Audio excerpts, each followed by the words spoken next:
generation of the technological society, we have been acted upon by forces of such power that few, if any, of us can understand. Extensive information gathering on every American, human experiments with drugs and psychosurgery, electronic surveillance, the era of the computer, invasion of privacy, growing government and corporate power over our lives, a people plagued by dehumanization, loneliness, and violence. Dramatic? Perhaps. But we are losing control of our technology and our lives. Not so long ago, people in a similar situation did not awaken to the forces around them. Are we so unwise as to do the same?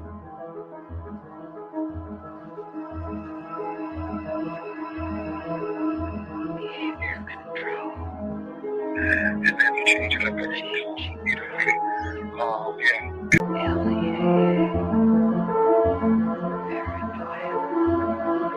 enemy-less, wiretap, databanks, dossiers, medical records, social security number, credit record, national security. Another agent, Pat Webb. Pat was an explosives agent. So we kind of opened the door just a bit to the cabin. And as we opened the door, we were both pretty much overcome as we looked across the cabin at the shelves that were built on the other side of the door.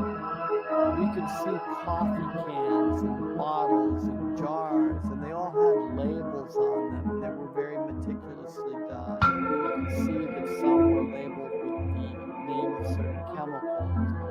One of the things we saw was a hooded sweatshirt, that was hanging up there. And the cabin smelled as if you might start to think, if you really think about this. This is a person who lived in this cabin. They had a cutaway spot on the floor to go to the bathroom in if he needed to. Had built fires in the cabin. Mid-City, Los Angeles.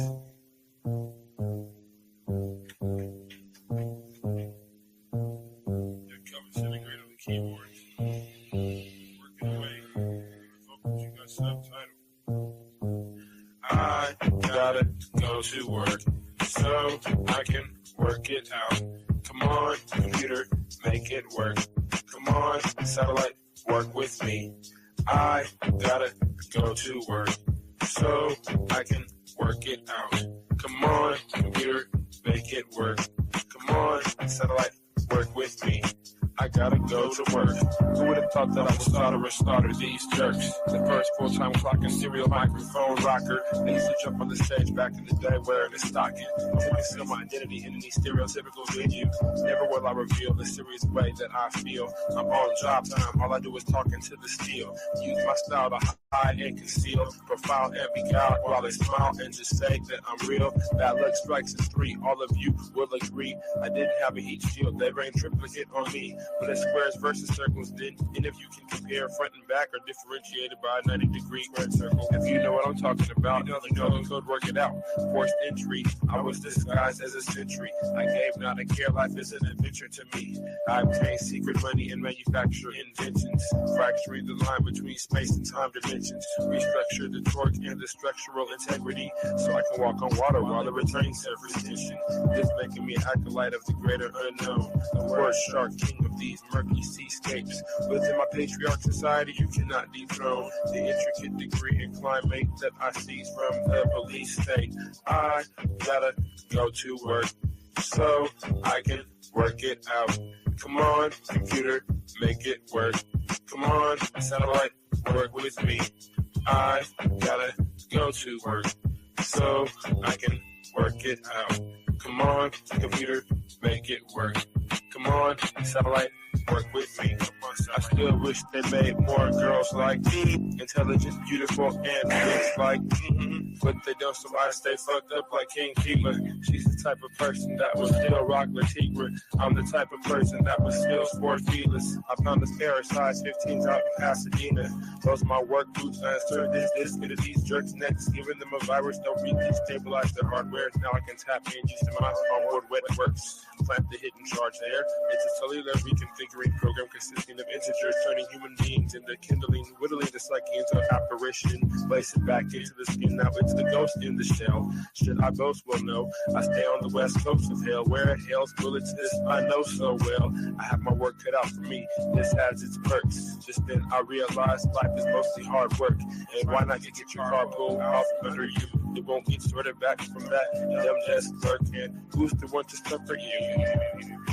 I didn't know what to do, so when in doubt, go to work. When I'm 25, I'll contract myself out once now I'm through. Then it's just looks and beats for me. I leave the rapping to my crew. I'm a good scientist in a world gone cuckoo. Imagine how it is to watch them turn crazy around you and then look over at you like you are the insane one. That's how it is. It's okay to meet the controversy bubbles and flattens out like this. Like my little kids. And I've got to go to work so I can work it out. Come on, got to work for me. Come on, got to make it work. I've got to make it work. Come on, I can work it out. I've got to make it work. Come on, let it work this way. Come on, let it work it work. Come on, jiggle.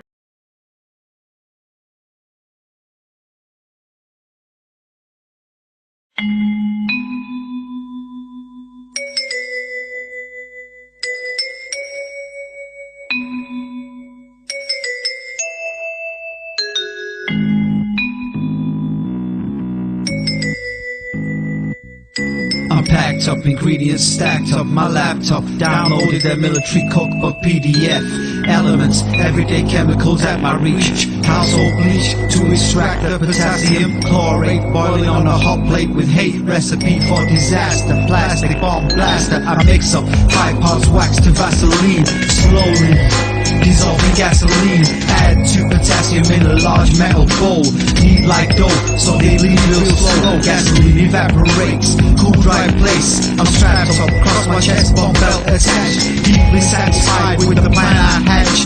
Electrodes connected to a gas cooker lighter, switch in my hand, the situation demands self-sacrifice, hitting back a vice with a £50 price.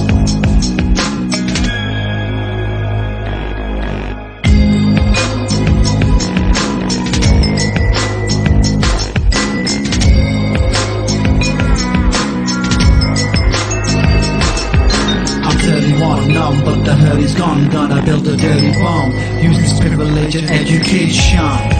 My PhD will free me, made off the ruskies for weapons grade uranium. Taught myself skills from Pakistan, Iran, upgraded.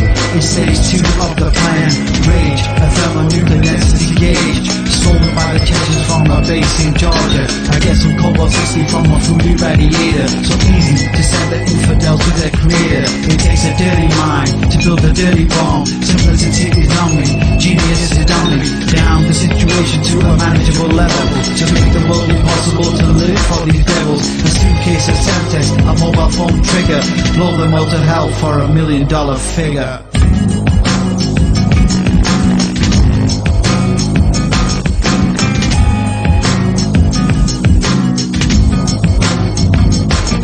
I insist, I'm a legitimate scientist, paid by the government with your finances. I got a private room in the White House suite, so I can develop according to presidential brief.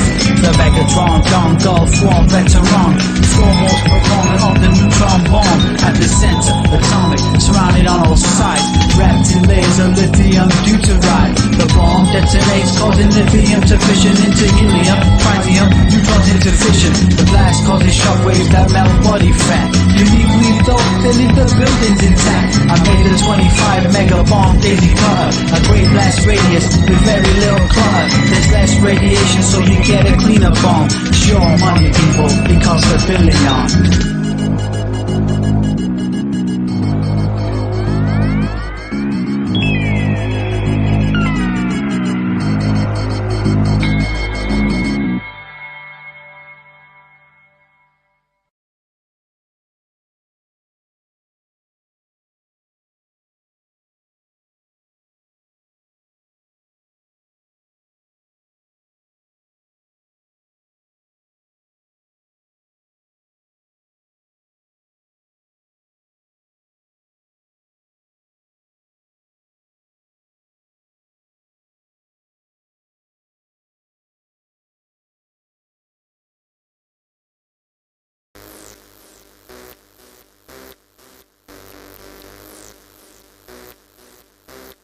The fort was fighting between all Bedouin. Now we stop because they have everything. Why they fight? Everyone, he like more and more and more. But in Bedouin we say something, you know. The one he like more and more and more, there's a lot of sand. He can fill his eyes after he never say what more.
You don't force. Welcome to the Machine Lies, where we talk about the lies of the machine on the machine that lies. Today, we're going to be having a very special show that I was trying to do the other time, reviewing the Adam Green debate. Good friend of the show, Adam Green. Good friend of the show, Jeem Apologetics. No more news. Subscribe to Jeem Apologetics. If you want to know what's going on in the Bible, let's get up on this shit.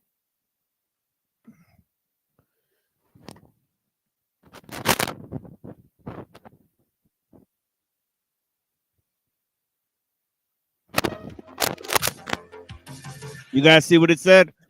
Hello, everyone, and welcome to The Crucible. We got an exciting show for you tonight. Got a debate between these two fine gentlemen here. So one second here.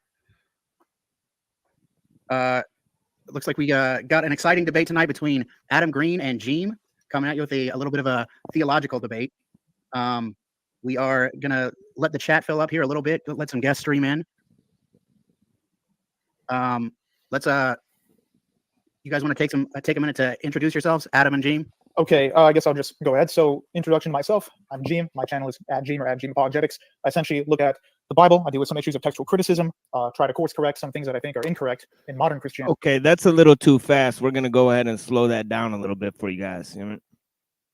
Let's hit it at 1.25. See where that takes us. And kind of just do a defense of the historic religion. So I cover all sorts of topics from philosophy to theology, apologetics, history. That's essentially it. If you can go check out my channel. I also wrote a book which is on Amazon, and yeah, that's about that. And I'm Adam Green. I've been on a few debates here before, you guys may have seen, and I've been making videos at No More News since 2014 on religion, Zionism, Judaism, Christianity, and in politics and in the news, doing debates and interviews and compilations. And happy to be here. Thanks for having me back. Good to see everybody. Now, I already sense that there's going to be a mismatch here. Why? Because it's a debate between a journalist and somebody who studies theology. Now, over the last, few years, Adam Green has supplied lots of theological content in terms of he's been looking at what the rabbis are saying, and he's familiarized himself with several books on the issue, looking at critical views of the Bible.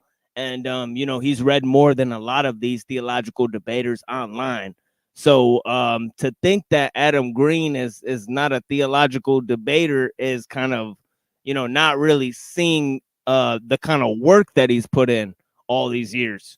For Jeem Apologetics, I mean, this is a young kid, but I know for a fact that this kid is fucking smart. The kid is sharp as a tack. He knows a lot of things about the Bible. He knows basic structure of debates. He understands a lot about the influence of Neoplatonism in subverting the early church and all those types of things. So, I just don't think that Adam Green is going to be into those issues at all. In terms of the theological issues, how they relate to philosophy.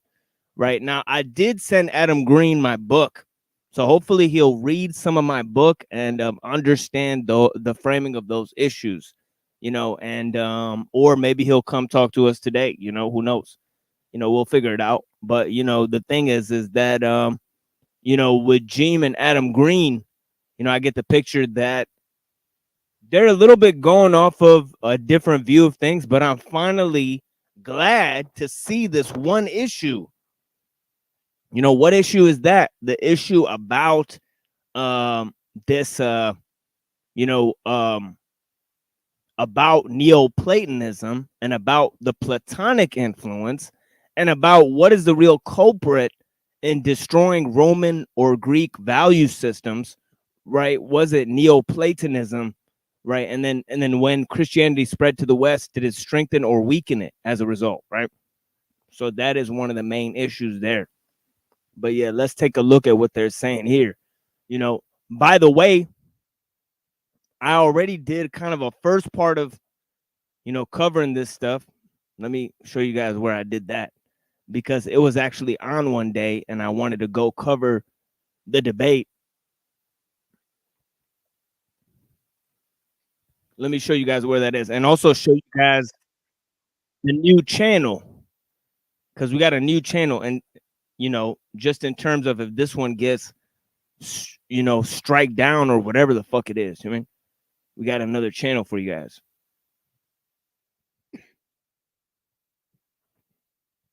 Let me show you guys Cyber Caliphate channel. You know what I mean? So yeah, we got the Cyber Caliphate channel. I got some unreleased shit on there. So if you guys want to go take a look, see, we're going to be putting more unreleased shit on this fucking Cyber Caliphate channel. But if you go down the list here, one of our live streams, Adam Green, No More News, and Jeem Apologetics debate review. We briefly looked at the opening statements there, of this debate. So we got this here. You know what I mean? We only put this on the alternate channel. So it's not on this channel, The Machine Lives. So if you guys are watching, we did a whole, we did kind of and we had a beautiful discussion with Annapurna too. I need to shout out Annapurna in this episode, because really it was Annapurna holding down the episode for real. You know what I mean? We had a beautiful discussion about Eastern religions and those types of things. So for people who are not into the Adam Green thing, we still have lots of beautiful discussions in that show as well. So anybody who missed that episode, it was an excellent show that we did. But it's only available on the alternative channel. Here, hold on. Let me drop this link for this alternative channel. You guys go and subscribe to this shit, please. You know what I mean? Nah, I'll do it later. Whatever. But yeah, Cyber Caliphate, at Cyber Caliphate 000. Look it up. If you guys want to go watch that shit. Yeah, we live right there on that channel right now too. Anyways. I guess they're still working on things. Yeah, I think they're fixing one. The moderator had an audio debate. Yeah, I'm not sure what the issue with his mic is. I can hear you guys fine. You're coming through on the stream, so I guess you can just go into it back and forth. If you want to make your opening statements, I believe Adam said he would go first. So if you want to go ahead and make your opening statement, go ahead. It's okay if I do a share screen at some point during it. Jeem, what do you have any issues to that or with that? No, I'm fine. I'm not going to do it personally, but yeah, go ahead. That's fine. Yeah, go ahead. Okay. I got 5 minutes. I will start now. Okay. So we're talking today, is Christianity a myth? And it absolutely is a myth. It has all the hallmarks of a myth. It's predicated on the myths of the Old Testament, of the Torah. And what now, me and Dr. Skrbina kind of talked to Adam Green about mythicism. We don't believe in mythicism. Now, I think mythicism is a hard sell because it doesn't get the backing of the historical, experts. So most experts on the history of the Bible are willing to say that Jesus and Paul and all these figures were real figures. That's not based on a myth. But Adam Green takes a position that it's based on Jewish midrash. Therefore, it's harder to sell all of these events as fictional, right? Or the manufacturing of all of these events, right? Just how were they manufactured if there was no reality to them, right? So, I believe that mythicism, going into it with that position, it ultimately just weakens your position. You know what I mean? You could be a skeptic about the historical critiques. You know what I mean, right? And of course, the position that Christians take is untenable because they claim that all of these things are revealed exactly as they say they are. That's completely untenable. Because the books weren't released over time, they were altered, they were changed, all these things. So we have to take into consideration how history has provided or changed these religions. We can't just take these religions as face value and say, no. All we have to deal with is the doctrinal beliefs. That's false. You know what I mean? Look at what people are doing based off of these beliefs as well, right? Anyways, let's go into more of this shit.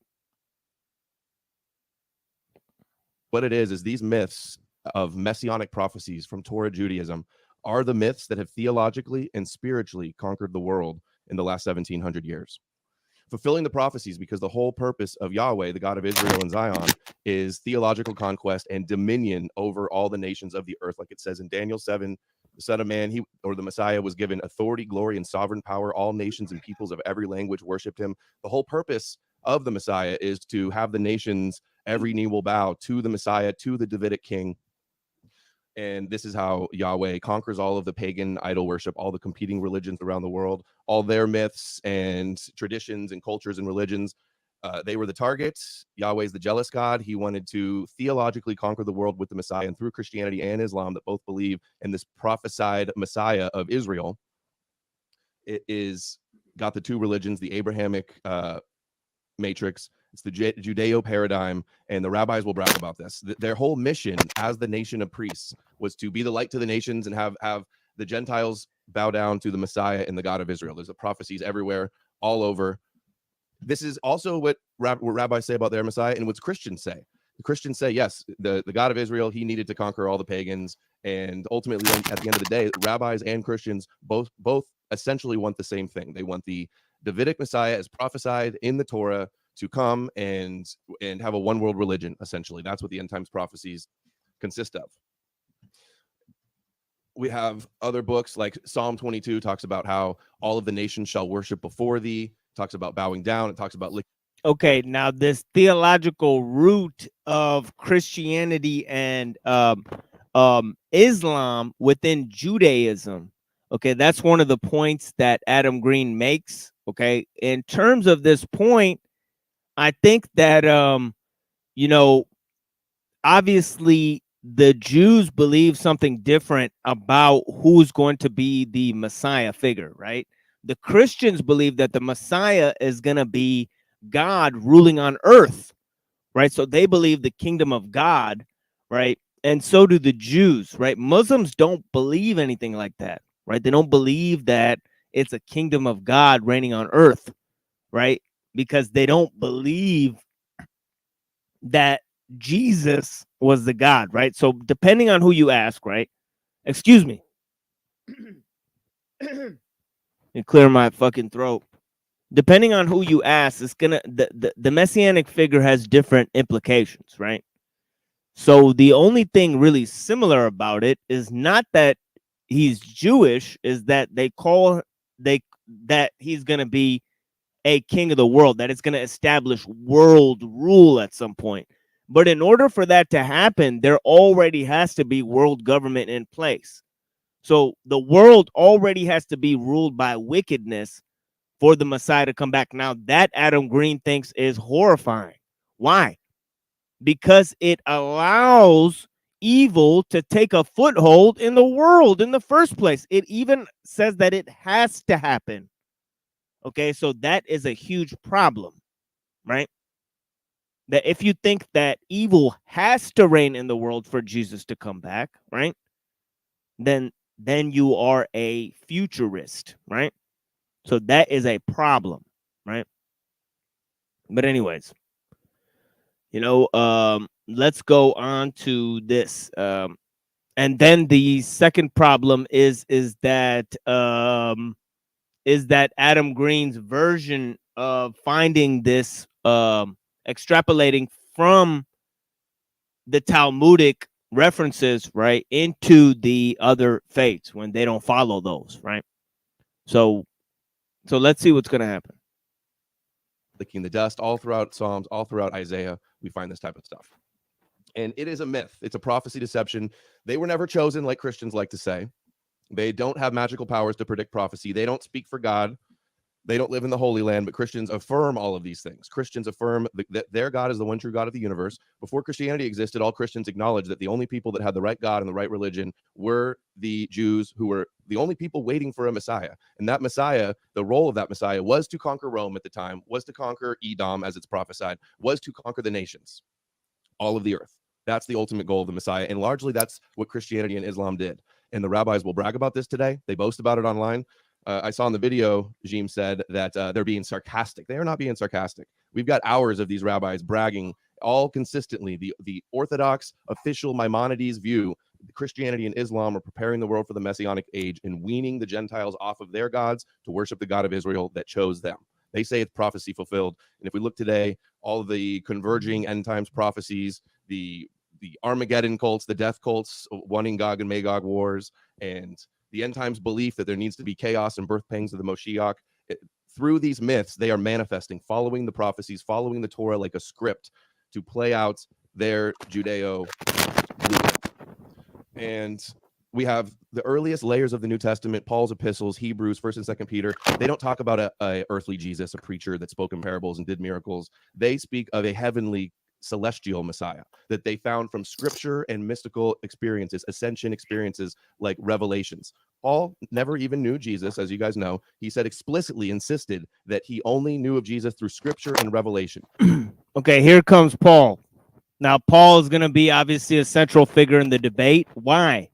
Because Paul is the one who comprises over half of the New Testament scriptures, right? So Paul is going to be the main central figure here, right? So he's saying that Paul is the one who introduced this new messianic conception in, right? And already you see Jeem taking his like little, side there, because this issue is because they don't believe there's any difference between Paul's theology and the theology that's mentioned in the New Testament, right? In the rest of the New Testament or in the Old Testament, right?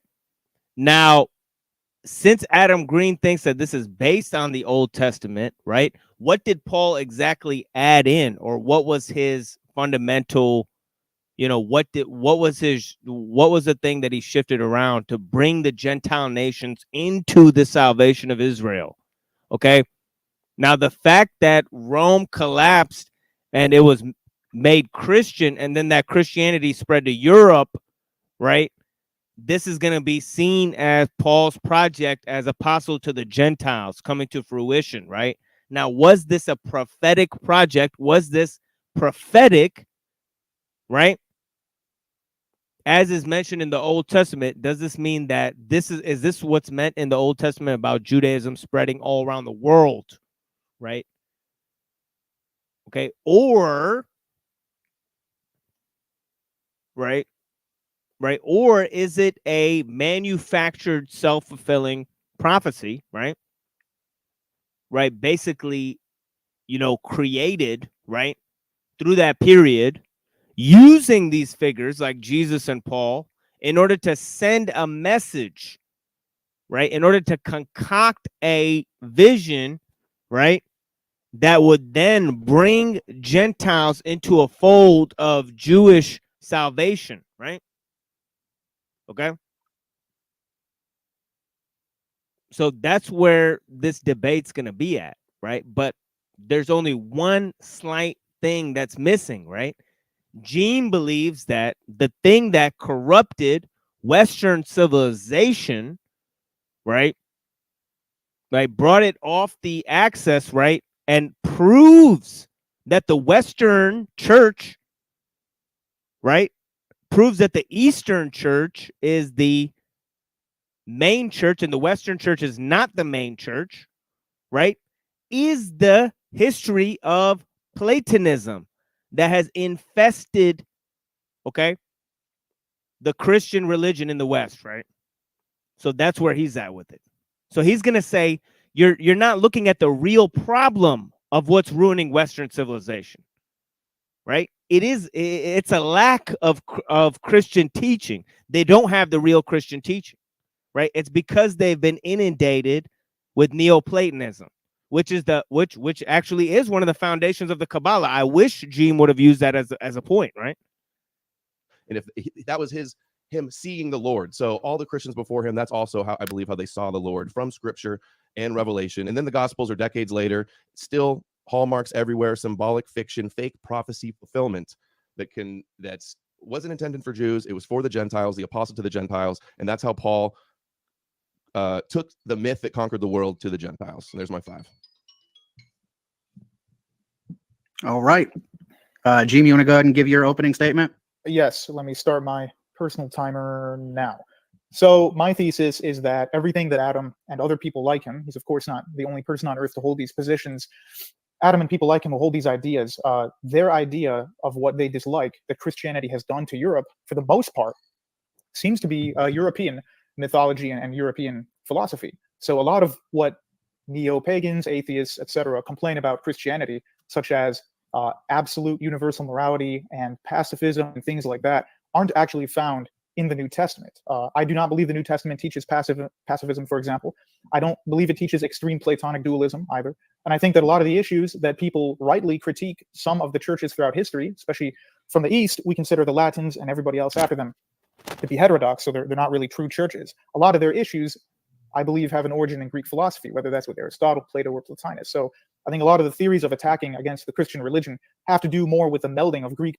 So what Jeem is saying, that Adam Green is not attacking Christianity. He's attacking the Western church and its Neoplatonic influence, right, that actually spread to Europe as a sort of faux Christianity, right? Now, he's also saying that this type of Christianity does not resemble the Talmudic or rabbinic or Messianic form of Judaism that Adam Green is comparing it to, right? So that's going to be one of his main critiques here. But I think some of the people in the Orthodox Church disagree, right? Okay. Like I think Palamas and all of these, J. Dyer types that use, essence and energy type of distinctions, they're using these Neoplatonic forms and, ideas like St. Eusebius, right? They fully comprehend, right, the Platonic influence, right? And they're at the outset of the church, right? This is when the Eastern and Western church were still aligned, right? So, it's interesting, but, some of the people in the Orthodox Church, would disagree with him about that, right? In my opinion, but I don't really know, or at least what I've seen, the J. Dyer types, who use universals and, these dualistic concepts, right? Like essence and energy, you got two things right there. That's dualism, right? Okay. But anyways, we got these issues here, right? Restyled, right, by Jeem. Okay, now I'll just tell you guys what I think the problem is, right, from the right outset, right? Now, as Paul wrote, I think he brought in these Neoplatonic concepts, right? It's because he's writing in Greek, he's writing to a Gentile audience. He's using words like pneuma for spirit, right? They're using words like logos, right, for God. So there's all of these conceptions there, right? Fundamentally Greek conceptions, right, being implanted into the New Testament. Now, do we have to look further than the New Testament? Is this just word concept fallacy, or are we dealing with actual influence, right? That's the whole question, right? Now, was that influence there to subvert the Gentile population, right? Or to subvert the Christians? That's the whole question, isn't it? But yeah, that is a fucking important question, right? And that's why I think this debate, the framing of this debate is so important between Jeem and Adam Green. Anyways, let's proceed. Let's see if I get anything out of watching this, right? From my own set of problems that I just laid out, right? Ideas with the biblical ideas rather than just the biblical ideas themselves. One example is people complain about blood sacrifice and they claim it's like a satanic idea. But for the first 1,000 years of Christianity, the primary understanding of atonement, as it were, is actually Christus Victor. So they didn't even believe in the level of satisfactory atonement that would come later in the Latin Church. So this idea that from the get-go, Christians believe in like this blood sacrifice and this demon worship and whatever other complaints there are, that wasn't there for the first millennia. And again, I would say, the errors that we have a lot of elders who say that the primary heresies come from Hellenism. I would definitely agree with that, like I already mentioned with pacifism and other such things. Another problem I have is that Adam and other people like him tend to conflate Old Testament Judaism with a specific ethnicity. He mentioned Edom, which I'll get to once we actually begin the debate. But one issue with saying the entirety of the Torah and the rest of the Pentateuch is all, the Torah and the rest of the Old Testament is all Jewish is kind of wrong, because from Adam all the way to Abraham, there are no Jews. Now, I might say, okay, Abraham begat the first Jew, but there wasn't really a Jewish identity. The etymology of that word comes from Judean. So not until the time of David do we actually have a proper Jewish. Now, this is a point actually made by Paul in Romans, right? He says Abraham was not a Jew. He did not follow the Mosaic law, right? Therefore, he talks about people who were ushered into the law, right? Gentiles and other converts, right? Who have the law written on their hearts, right? So he talks about how Judaism does not necessarily mean being a Jew, right? But it means following some sort of moral commands that aren't necessarily linked to the Mosaic law. Okay, this is kind of what it seems to be what Paul is saying in Romans, right? So, Muslims and Christians, they don't generally see Abraham as Jewish, right? It's important to make that distinction, right? If you're dealing with their worldviews, I guess, you understand that they're not actually looking at it that way, right? But anyways, so that's the kind of point that Jeem is making, because Abraham didn't follow the Mosaic law as basically Paul says he doesn't, right? Yeah. Thank you. Watch the collapse. For I'm not ashamed of the gospel of Christ, for it is the power of God unto salvation to everyone who believeth, to the Jew first, but also to the Greek. Now, notice he says to the Jew first. And that's not the first and last time he says that, right? Look at Romans 11:25, right? He says, a partial hardening has come upon Israel, so the fullness of Gentiles will be brought in, right? Other Neoplatonic concepts, Paul talks about the fullness of God, the Godhead, right? Okay, what does that mean? The fullness of God, right? Is there such thing as partial godness? Where does that exist, right? Anyways.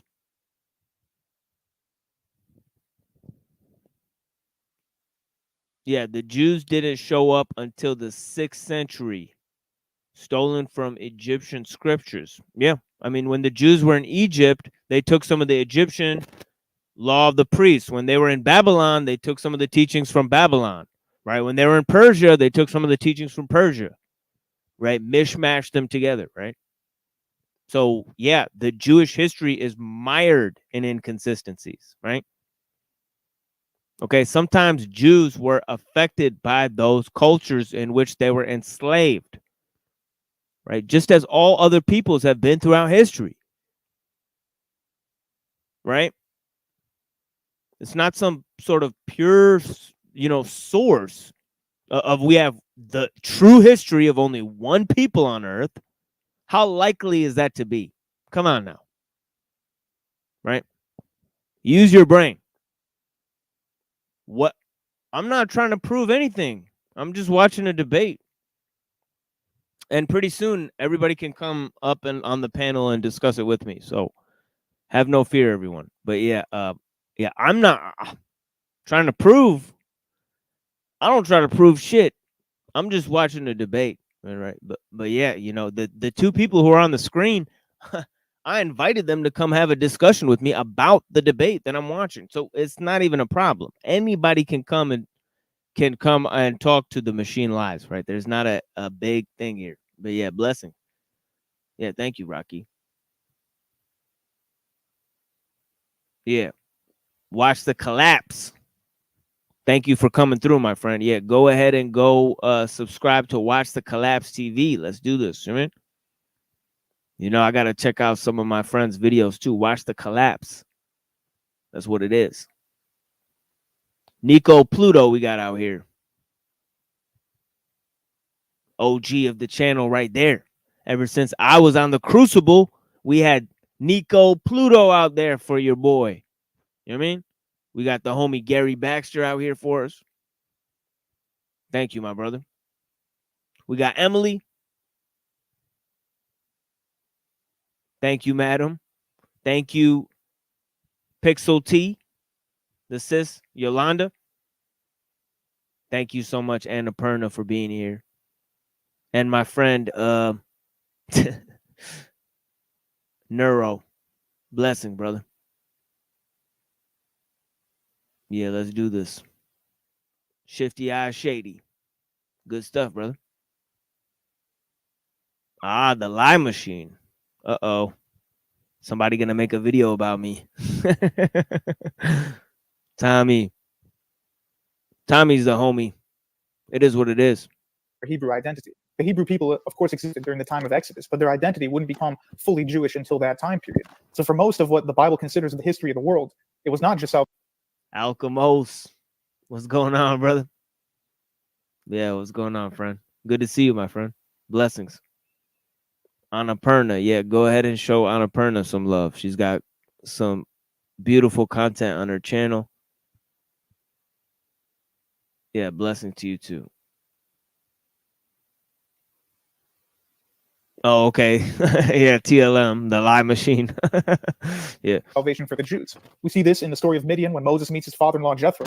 He's an Arabian Midianite, yet he's a high priest. So he's a Gentile. He's not even a Jew, but he's following the very same religion. Okay, so yeah, Moses married a Midianite, right? David married a Hittite, right? King David, right? So these Hittites, Midianites, not Jews, right? So this is an example of other nations coming into the fold, right?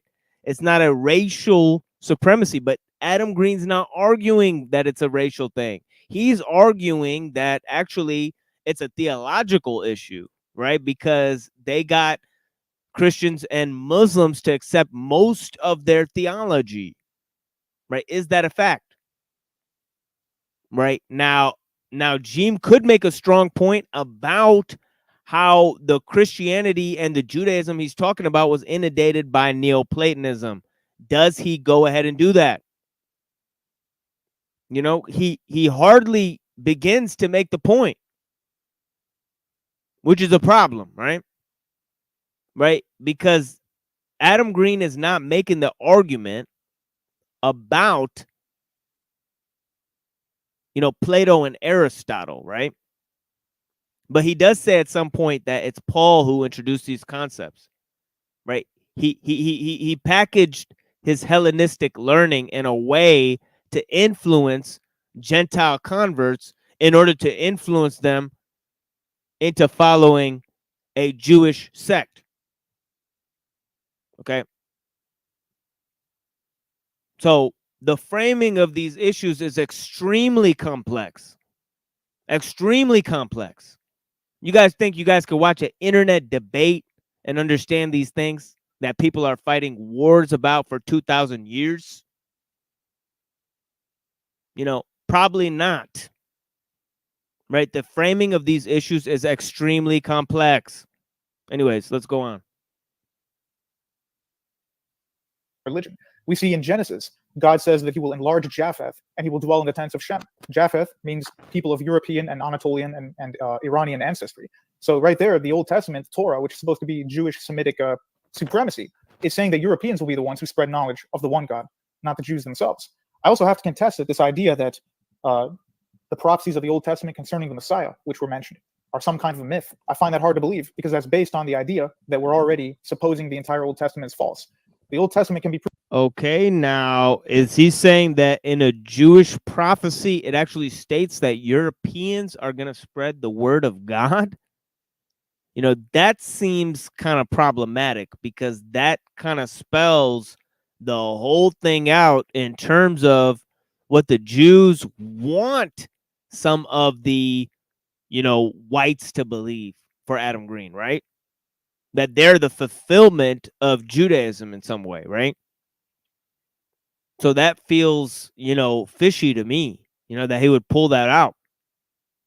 Right. I mean, I'm not sure if that, you know, I've never heard that prophecy before, but yeah, you know what I mean?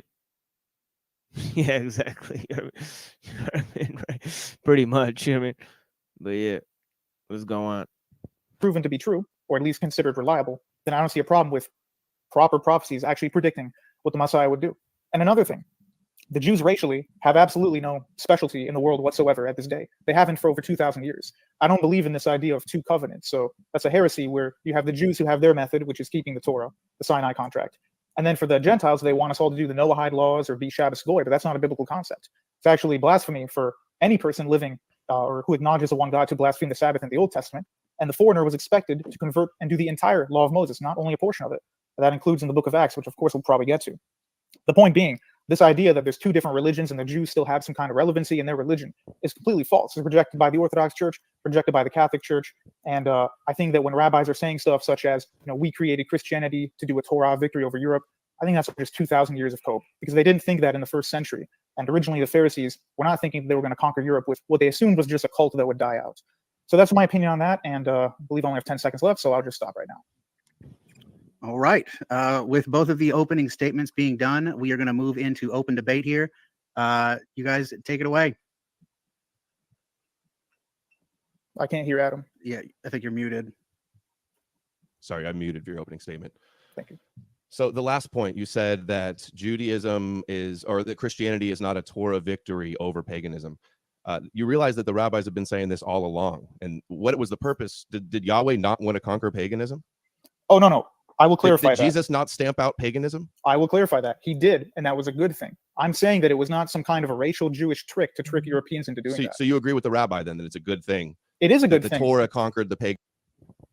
I mean, I don't really see how that's the case, right? Especially if neo-paganism came through all this alchemy and hermeticism and all this type of stuff in the occult, right? So, I mean, it wiped out paganism. I mean, do you consider Plato and Aristotle to be pagan influences on Christianity, right? So it didn't completely wipe out the influence, right? So I don't know, you know, so to what extent did it wipe? It didn't ideologically, but the fact that he said it's a good thing that it wiped pagans out, right? Well, that kind of proves the point that Adam Green is trying to make, that you know, essentially the church was used in order to slaughter the pagans, right? So it was used by the Jews. So the Jews survived in Europe, but the pagans didn't. So, you know what I mean, right? Anyways. Pagan world. Yes, it is a good thing, exactly. but their religion is say false. It's a good thing, exactly. Yes, it is a good thing, but it's not a spot where they're allowed to keep their religion, and we have a different religion, Christianity, for us. They kept their religion, and it wasn't created for them. Maybe initially it was theirs, but it was innovated and changed and was made a Gentile religion. Right, but that was done by Greek Europeans. That was done by Paul. Okay, what did Paul do? How did he adapt the religion? Paul was working with.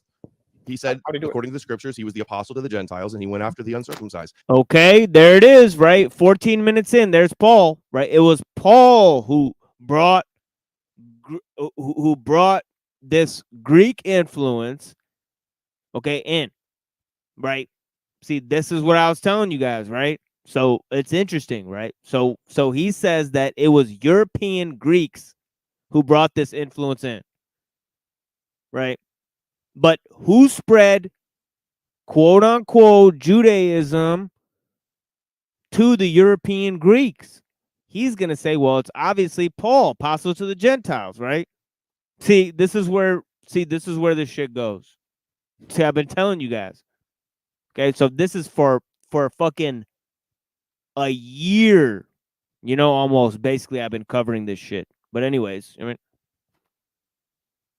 to get them to turn away from their idols and worship the God of Israel. You said Noahide laws are not a biblical concept. Are you aware that even your guys' guru, who's scared to debate me, Jay Dyer, acknowledges that in Acts 15, the Jerusalem Council, James and Peter, are telling Paul, go to the Gentiles, get them to worship God of Israel. we're going to look at Jew Dyer in a minute. Jew Dyer is interesting because Jew Dyer has some interesting content about how Christianity is about a Jew that died and about how it links up with the Kabbalah. He says the Christianity is the Kabbalah. We was the Jews. So I don't know what's going on with this guy, but yeah, he's got some interesting takes on it as well. And also, he's willing to use these universal categories that Jeem rejects, right? So maybe Jeem and Jay Dyer ought to have a debate. That would be interesting, right? On whether to accept these universals, right? And follow this list that consensus in scholarship says is a list of the Noahide laws. It's So not a it list is of the Noahide biblical. laws. So rabbis Go over ahead. saying But they're Christianity is interpreting it wrong. bringing the Gentiles to be almost perfect Noahides. They think Islam's Right. almost perfect Noahide as But well, not Noahides. minus the idolatry and Okay. the history of blaming them for killing Jesus. They're Noahide compliant. They Okay. think some Jews say that it's idolatrous. Others say it's idolatrous only for it's okay for Gentiles because Got it got them away from paganism to worship the God of Israel. Where's that wrong? All right, let me explain. The Acts chapter event that you're mentioning, the Council of Jerusalem, that's what you're referring to, right? With the James and the declaration, you shall avoid blood, etc. Acts chapter 15, verse 21 says, actually, let me pull up the verse right now. I want to read the exact verse. Let's go to it. Here. Right before that verse, they cite a prophecy that talks about conquering Edom. Right, but let's go to the verse first. For Moses of old time hath in every city them that preach him being read in the synagogues every Sabbath day. So the whole purpose of these a couple of Noahide laws is that James is assuming people are going to learn the rest of the law of Moses. There is no, you learn just a couple laws and that's it. You have to know the No, entire they didn't morality. want them to circumcise. They did. They didn't want them to convert to Judaism. They had to be Yes, they separate. did. They needed to be grafted in as a separate religion. They didn't want them to convert Not true. and keep Sabbath and keep kosher. It's a separate religion. It's not a Judaism separate for the religion. Gentiles. Being No, grafted Judaism in. is Yeah. created after the New Testament. What is called Judaism today is Pharisaical Judaism, which is based on the oral tradition of the Talmud, not on just the Old Testament. So there's What- four. Well, I mean, what are the Pharisees doing in the Bible rejecting Jesus then, right? Okay. If it was created after, right? But the interesting part about this is that well, let's just go on because it's fascinating. For Judaism, then there's Christianity and Rabbinic Judaism come out of that. I'm aware. You're not telling me anything I don't know. What was Paul's agenda? He thought he was chosen by God to be the apostle to the Gentiles, to get the Gentiles to all the Romans to all bow down to Jesus and the God I of don't Israel, deny right? that. No, I don't deny that. I'm just saying it is not a rabbinic You conspiracy because you love the conspiracy. It's No. it's like Stockholm syndrome. No, you're You wanna misconflating be what the conquered, word be a sheep. means. Okay, first of all, I'm not European, man. Like, it has absolutely no bearing on me whether Europeans converted or not. No, I know. I Second of all, could tell from your video second you of don't all, like Europeans. I have You- nothing You wrong. said that it's European people don't want to be replaced by multiculturalism. No, I Said did you're not. acting When did I ever? Jewish. When did I Yeah. say that? We got not all being your replaced by anti-white statements. Oh, clipped out. wait, Don't wait. worry. You took that out of context. Okay, so if people don't want the proliferation, so now I don't have any problem with the proliferation of European people or any other type of people, and I do believe we're better off just separate, because we get to develop our own culture and our identity so that when we do meet each other, we have a complex resource and inner wealth of understanding of who we are ourselves, right? But ultimately, I'm not for like just being like, Indian or European. Who the fuck really cares?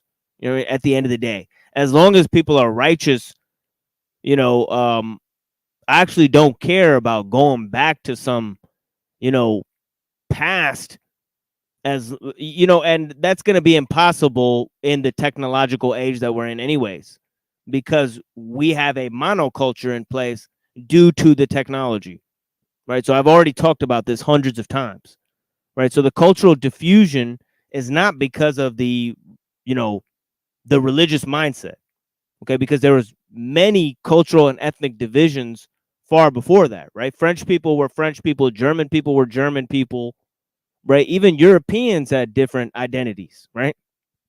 So, you know, when did Europeans become white people? That overgeneralization is, you know, constitutes a total loss of identity. You know, when did Africans become black people? That constitutes a total loss of identity, obviously, right? What I said is, if you want to defend your people and stop immigration, you should follow what the Jews actually did. The Romans are the cosmopolitans who accepted people of every race, religion, and language. The Jews were the ones. Your multiculturalism promotion, right? Yeah, it comes from the Romans, not from the Jews. Yeah, no, they had a Roman identity. They had a huge empire. Okay, but they weren't pushing diversity as a religious concept over the commercials. Don't try to compare ancient Rome to now. Commercials. It's absurd. Hold on, let me address a point, because before we move on, you mentioned in your opening statement. You said the things that I shouldn't like about Christianity come from European theological, philosophical thought, right? Specifically Greek and Latin, yes. Like the Cynics, like the Middle Platonists. Those aren't my problems with Christianity. Why? You're wrong. It's the Jewish elements which are what's wrong with pervasive. What's good about the Greek part? Why don't the Greek parts bother you? Let me explain to you. Okay. They adopted, they overlaid Messiah on pagan mythologies to market to them, so it would more easily convert them, to appeal to them.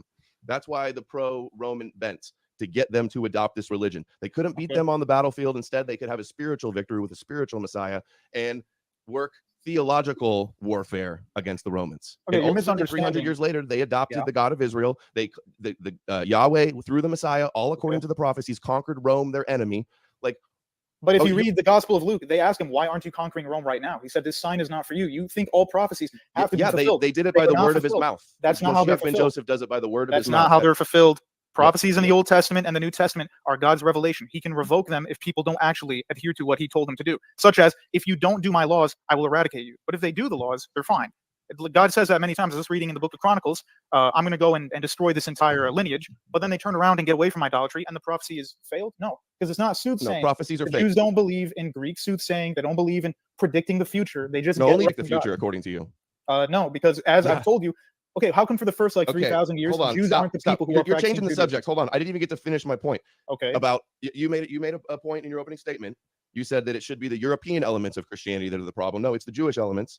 And because it's got all of the world, all of the nations believing that the Son of God is the Messiah. Okay. And the one true God of the universe is the God of the chosen people. That's the issues. The New Testament says salvation is of the Jews. Those are the problems with Christianity. What's led the number one religion in America, all of our politicians worshiping a foreign land and a foreign people and thinking they're holy and the land's chosen and they're because of their faith, cursed if you curse them, blessed if you bless them. That's futurism, dude. You don't all understand those elements of Christianity are the issue. Okay, I agree, but that is the heresy of futurism, which was created by 2 Catholic Jesuits. It is not the historic position. Christians have never thought that the promised land, that the Israel of the Bible, is at all related to foreign policy of this modern day. All the historic churches deny that. That is an issue that comes about via futurism. Point being, this idea is futurism. So yeah, I agree with you. American Zionists are imbeciles. They don't understand proper. I mean, wars and rumors of wars and the compulsion to global politics and world government, all these things being predicted in the New Testament, right, has no bearing on anything that's going on, right? How about the Jewish return to Israel after 2,000 years? You know, I mean, it's fascinating. I mean, these political items, you know, they certainly do have some sort of link, and I don't believe that they were just created by 2 Jesuits, right? I think it's way, you know, there's lots of other issues. You know, look at the link between Kabbalah and Freemasonry, right? And the link between Neoplatonism and and the Kabbalah, right? Anyways, right? You know, these are all subjects we've talked about in great detail in many of our presentations. But yeah, anyways. Proper biblical theology. They don't understand any of the tradition. It is a brand new idea. If the debate is evangelical Christianity stupid, I would say yes. You would be correct about that. But that is not so why is the stupid Christianity the one that with all the influence and the power in doing their agenda? Because America is majority neo-Protestant. It's not majority Catholic or Orthodox. This country is, in my opinion, this country's majority not Christian. So you can't just straw man. We're satanic and doomed, right? Hey, no. you said that I'm just saying you believe in the concept of a certain tribe in the Middle East was a chosen people. Only from Moses to Jesus is that covenant accurate. At one point you did. You're affirming their covenant and their chosen status. That's why Christianity is playing. You said that I don't think that let's just use the word rabbinics, shall we? Won't get the the video tagged here. I did not say the rabbinics are not racial. They're extremely racial and tribal. What I'm saying is they did not create Christianity for that purpose 2,000 years ago. And the religion they held 2,000 years ago is not the religion of Maimonides, who you quoted. Maimonides believed in... Okay, we're going to take a little smoke break. All right. Okay. Maimonides, right? Interesting, right? You know, Maimonides did add a lot of stuff into the Jewish understanding of things, right? But yeah.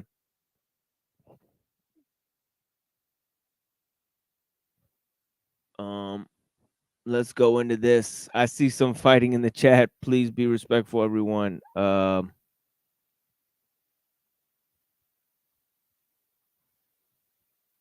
please don't ban anyone in the chat, please. I mean, thank you so much.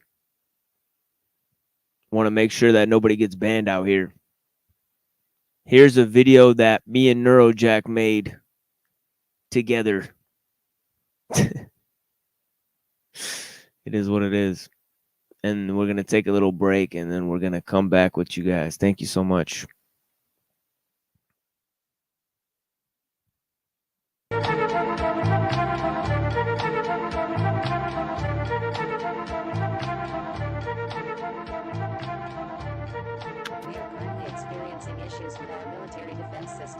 This system has been developed by Cyberdyne Systems. Please stand by. Oh! Hear me now!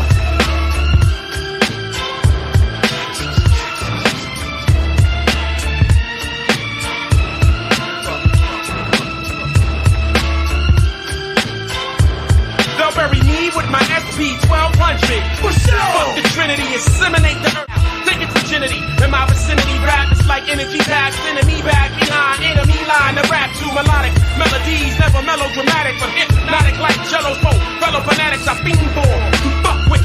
Inappropriate, filling with so much leather core. Burger and associates. This rhyme will remain in the minds of my foes forever in infamy. The epitome of lyrical epiphany, skillfully placed poems and carefully planned symphony. Who would be ignorant enough to have the audacity to fuck with the lights of I and my tenacity? This is what you get when you fuck with the likes of these magnanimous flows of total assholes and ignoramuses. MOP/Barrel March cause damages. The advantages we manage artists, labels, and managers. Amateurs found 6 feet deep in metal canister. We show no mercy. For the love of this shit here, niggas are bloodthirsty. Drop, load, line, hammer, aim, cock. Show no mercy. For the love of this shit here, niggas are bloodthirsty. Drop, load, line, hammer, aim. Lil' fame, bring it live, yo. That's what I strive for. I'ma settle this before you get the call 5-0. You wanna see me phone fire blow? Nigga, put the phone down for I jump 2 times 4. What you want cry for? You know that my hammer is heavy and it got kicked like Taekwondo. Now you want die slow. I'ma show you how to stretch a motherfucker if you wanna watch Taibo. Going down by law. And when I hold this pound down for it's for me to put it down by law. Till it's life downhill. I'ma make a nigga smell a corn from King County, Morgan, Brownfield. Rep your hood and wave your flag for Almighty Pharaoh, cause he won't mac and dance. Guns up, guns down, from sun up to sundown. Make it sing to you. Show no mercy. For the love of this shit here, niggas are bloodthirsty. Drop, load, lock, hammer, aim, cock. Show no mercy. For the love of this shit here, niggas are bloodthirsty. Drop, load, lock, hammer, aim, cock. I'ma put you cowards in perspective. If you looking for child's play, don't look my way. They have never gave me any credit, so I developed a homicide fetish. Yeah, with it, motherfucker. It's your call. It's only 7 ways that nigga usually fall. I'm abusing them all. Now when the real covers, please stand. Get up against the wall. Make it easy on yourself. Dance, don't sleep when I catch you on the street.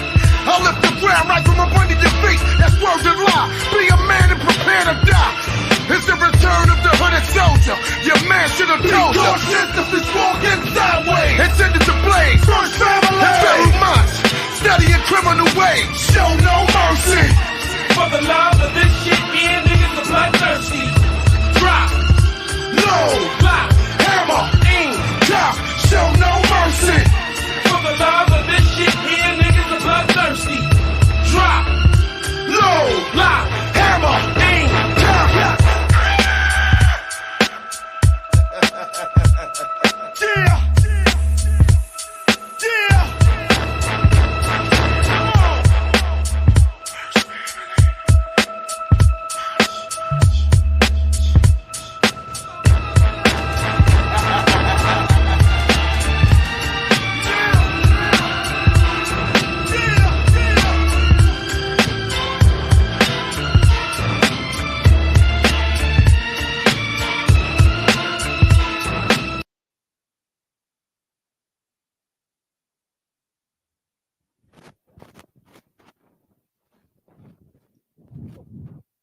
Yeah. We got Neurojack.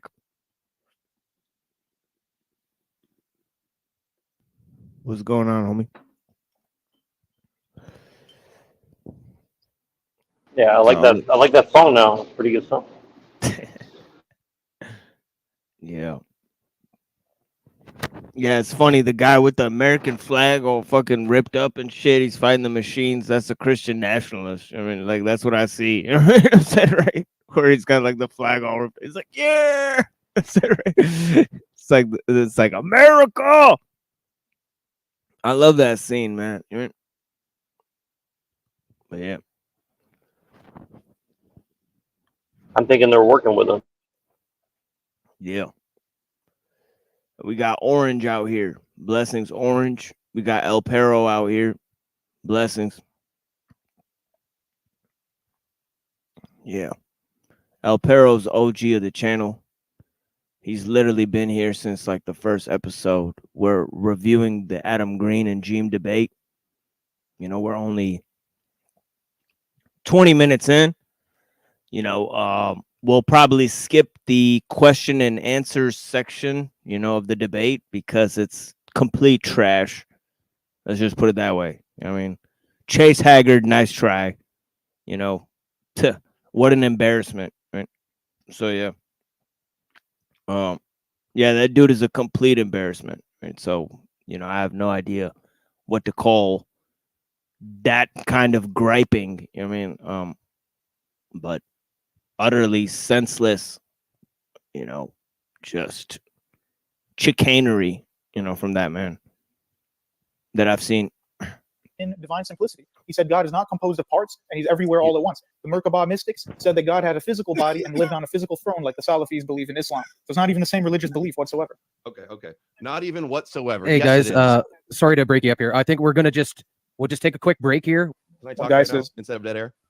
So to say it's a completely different religion, they have all the same foundations. They believe the Torah. There's been some progression, there's been some developments, but it's still the same religion. You know, they're circumcising, they're following the holidays, they want a temple, they want a Messiah, they want to have the sacrifices. But their hatred of Europe. It's like I can list so many things that are exactly the same, and to play this like semantic, creating these false distinctions, like you go, oh, it's not the Jayish God because actually, no, it is. No, it is. I got you. Hold on, let me finish. No, I got you. Abraham wasn't. He was a Hebrew. I'm not. Okay, the fact that he believes that Christ is a Jewish God, like Logos was God, that he believes that squares up with Judaism. You know, I don't understand that at all. Right? Like, I don't understand that at all. Right? What Jew, because if he stated that Judaism was created after Christianity, right? So that Talmudic Judaism, you know, there's no way to fit the Christian God in there at all. Right? So how does this even work, right? I actually don't know what he's proposing here. Okay, he said he's proud to follow a Jewish God. Okay. Now, I don't know if a lot of Christians would put it that way, right? But a Jewish God, right? That's what we're going with today as Christians, right? That's what a lot of Christians are going with. Peace. Billy, what's going on, bro? Hey, I was listening to earlier, just catching up to the debate. Good stuff, man. Yeah. Good to see you. Yeah, we're doing a little debate review here. Crazy stuff here being espoused, and very quick on the queue up here. So like they're going back and forth, and I think Adam Green cuts him off a lot, which is good because his points are, very nuanced, so it requires a lot of, edge wise distinctions. But yeah, I don't know if this particular debate actually went anywhere. I consider this debate to be quite a disaster in not laying down the issues. I feel like they should have studied each other's work or something like that, and maybe possibly knew more about what the connections were. Like, I feel like Jeem has a good point, but his connections that he's using about Platonism, influencing the Kabbalah, and I mean, he never even said that. So see, that's the kind of problem I'm talking about. Is that you're talking about Maimonides. He briefly mentioned that it influenced Maimonides. So at least that much is good. But yeah, he's not elucidating the problem at all. And the problem is about whether it's Judaism or Neoplatonism that ruined Western civilization, as the debate is going. That's the issue, He's on the not table. taking a side, or is he saying it's one or the other? Well, it seems like so the Jeem guy is saying it's Plato that ruined Western civilization, and the Adam Green guy is saying that it's Judaism that ruined it's the Jews that ruined it. So that's basically what is the debate. So it's either the Jews or Plato, and obviously the Jews are Platonists, so it doesn't matter, right? And Giorgiani says that the Jew, I mean, Plato wrote the Torah, so I mean, kind of full circle. It's a trick question, because if you say it's Jews, obviously you come from a Christian background because you don't believe the Jews, your Messiah came. It's Jesus. He's the, or you're Muslim and you say, oh yeah, it's Jews. But the issue is that the Plato, it's in a different time period, a geopolitical thing where here's Jews, there's the Plato cult. But at the same time, it's hard to say. It's like when you focus on Jews, you're not talking about that part of the world which made certain characteristics of European interests to assimilate Middle Eastern Jewish interest back into the culture, such as Constantine coming over to Christianity after the fall of Rome. And it seems like this is a trick question because we're talking about two different places in the globe and whether chicken or the egg. Technically, yes, we would say Plato is much older, quote unquote, but then again, Jews also are in that kind of older aspect of the world. But when we talk about modernity and when we talk about liberalism, we have to begin where how that interesting pagan ethics started, and it really was in that kind of part of Europe and Italy or Rome or somewhere there. And that's why I think it's like, depending how you're looking at it, you're really both talking about the same thing. It's just you're confusing one or the other. And that's why I think the debate is not working, because both have to have a prerequisite of what history pillars are they beginning with. When guys talk about Jews, they want to make it all about Christian, JQ. And then when people make it about Plato, that's also really interesting. But it's not one-sided on the Jewish thing. It has to be, I say anti-liberalism or like a mistake within. It's not like it's self-hating anti-whiteness. It's more like what started this era in thinking to allow Jewish interests. So it's a double-sided. It's a trick question because it's both about the same thing. Again, if Plato wrote in Torah, makes sense too. But yeah. Yeah, this from the 44th page of Copleston's History of Philosophy, Volume 2, Medieval Philosophy, Frederick Copleston, and it's cited by Jay Dyer and all of these philosophers. When Jay Dyer presents his Philosophy 101 course, which I watched the first episode of, the rest of it is behind a paywall, he said he's using Copleston's history. So this is what it says on page 44 of Copleston's history. I've read this many times, but it says, one point probably only expect, given the attitude of his predecessors, to find Eusebius especially appreciative of Plato. In fact, he devotes to Platonism 3 books of preparatio. Clement had spoken of Plato as Moses, writing in Greek, and Eusebius, agreeing with Clement, considered that Plato and Moses were in agreement. Then it says that Plato may be called a prophet of economy of salvation. That's weird.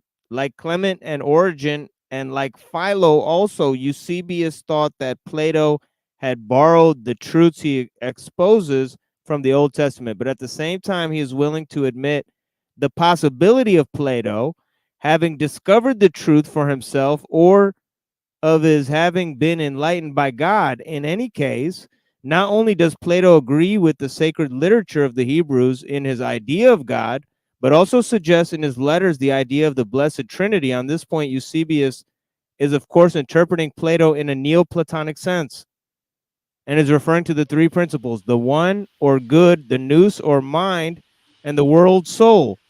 The ideas of God, of the Logos, exemplar patterns of creation, the picture of creation in the Timaeus is similar to the one contained in Genesis. Plato agrees with the scriptures of the doctrine of immortality, while the moral teaching of the Phaedrus reminds Eusebius of St. Paul. Okay, I'll leave it there.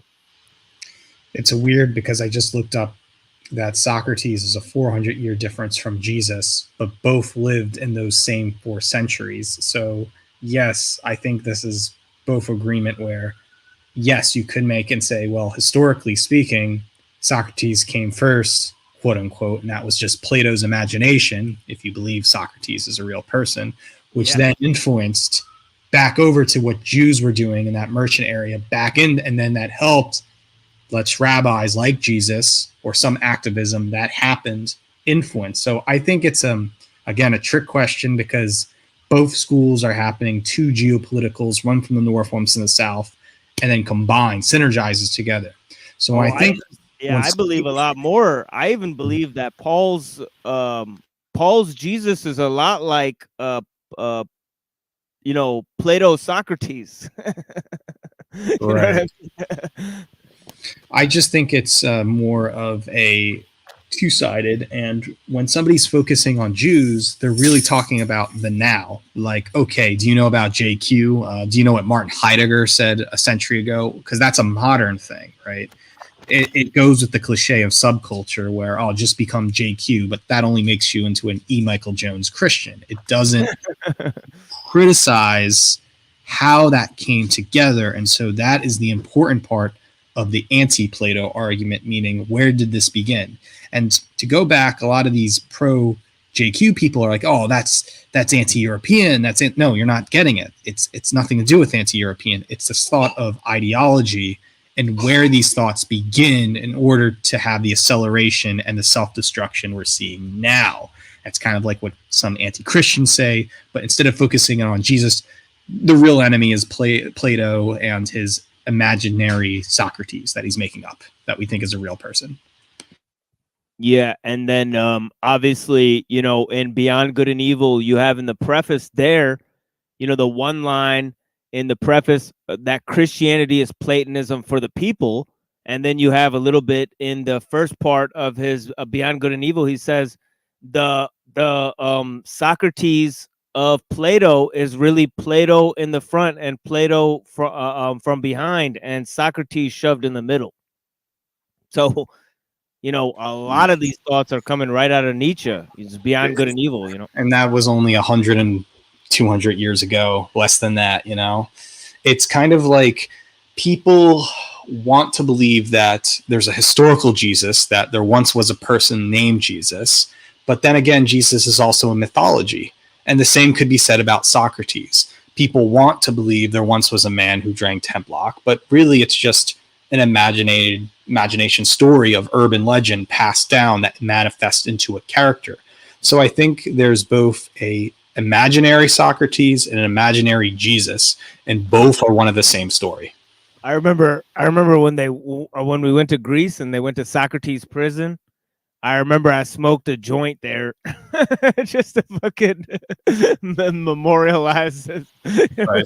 It's like Socrates. It's kind of like some people who memorialize certain places as if Jesus lived here, Jesus was there, and these are just other urban legends, and it's how you worship. You're worshiping not an individual, you're worshiping an ideology about some tradition in the recent last 200 years. And so that's where I think the real problem is in this debate, and both sides need to kind of understand that. That's really how I saw it. Like it's like I'm throwing on like one of my favorite Wu-Tang records. Like I'm just sitting here at Socrates prison, like time to smoke a joint. You know what I'm saying? Yeah, so I just say ignore the one-sided arguments, and it's kind of like the water side's just going to be all of that. So it's not really a debate. It's really just a contest between my ideology is better because this subculture promotes me. Yeah, well, let's get back into some of this. I already know it's gonna be crazy, but yeah, feel free to holler anytime you guys want to pause it. It's moving pretty fast, but we're 22 minutes into this, and not aware of this or have addressed this before. It's the same concept, just different classifications at different times. But for 600 years before Christianity existed, 600 years exclusively, it was classified as one people, the That's Judeans. fine. But there were many Judah, different sects. that Are you saying followed there was the one Torah, sect? that There's were one waiting for a denomination? Messiah. That's why Okay, you the do New realize Testament the says Pharisees were Epicureans. They barely believed that God even interacted with the world. They're a different sect than the people of Moses. Completely different religion. no. They were Did I hear him correctly? The Pharisees were Epicureans? I don't, let me go back a little bit because I don't know. that There's we're one waiting for a denomination? Messiah. That's why Okay, the you do New realize Testament the says Pharisees were Epicureans. They barely believed that God even interacted with the world. They're a different sect than the people of Moses. Okay, the Pharisees were Epicureans who didn't believe that God interacted with the world. I think that's a trick question because we're no longer talking about the subject, because then we're talking about Epicurean society, and that's okay. Now we're talking about Marx. Seems like a curveball there. Yeah. Yeah, there's a lot of that in here, but yeah, where's the link? The linking, yeah. Let me drop the link for you guys. Yeah, you guys could come up if Because again, I wouldn't know if Epicureans are in a sect of that, which therefore why. It's just because we're not talking about that. We're rather talking about, we got to get back to the thesis. Is it Judaism or Socrates or whatever the thing is? And people just want to flex their weird historical, because that said this, therefore, I don't know. like, It's weird. yeah, It's gymnastics. Yeah, I mean, if in a way at the time of Jesus, the Jews were already Epicureans, then the point is moot, because whatever Jesus was rejecting as Judaism had to be surmounted already. So why would you be calling yourself following a Jewish God then, if the Jewish God doesn't interact with the world, right? It's another trick question, because there's different types of Epicureans. It's like, okay, there's Greek Epicureans and Jewish Epicureans, and they had both different cultural mentalities of the world. And this kind of brings in weird evolutionary psychology and race realism. You can't say both had the same Epicurean base. You could say the European Epicureans were more akin to the creation of the church and of communes. That's early Marxist thinking. And then you could say Jews were the more about the synagogue and more about creating that Freemasonry. So again, I think it's a big trick question. We're thinking X and Y is Z, but it's really different.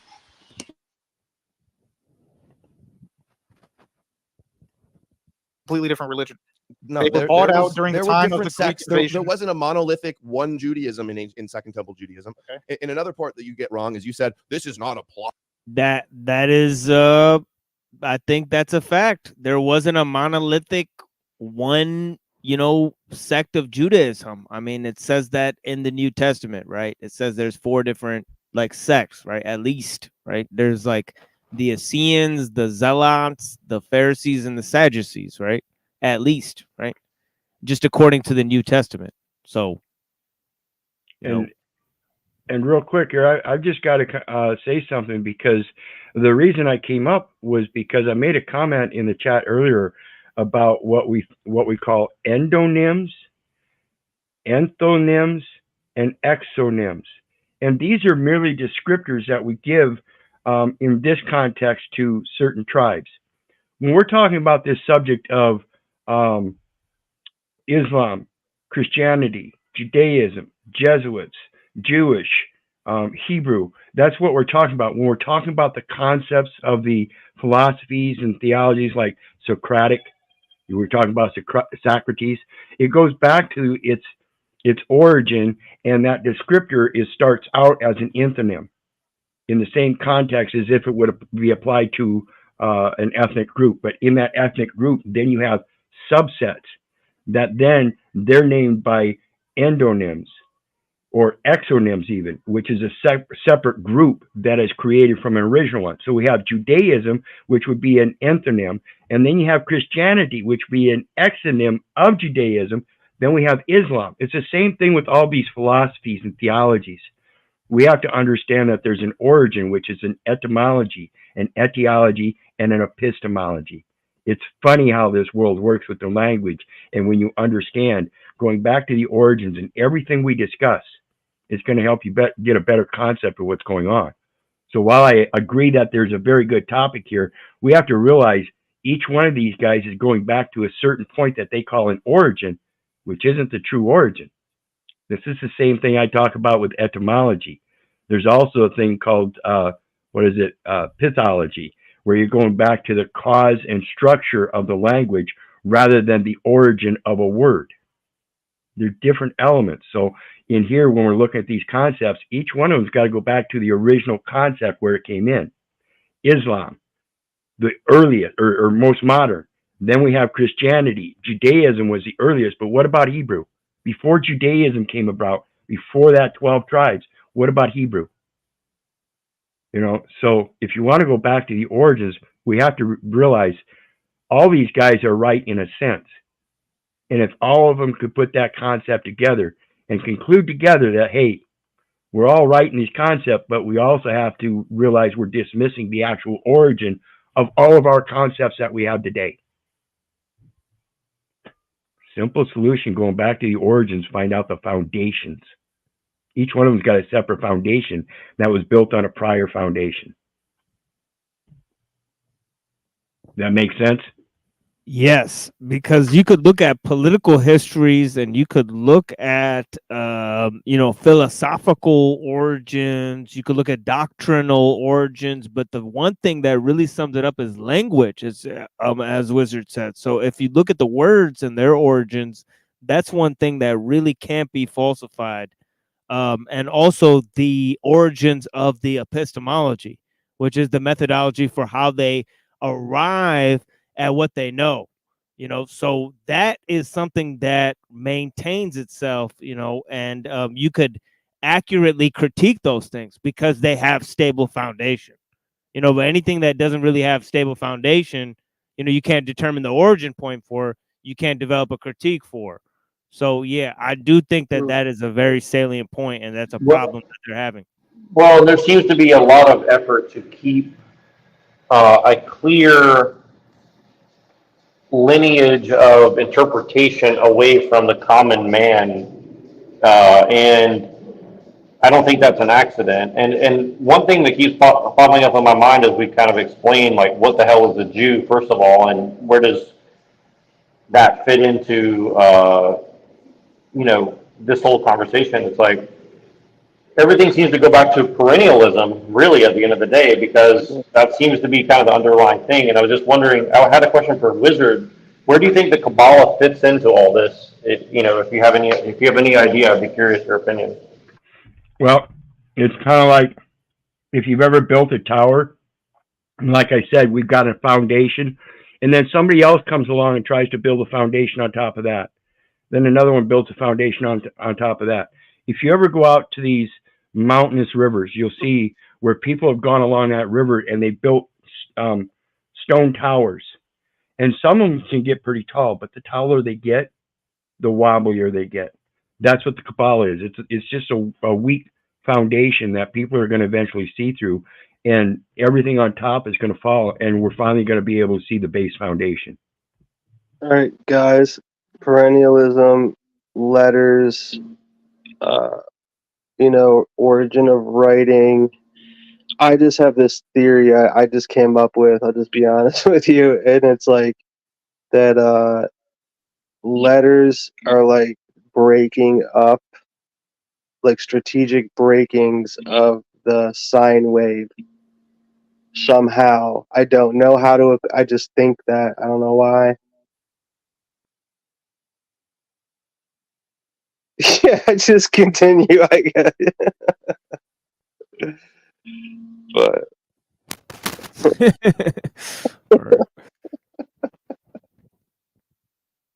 I'm not even kidding, though. I'm not even joking. I mean, everything kind of comes from the sun anyway. And sun, I don't know, waves, sine waves, I don't know. You sign documents and shit. I don't know, dude. I mean, I guess I can't be proven wrong unless someone wants to, because I'd really appreciate that.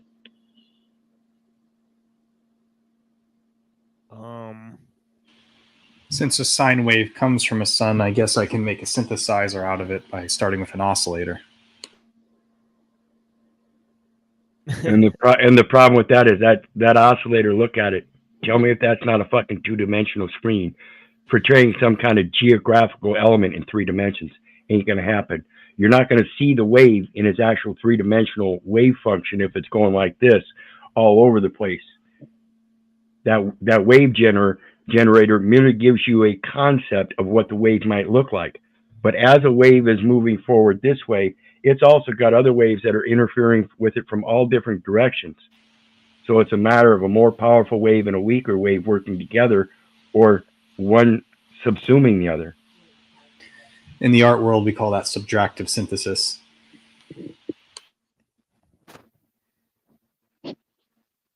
Anyway, back to the topic. Yeah, let's see Yeah, what. let's get back Let's to see the what topic.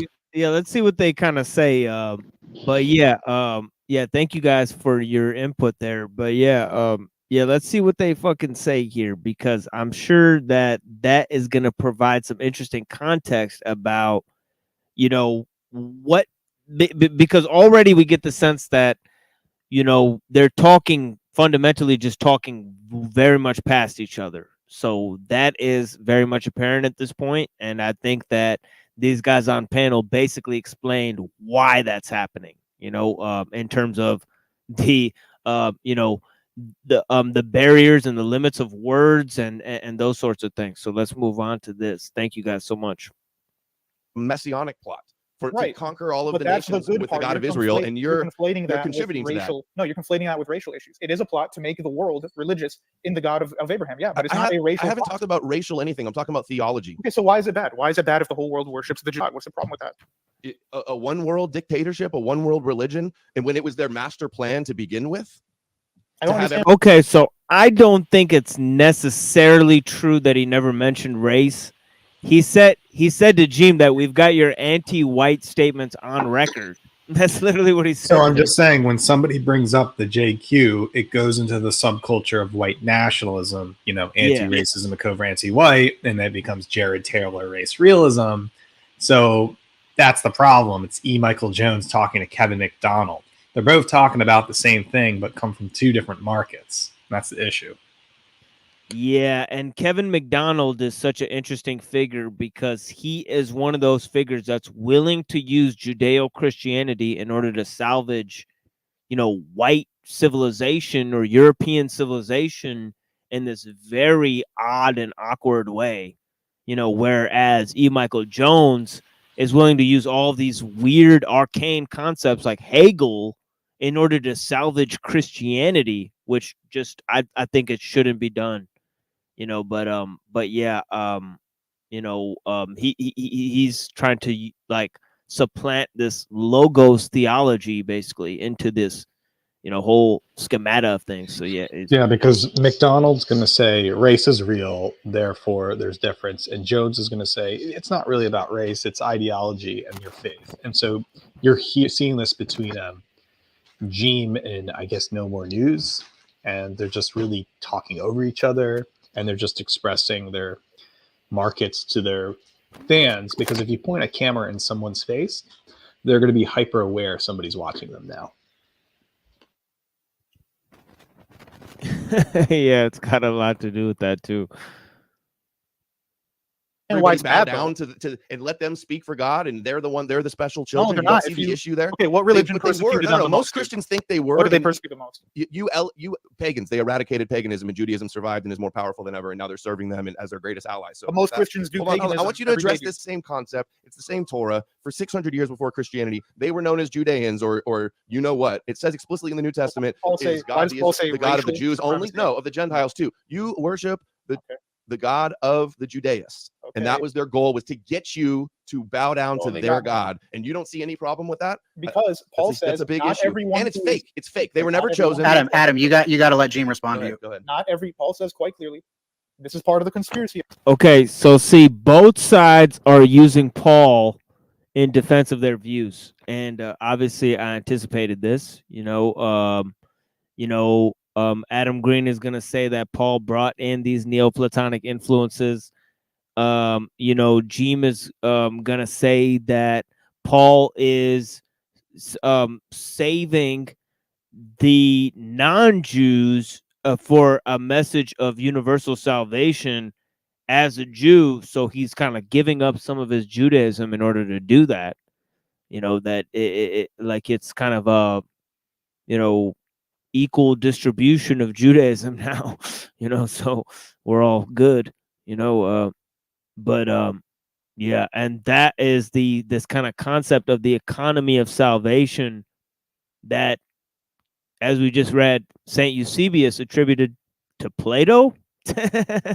Okay, let's go back to this. Apparently, not everybody who is of Israel is Israel. Jesus says the same thing. It doesn't matter if you're sons of Abraham, you have no supremacy over somebody else who keeps the religion perfectly. Jesus and Paul both say that. Not everybody who's of the blood of Israel is the spiritual Israel. And by the way, the spiritual Israel means modern Christians are, not some land in the Middle East. That's not at all what it means. And for most of history, you can ask, let's say rabbinics, who detest Christianity, who say, oh, Christianity is Edom and whatever. What religion is the one that persecuted them the most? Was it Roman paganism? That was only during a certain time period. It's actually the Catholic Church that persecuted the rabbinics the most. So it backfired against them. They're supposed to be these guys. They also protected them. They gave them a victim status, and there were many pagan empires long before Christianity that conquered, destroyed their temples, enslaved them, completely wrote against their beliefs. But no, you worship their God, believe their holy scriptures, believe that they were once the chosen people. They prefer, and then the top sages throughout Judaism have said Christianity is still has issues, but it's better than all the paganism. The ultimate goal, Messiah conquering the nations, and you just say it's a good thing. You don't say I'm wrong. You say it's a good thing. You agree with me and say it's a good thing. Well, you haven't proven it to be wrong. The whole issue here is that you're saying just because happened to be in a covenant where they were the prime people. Jeez, I got nothing from that because of all the edits. What the fuck? I don't know. I guess something about the Messiah ruling the world, something about the Jews like fucking taking over the world, I guess. Too spicy for YouTube, I guess. Receiving it, and now the whole world worships. Yeah, it's so sorry. I just want to say it's so not true that they have to cut it out.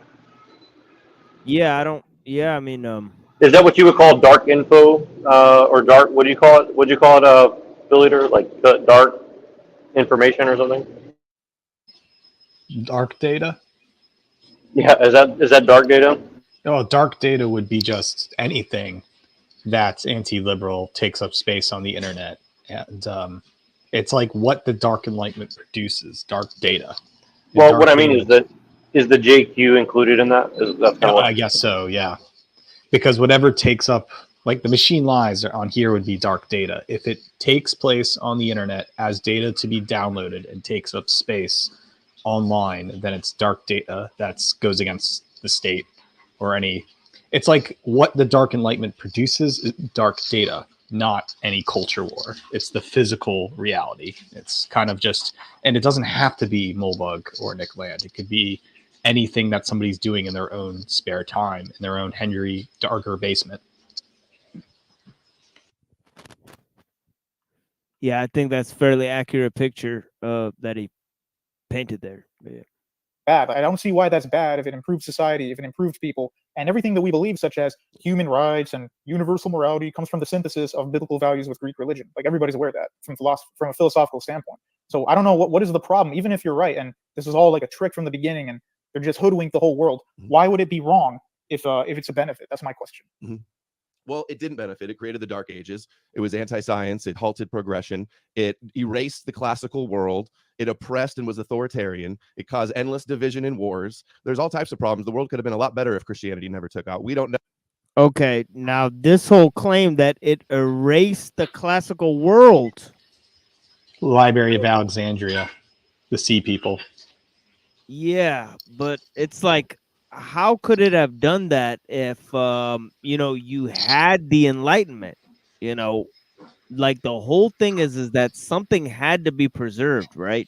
I mean, again, this is kind of a we was white people can stuff, it's like, if only we could have had our white nationalist utopia and then something bad. Again, you can see through the analytics here, and it's just the rhetoric is so we was kangs, Well, you notice though, like they all complain about not being able to have that, but then whenever you try to say like, well, how would we achieve such a thing, they don't really have a way to get there. I find But that very basically, curious. you should boil it down to this. You should ask No More News, what do you think about Baruch Spinoza? And then see what happens. Because you can't deny Spinoza.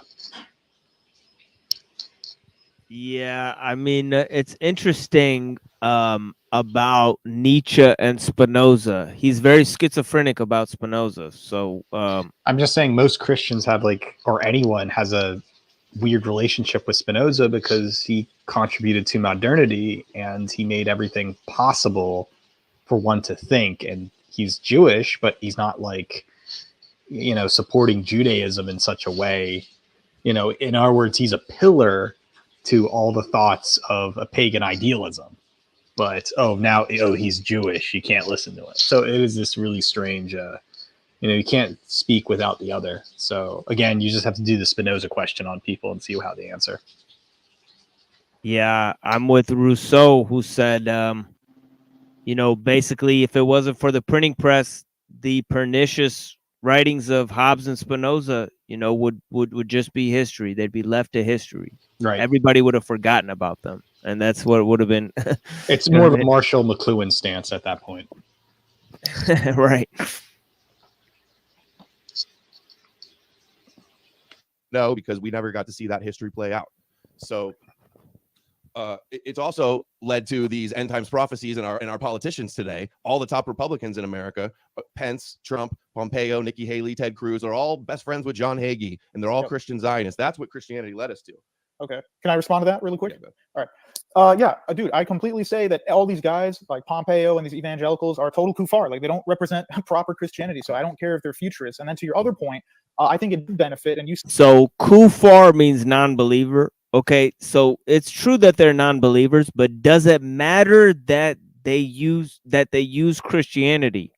Now, if I was, I personally couldn't imagine, such figures appearing, that people regard as basically religious leaders, that are comparable in the Muslim world, right? We have almost nobody that everybody can agree is, or even thousands of people can agree in terms of,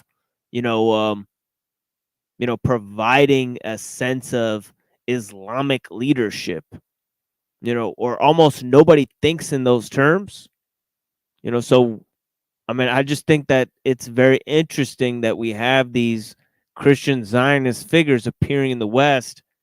I do think it has something to do with this branding of Judeo-Christian, and that's a problem because, what is, why is Judeo-Christian being linked to European in the first place? That is, this whole Kevin McDonald type of thing. What they're trying to do is eradicate it and imagine some we was kangs, pagan only. It's anti-Christian in nature because, again, they want to eradicate Christianity because they think it's Jewish, and they want to imagine an entire new William L. Pierce cosmotheist religion of sorts. And it's just, at that point, it forgets other world history narratives. Again, it can't touch anything that is Jewish, pretty much. It's really silly, but.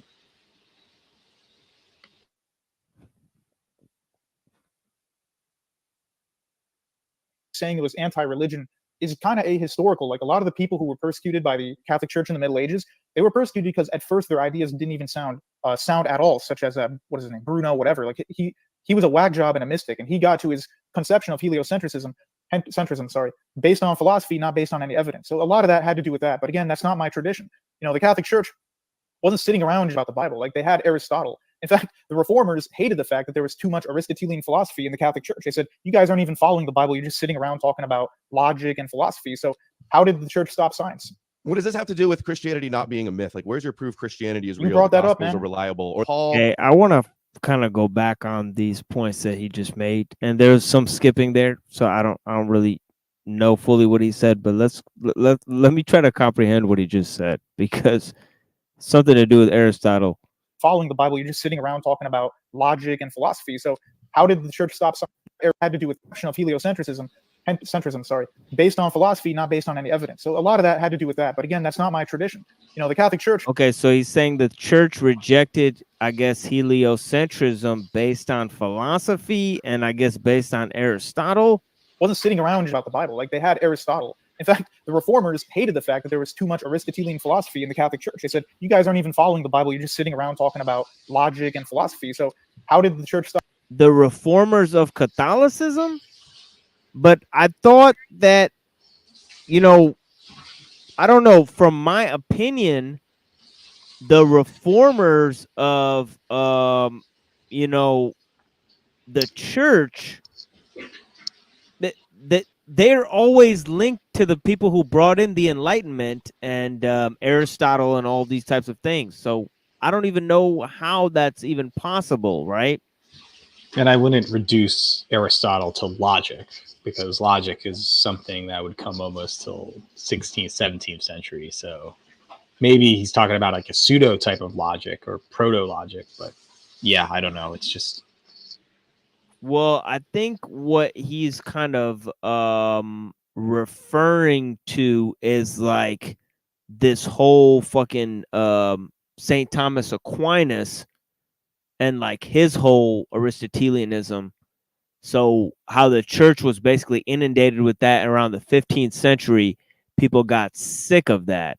But those same people who got sick of that, you know, did so because they wanted to follow the Kabbalah. They said the Kabbalah is much more, you know, in line with the Bible than Aristotle, you know, but the church followed Aristotle. So, I mean, yeah, you know, it again, seems like it's a historical thing rather than cultural. Yeah, I mean, I think it's putting the emphasis on the wrong place, because as I was talking about with somebody earlier today, you know, Martin Luther, because he wanted to gain the interpretation of the you know, Jews, he was sola scriptura, you know, he actually, you know, him and Johann Reuchlin actually went to the Kabbalah. You know, Johann Reuchlin actually wrote a work called De Arte Kabbalistica, where he explains the Kabbalah. And, you know, they recommended alchemy and the Kabbalah as study material, you know, to understand the Old Testament. Why? Because they wanted to go against the church, their understanding of the Bible. So, you know, you know, you know, if you're going to these guys, I mean, they're using the Kabbalah, and the Kabbalah uses fucking Aristotle and all that shit because it's based on Neoplatonism. So, you know, we're back to square one. You know what I mean? But yeah, and how significant are these influences? They're extremely significant, to the fact that Maimonides declared that God was basically immaterial, you know, was a simple being, like coming from Aristotle, this notion of divine simplicity, right? And then when Spinoza declared that nature is God and that God had physical being or physical properties, that's why he was actually banished from the Protestant church and by the Jews of Amsterdam. You know, because he declared nature is God. That's why he got banished. You know, but it is what it is, guys. I mean, You know. Stop science. What does this have to do with Christianity not being a myth? Like, where's your proof Christianity is You real? brought The that up, Gospels man. are reliable, or Paul never knowing Jesus and just seeing him from the scripture. Like, you realize ancient Christians were searching the scriptures for hidden mysteries to be revealed. So Paul made up Jesus. There is the claim that Paul made up Jesus again. So yeah, that's a yeah. So I'm assuming Jeem is Jewish and No More News is some like pagan nationalist myth guy or something. He's Christian. He's an Orthodox Christian. Okay. But I do think it's interesting is that once you reach that level, you start to believe, you know, not a historical Jesus, but a Jesus mythology. And you start to believe it was just, you know, Docerism, that like Jesus is not a real person. It's rather people talking about themselves, and urban legend becomes something. And I think a lot of those Orthodox people know that to be true. And so you have that paganism infused compared to, say, Jews looking for the Messiah to come, you know. So it kind of wraps around together again.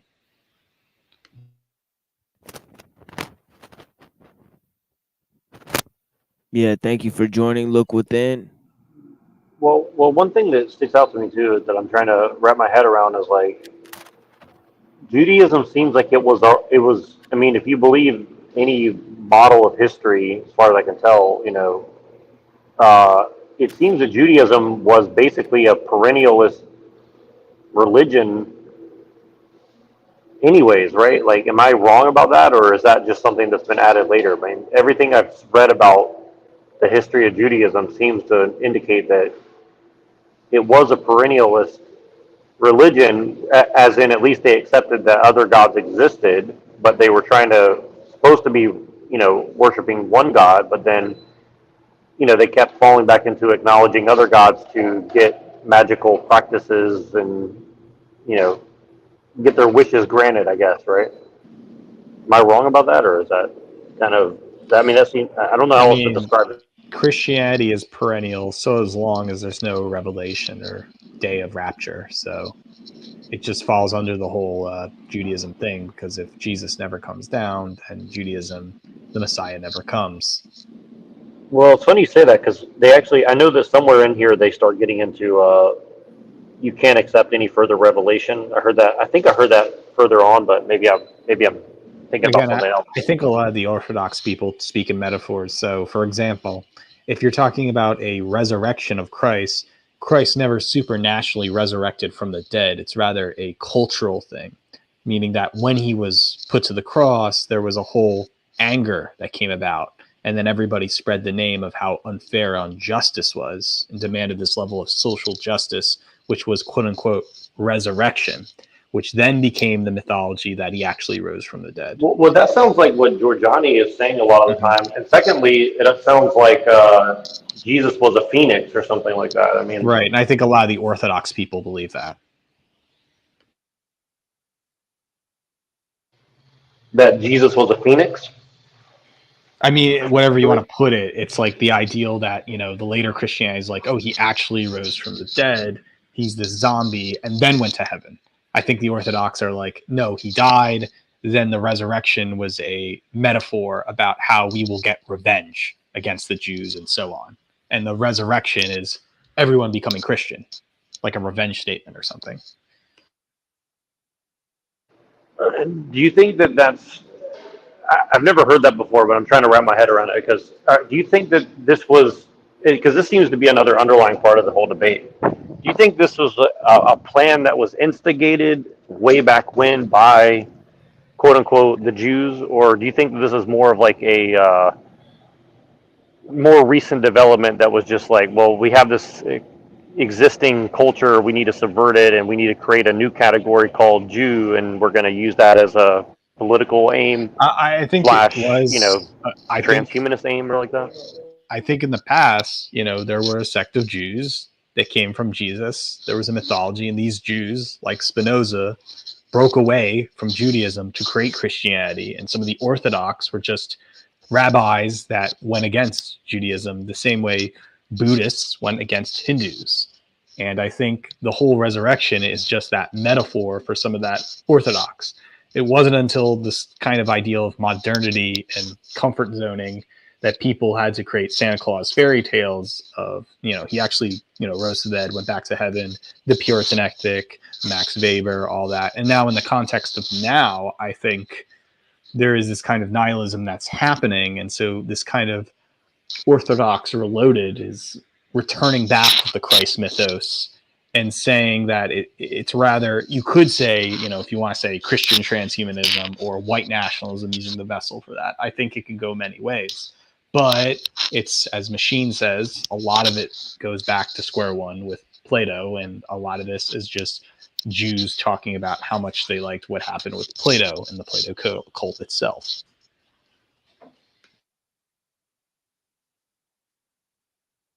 It reminds me of that Matrix and Kabbalah video we watched last time. That's exactly what it reminds me of. Like, I don't know if you saw that by Beer.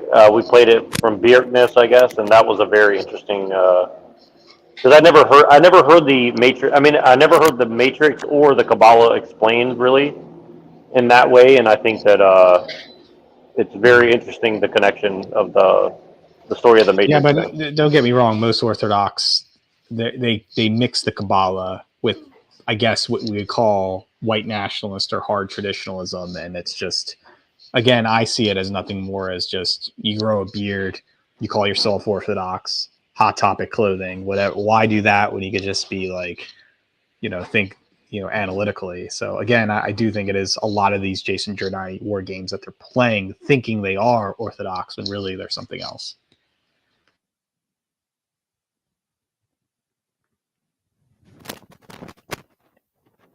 Well, I don't know if Adam Green or actually knows this, but I tried to express to him when I had him on my show that I'm really his top fan ever in the world.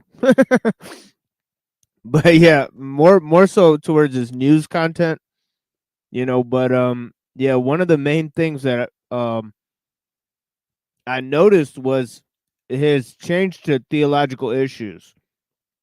And this occurred at a critical time when he started talking about the Kabbalah and started having those Messianic rabbis and those clips from those rabbis. And then what actually happened was he had Christopher John Bjerknes on his show for a very long time. And then they had a very public falling out in which they both tried to discredit each other. So it's funny because Christopher John Bjerknes' work actually had a key influence on the direction of Adam Green and the content that he covers, but then eventually, they went in a different direction. So it's interesting that Christopher John Bjerknes, he kind of makes these philosophy videos now, and Adam Green continues to focus on the history. But I do think that these two sides have to come together at some point. History has to meet philosophy at some point, because there's two heads of the same, like Cerebus dog or whatever. Even.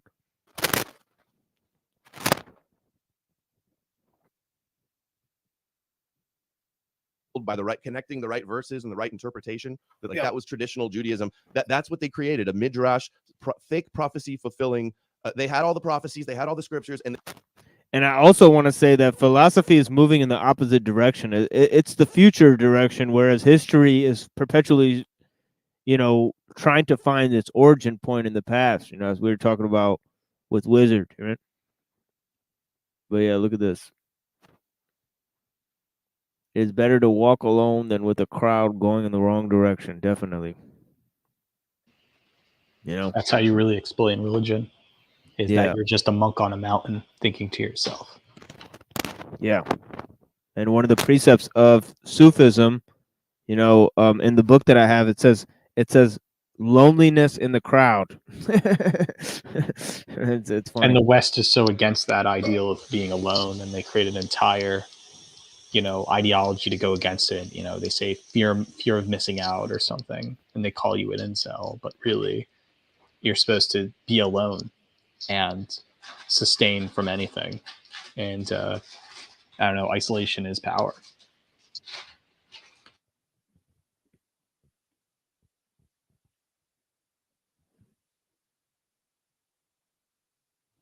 They concocted a savior narrative to fit it, and then sold this prophecy magic to the nations. Okay, That's how it's a deception. My response to you would be, I don't understand how it's fake when they consistently get stuff 100% correct. Like the Daniel chapter 9, 70 weeks prophecy, the Messiah will come within 490 years after Darius II's declaration. That's exactly when Jesus roams the earth. But even if it's fake, how are they getting all this stuff right? Or how about, and then I'll let you answer, how about the fact that the book of Psalms written by David, this is many centuries before Jesus walks the earth, before the Roman practices come about, that he'd never met a Latin person in his life, predicts in his Psalms that the Messiah would be fed vinegar. That's a Roman practice that was invented later. So if it is fake, if I grant you that, how are they getting all this stuff right? Like that's a prophecy beforehand? of Psalm 69 that it didn't happen. Give me gall and vinegar for my drink. That's another just fake prophecy fulfillment. You say, how could it possibly be that all of these prophecies were proper prophecies were fulfilled? How is it not the simple explanation that they just wrote a story using the prophecies as inspiration, quote mining scripture, which they did. That's why the Septuagint is verbatim, word for word, put into the Greek New Testament. When Jesus and these guys were all, not Greek experts, they were speaking Aramaic. It's not actually. It's not 100% one-to-one. There's a lot of verses where when they quote from it, it's neither from the Masoretic or from the Greek Septuagint. So there was a third Hebrew type. There's numerous verses that are, though. I've seen it. New Testament. I agree with you. Testament, the New Testament. Word. It shows it's the Gospels are original. You do realize that the Gospel of Matthew, purported by all the church fathers, was originally Hebrew, not Greek? No, that's not true. That's okay. They don't believe that anymore. They don't believe that. They never found that. In fact, it's well known, and the consensus is that it's Mark in priority. Mark was the first gospel. Matthew expanded on it. Then Luke copied Matthew and Luke. But all the church fathers are unanimous about it. We know exactly what happened to the copy. It said, okay, we're not going to sit here and trust the church fathers, but the fact that they don't have an original copy of it, that's all it means. You don't know what was in the original copy of it. It doesn't mean that what's in it now today isn't accurate. It means that we don't fucking know. That's all that it means. But definitely we're not going to trust the church fathers who said fucking Moses and Plato are the same. Give me a break. I'm not trusting them. I mean, like, that's weird. as it was at the Library of Caesarea, Eusebius says, and a couple hundred years later, the Muslims burn it down when they invade the Levant. That's what happened to it. We know where it was. It also makes sense. The New Testament has these translations where it'll say, Rabbi. Oh my God! It's not the Jews. It's the Muslims. So the Jews didn't become Alexandrian and then corrupt your religion. It's the Muslims who burned the fucking library down, and now we don't know what it is. Come on, dude. Caesar burned the fucking library down before that. So, I mean, this whole thing about burning the library, almost half of it was already gone. Yeah, again, I think there's a fallacy. Like, if the Library of Alexandria was saved, supposedly there would be new information or new ways to allow to think, which you can already think now. They're just looking for some fake evidence that doesn't exist, or they want it to be real, just like how they want to make Jesus a person, Socrates a person. Again, I think it's a big misconception and a curveball, and they're trying to uphold some kind of liberalism and talk. And I think that's the distortion in semantics there. I hear Julius Caesar, and I hear Judeo-Christianity.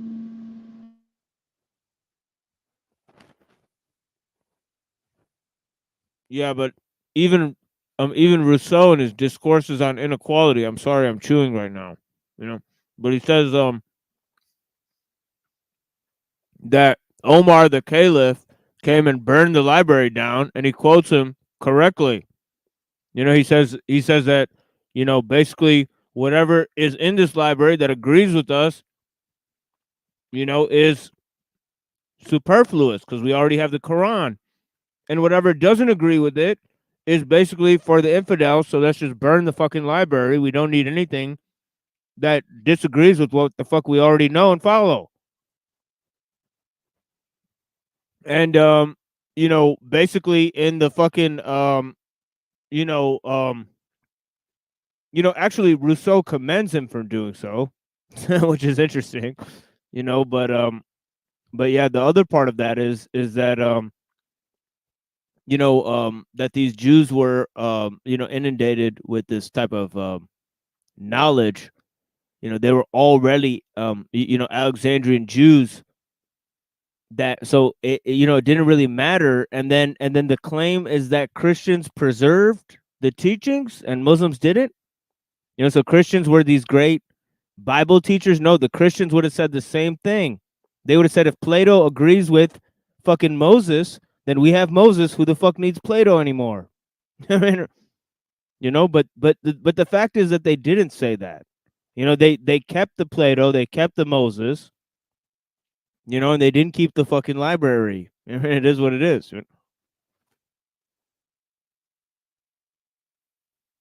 Rabbi, and then in brackets it explains to the reader what that word means. Well, obviously, No, this Jesus is a wouldn't be Christian explaining that word. misconception about the Gospel of Matthew being originally in Hebrew. Matthew copies and changes Mark word for word. That's how we know that Matthew copied from Mark. Most of And the Mark Greek is copy, in though. Matthew word for word. In He the copied Greek it and copy. expanded on it. Yes, In the this Greek is well copy. known. Read gospel fictions. Like, Dude, I've have seen you read that. any books on Jesus mythicism or how Yeah, I've read Bart Christianity Ehrman's was stuff. fabricated as a myth? Yeah, I've read Bart Ehrman's stuff, but you do realize Bart Ehrman will acknowledge. He's a poor historicist. I've read his books as well. So he's a poor historicist. No wonder he you says don't that the get New this. Testament is 100% copying the theology of the Old, and that Jesus is just a Torah extremist. He's not some Greek sage ghost who came down in the form of a man. He literally became man, is what the Gospel of John says. Paul doesn't say, just because he doesn't mention Paul's miracles. I'm just bringing this up because it was Or unanswered his earlier. virgin birth, or the empty tomb, or Pilate, or Do you the know what his Romans epistles killing are him. about? Nothing. It's about He writing mentions to nothing. churches that already exist. Why is he going to redo everything they already know? Because he says, you already there was know what I'm plenty writing opportunities about. where he was arguing, where he could have cited one of Jesus' teachings or one of the parables or one of the, like, he doesn't even talk about the betrayal of Judas. You realize that our earliest text of the Last Supper or the Lord's Supper comes from Paul, and he says he wasn't in attendance. He didn't learn it from any man. He got it from Revelation. It's prophecy fulfilling. This, you got to understand that Jesus didn't walk the earth as a magical superhero fulfilling all the prophecies of the nation of priests. They had all the prophecies and wrote a story fulfilling them. That's the simple. Okay, Bart Ehrman is really interesting, though. I think it's funny is that you have a divide between mythos Jesus and historical Jesus. Oh, yeah. Both actually believe in the same thing. It's just that the historical Jesus people like Bart Ehrman are like, okay, a lot of that is fake, but he was a real rabbi. He was a real person. It might not be this, but it was real. But the myth Jesus says, no, he wasn't real. Then it was a myth by, Paul, Peter, whatever. And so it's like weird because the historical Jesus and myth Jesus people, they both believe in the same thing. They both agree in a mythology. They're just nitpicking over where's the historical evidence. And I just think that's a big, again, distraction from what we're really talking about. The same thing of mythology. Yeah, I mean, yeah, it's interesting. I covered that debate. It was, basically Bart Ehrman and Robert Price, mythicism versus, the historical Jesus. And oh my God, man, It's like, really, I'm telling you, the yeah, historical people are more like mysticists than anything, because historical people like, okay, he didn't do this, he didn't do that, but it says in records it was this person. But the same argument can be said about historical Shakespeare. It's like, okay, maybe Shakespeare wasn't real, but there was this guy, he used the pen name, but he also was De Vere and he also was Marlowe. See, it's like, okay, you can prove that it was a real and he was using different pen names, but it's not the William Shakespeare as an individual. So it just makes the Shakespeare mystics more powerful. And I think this is the same comparison in this argument between people who just want to prove it was a real person when they're not.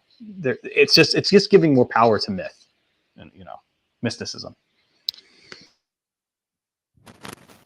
yeah, and it honestly low key gives power to the Kabbalists because it kind of, they ascertain that Jesus is a sort of a made up story that has to come about in order for them to get their salvation. So it's like this whole conflict is created out of thin air.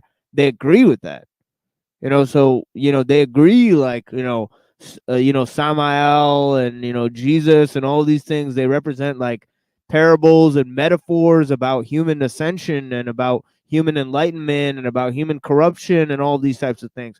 So it's very, very creepy, but yeah, I mean, obviously, it's like they've heard that. Yeah. Ehrman publishes a book, Did Jesus Exist? And he gives the Jesus mystic people a platform. It becomes a New York Times bestseller, but at the same time, he just surveys it and it just makes people believe, yeah, so he doesn't really, debunk anything. He just gives it light and just says, well, that's true, but actually he was a real person. It's kind of like a last minute cop out. I don't know. It just doesn't make any sense. Yeah, I mean, I read Bar Ehrman's book, and then I read his book on Paul, and in the middle of his explanations of Paul, he stated that Paul got his teachings from pre-Pauline Christian traditions with no fucking proof. And I mean, I had to reread that part like 3 or 4 times to see if like it was actually just hot gas, and there was actually nothing there behind that statement. It's like he just had just invented a statement and then used it, you know, like I was horrified, to be honest, but yeah, I do see that Bar Ehrman is serving like as many people as he can. It's like the Right. most sycophantic scholarship I've ever seen. Well, he also does. It's unfortunate. He'll be like, well, yeah, sure, the mystics are right, but he was just a normal person. What he's also doing is he's downplaying some of those Orthodox people, which is ironic, or any of the supernatural Pentecostal people, because he's saying if we're supposed to think of Jesus as just a normal person like you and me, and he did exist, it still doesn't debunk the case that mythology came about a normal person. It's as if I was to die and then 5 people make up a story about me later on. It's very Ehrman's not doing anyone a favor. Ehrman is just debunking popular people and then pushing the mythology and mysticism anyway.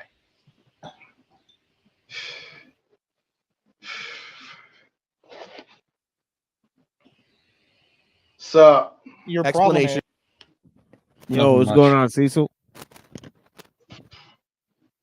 Dropping some kids off at the pool, you know what I'm saying?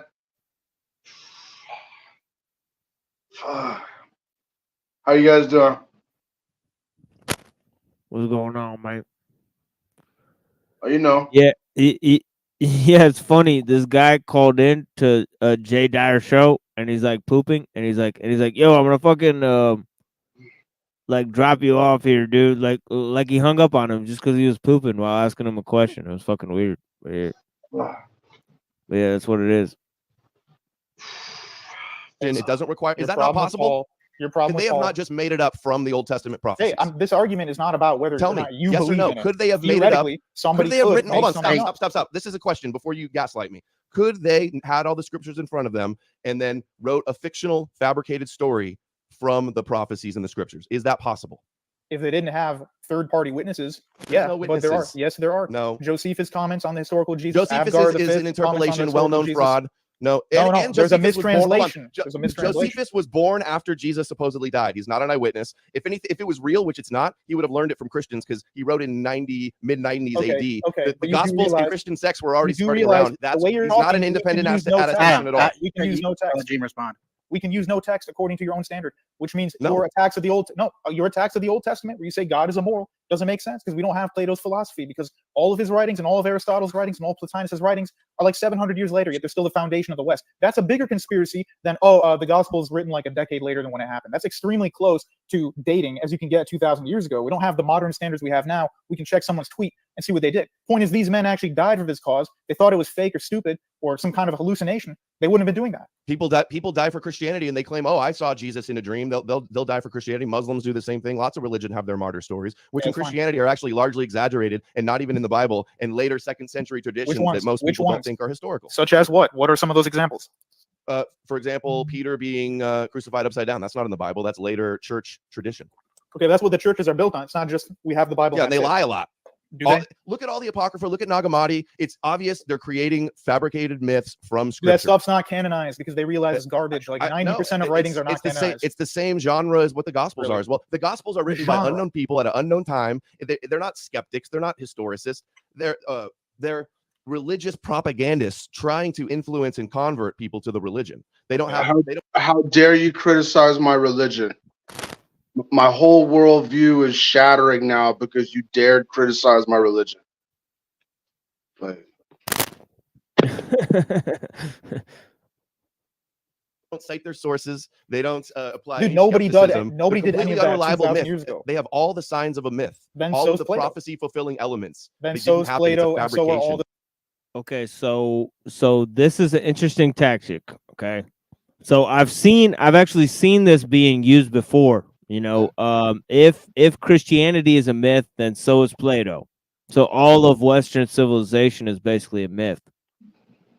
and that is a very interesting approach. I've seen that being leveled, that there's more attested to documents for Jesus, and this is actually approach comes from Bart Ehrman. He's one of the main proponents of this. He says that Jesus is one of the most attested to characters in all of history. That's one of the claims that Bart Ehrman has made continually against mythicism. So it's fascinating that Jeem, is again using that view from atheistic scholars, right? And basically saying that to bolster that claim, so is Plato a myth. But the thing is that the Christian ideal is not based on the book, right? It's based on the fulfillment of all these other things, as he's saying. So yeah, so I mean, again, why does it matter if Western civilization isn't real? Because nationalism needs mythology to go forward. It doesn't even believe, it's not going to change your mind if none of it's real. People will still believe in it, even if it's not real. It's actuality and possibility. I mean, this is an Alvin Plantinga argument. You can believe in possibilities, like a golden dragon flying, or you can believe in actualities. But neither the possibility or actuality is true. It's whether if you believe it or not. And so that's how people believe Christianity is an actuality. And so again, all of this is coming from liberal mumbo jumbo about worshiping individuals like Socrates, which again is a figment of the imagination. And it's amazing how people really want to believe in liberal individualism, even if they project it 3,000 years ago onto things.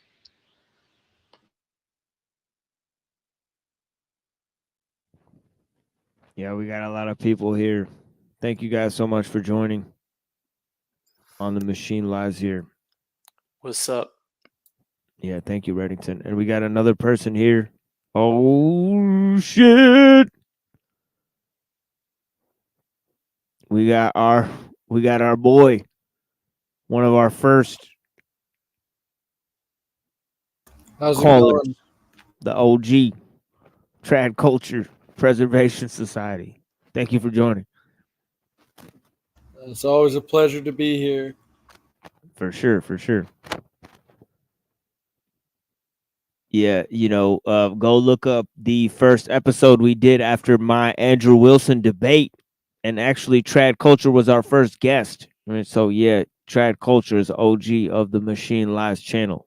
Basically co-founder with like Neurojack and stuff. Like I want to say, but yeah, blessings, guys. The philosophies, everything that you base your worldview on doesn't exist then, because it has much, much, much worse scholarship or chain of transmission to its original. Okay, so then we Myths can't have even use influenced things. Plato or Yes. Aristotle. Myths have influenced things. That Okay, doesn't then mean how? they're true. Then let me Just ask because they've you. influenced people doesn't mean that they're true. Then let me ask you. You often say that the 5 Speed, what's going on, brother? How you doing? Pretty good, pretty good. Looked like an interesting topic. Figured I'd pop up and hang out in a while. Yeah, blessings. Yeah, thanks for being here. Thank you. Old Testament is immoral. By what measure is it immoral if we cannot refer to Plato because he's a myth? So how is it immoral when God or erases people? You said the Old Testament? Yeah, like let's talk about the Old Testament. You always attack the Old Testament. What's wrong with it? Why is it bad if he erases people? Yeah, the idea of a scapegoat atonement sacrifice, which is what the atonement of Jesus is all about. He's identified as the Yom Kippur goat and the Passover lamb. Okay. All of these ancient Israelites blood magic rituals, scapegoat rituals, the same thing that they do when they swing the chickens around today. It's the exact same concept. And this is what Christianity was built upon. The reason this is funny is because the swinging chickens thing, Adam Green really harped on that with the rabbis swinging the chickens, and yeah, I mean it's just interesting that the scapegoat atonement ritual, and the partial hardening that's coming upon the Jews until the fullness of Gentiles come in. So that is an issue. Some of the sects seem to harp on this problem. But is it all about, this whole issue, scapegoat atonement? I've heard a lot of Christians say, well, it's about life. It's not about death. I mean, it's an interesting view, but yeah. It just basically begs the question anyway, so.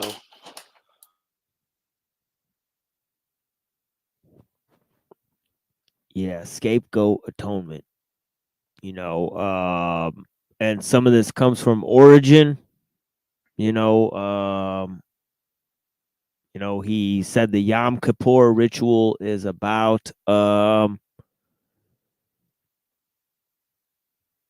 the scapegoat ritual atonement. The Yom Kippur, the scapegoat in the Yom Kippur ritual represents Jesus, and the sins of the Gentiles, is basically that Satan rules over the Gentiles, and that this is a very interesting understanding of that. But the thing is that the Orthodox generally reject Origin. They reject him for his Neoplatonism. So back to Jeem's point about the Neoplatonism. It's very interesting. Hey, can I ask a question? Yes, of course. Are you saying the Old Testament and the New Testament were all written like at the same time? Like, because the Old Testament in Genesis, the book of Genesis, there's a picture of Christ being sacrificed for the sins of Adam and Eve. It's a prophecy of Christ. So that would so the Old Testament it speaks of the New Testament before Christ even came. So are you saying that they're both the same, written at the same time? It must have been written at the same time to get all that story together. Well, I don't believe that, and they don't believe that either. But they do believe, as you said, that the two documents refer to each other in an extreme capacity. That means that basically the New Testament is a fulfillment of the Old Testament. Both of these guys basically believe that, but one of them just believes that it was manufactured. That's Adam Green, right? Yeah, that's Adam Green. Oh, right? yeah. And the other one's trying to defend. He's not really starting from the beginning, that Christ was walking in the garden. That's the origin of Christianity, really, is if you follow Christ, Adam and Eve, we're walking in the garden following Christ. And then all this, I don't know. It's so, if you know what I'm trying to say, kind of. Yeah. Yes, of course, Rocky. Yeah. Christianity the Jews didn't start Christianity. They were later on, and they were supposed to teach the whole world about, and they failed, and they were losers, and you know what I'm saying? And they're still losers today. They're fucking losers. They did a terrible fucking job. They were given one fucking mission to spread the knowledge of Melchizedek or whatever they called him back then, and they fucking failed. They fail all the time. They had one job to do, is that it? Yeah, basically. They were supposed to be a witness to the world. And they were given the 10 Commandments, and they were supposed to, the moral law was not just for the Jews, it was for the whole world. And anybody could become a Jew. All you had to do is follow the teachings of Melchizedek, which was an incarnation of Christ. Just like Christ was in the garden, Christ is always everywhere. The angel of the Lord appeared unto this guy. The angel of the Lord and Adam walked with the Lord in the garden. You know what I'm saying? So if Adam Green is right, and the whole Bible he'd have to be right, because the whole Bible would have to be bullshit. It would have to all been written at once. So there you go. My opinion. I'm sticking to it. Enough with the Old Testament.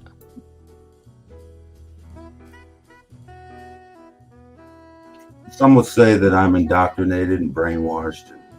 I would say that you're the one that's indoctrinated and brainwashed. There's more evidence of Christ than there is of Plato and all these Caesars and Yeah, that's what the Jeem guy is saying. That's what Jeem is saying. But ultimately, you know, he's also saying that Plato corrupted the church, right? So that's a whole nother thing that I think a lot of Christians aren't aware of. You know what I mean? Well, because Plato had a similar thing, that God was non-material. But that's that's where it gets into the that's where it gets into interesting debate about cosmology, because we were talking about Spinoza, and why Spinoza got ousted from the Jewish community is because he had claimed that God was immaterial based on divine simplicity as well. So the whole thing comes back to Jews and Christians sharing a similar view about this whole immaterial thing, you know? Yeah, but ultimately Christians don't believe that, because, you know, Jesus isn't immaterial, right? So yeah, well, God is spirit, and Jesus came in the flesh. We know that, so he became material, but he was before he was, you know, he could have been material. And so, yeah, just because Plato and the Jews fell into a partial truth that God is spirit, and he was before materials. Yeah, materialism is a false religion. Kind of, you know, like thinking everything is material, everything's, you know, Big Bang materialism. There's no. Oh yeah, I'm with you on that one. Yeah. But just because Plato fell into a truth, don't mean that, you know, that the church copied it. Just because, you know, what was first? Plato made up some half-assed truth, and then Christianity is kind of similar, and so Paul must have been a Platonian or whatever. That's what Eusebius and the Clement guy were saying, though, and they were the founders of the church, right? Oh, I don't know.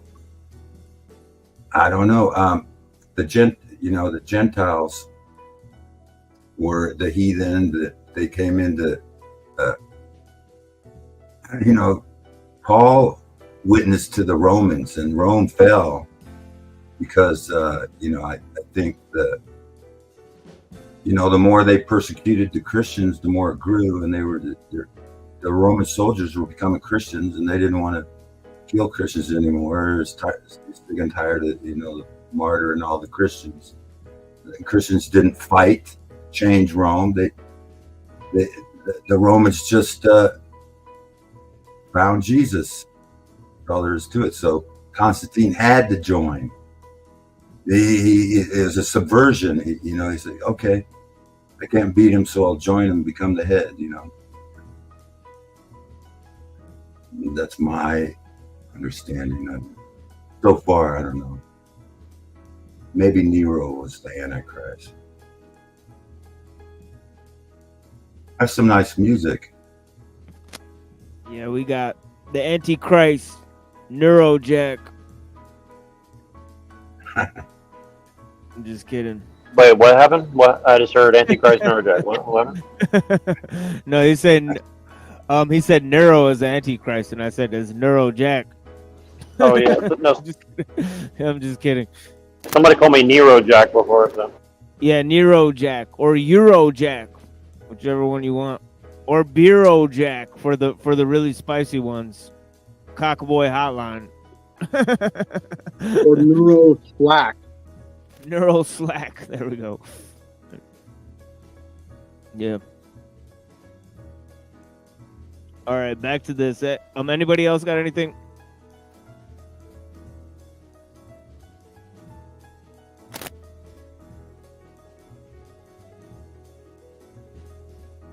So that's an immoral thing. If that's not justice in the world to sacrifice an animal and then you're forgiven for something, there's real justice. You have to actually, make things right, or you have to be the one that gets punished. But in the Old Testament, that's God immoral does for one. function. It's not accountability for one. Excuse me, let me answer that. That was, first of all, you don't just, the sin is on the animal, therefore God doesn't punish. God says in the Old Testament, if you do not follow the Sinai contract to a T, regardless of what you do, he will take away the land of Canaan from you. Also, you said blood sacrifice. I mentioned in my opening statement, for the first 1,000 years, the church has believed in Christ as victor. They weren't holding this blood sacrifice, satisfactionary atonement theology. This is a much later thing that the churches do not even agree on. So that's not a Jewish I don't care idea. what the church. What you the don't churches say care. about You're it. They don't attacking agree it. on it. Yeah, some of them do. The point is, For the Old Testament 1,000 clearly years, they identifies rejected Jesus as a Yom Kippur goat and says What's the wrong with blood that? heals you. You drink the blood. Do you not think that you symbolically drink the blood, and you're going to say it's not a blood magic ritual? But what you haven't demonstrated why that's bad. Like, you're just saying it's weird, it's blood. Like, why is that bad? Explain. Wait, what?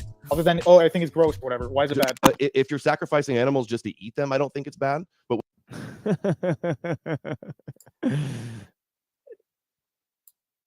He does not think it's bad, huh? Interesting. What are they talking about? I guess Sacrificial atonement. Eat blood sacrifice? Yes, sir.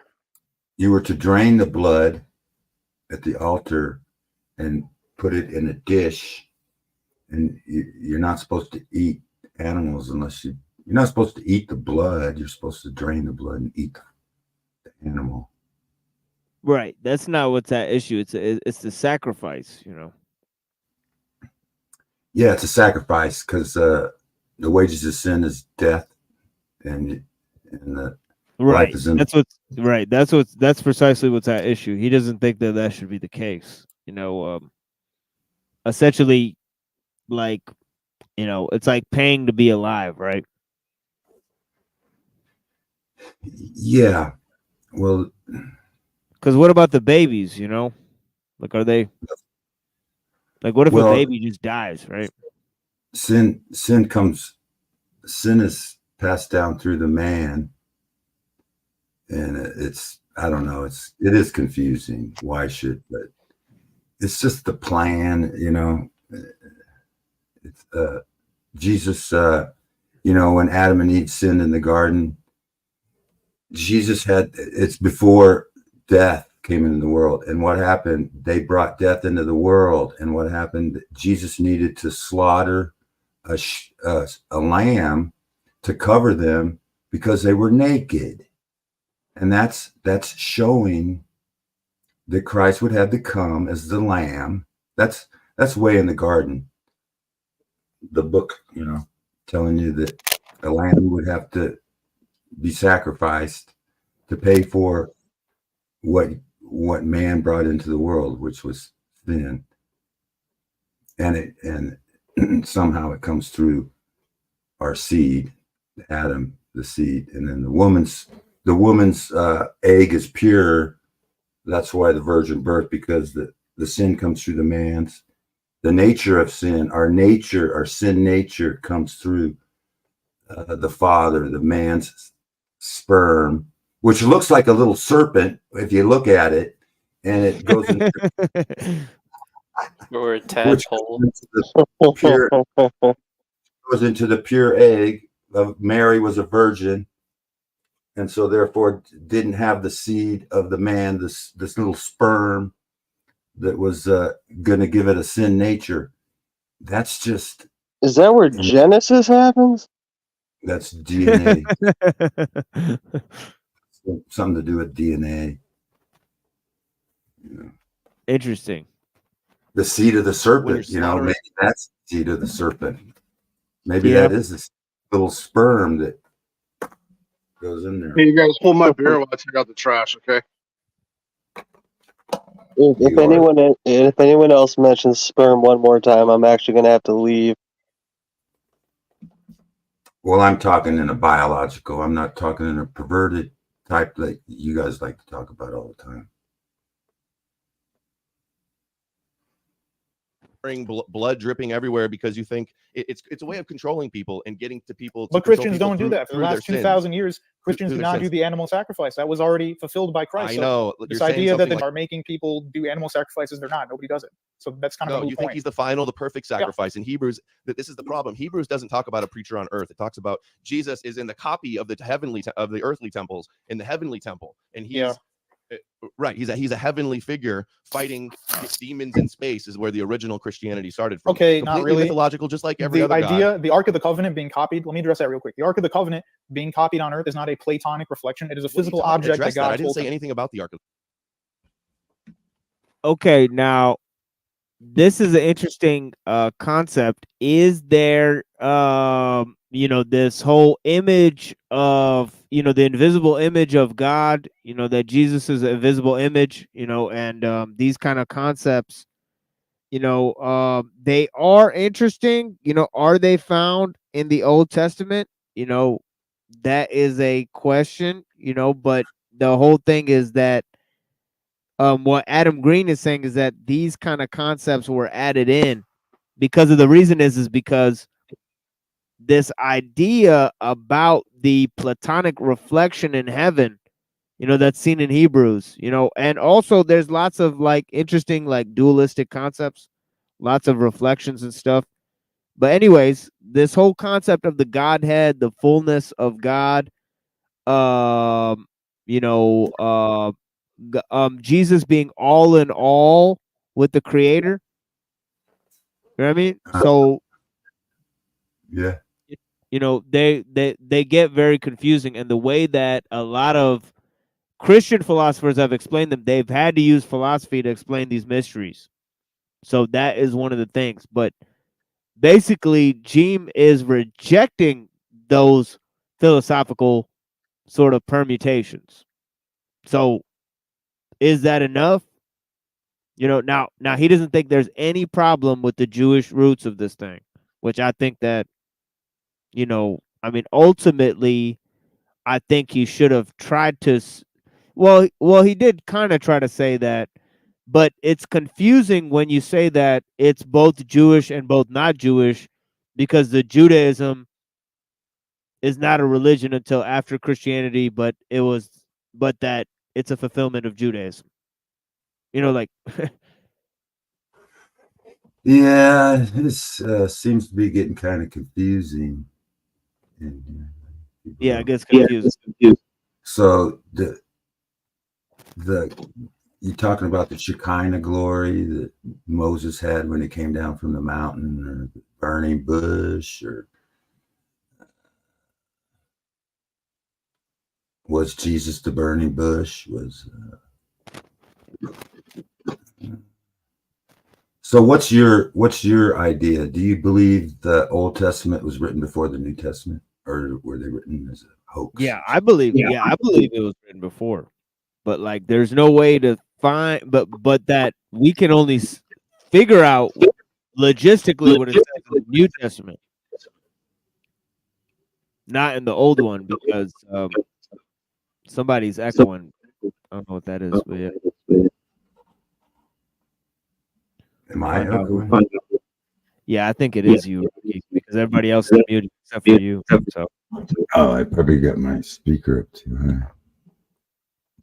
yeah, we'll figure that out with Rocky, with our friend Rocky, our elder friend here. Blessings. Thank you for joining, friend. We're never going to make it through this debate, right? Oh yeah. Because let me see. Yeah, we might not make it through. No, yeah, we will make it through because I'm half an hour through this. It's it's an hour and 52 minutes long. So yeah, I think I will make it through. There's like an hour and like 10 minutes of it left. So yeah, I think I'll make it through. Power through this motherfucker. It is what it is. And we got Cecil Drake out here. I'm not too familiar with philosophy and Yeah, all. yeah. I'm Yeah, that's more why this show is good, because people, regular people get to get a little dose of the I'm philosophy. trying to figure out what all the philosophy has to do with my faith, because my faith's not dependent on philosophy. Yeah, yeah, I believe that too. I believe that too. We gotta get the philosophy out of the shit.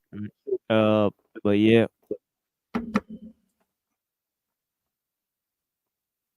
You said that Jesus is a copy from heaven. That's the Not of idea the of Ark of the Platonic Covenant. heavenly copies. I'm That's using what the Ark of the Hebrews Covenant. says. That's what He's Hebrews not a says. Platonic form. There's zero No, he's the Platonism in the New perfect form Testament. of a high priest.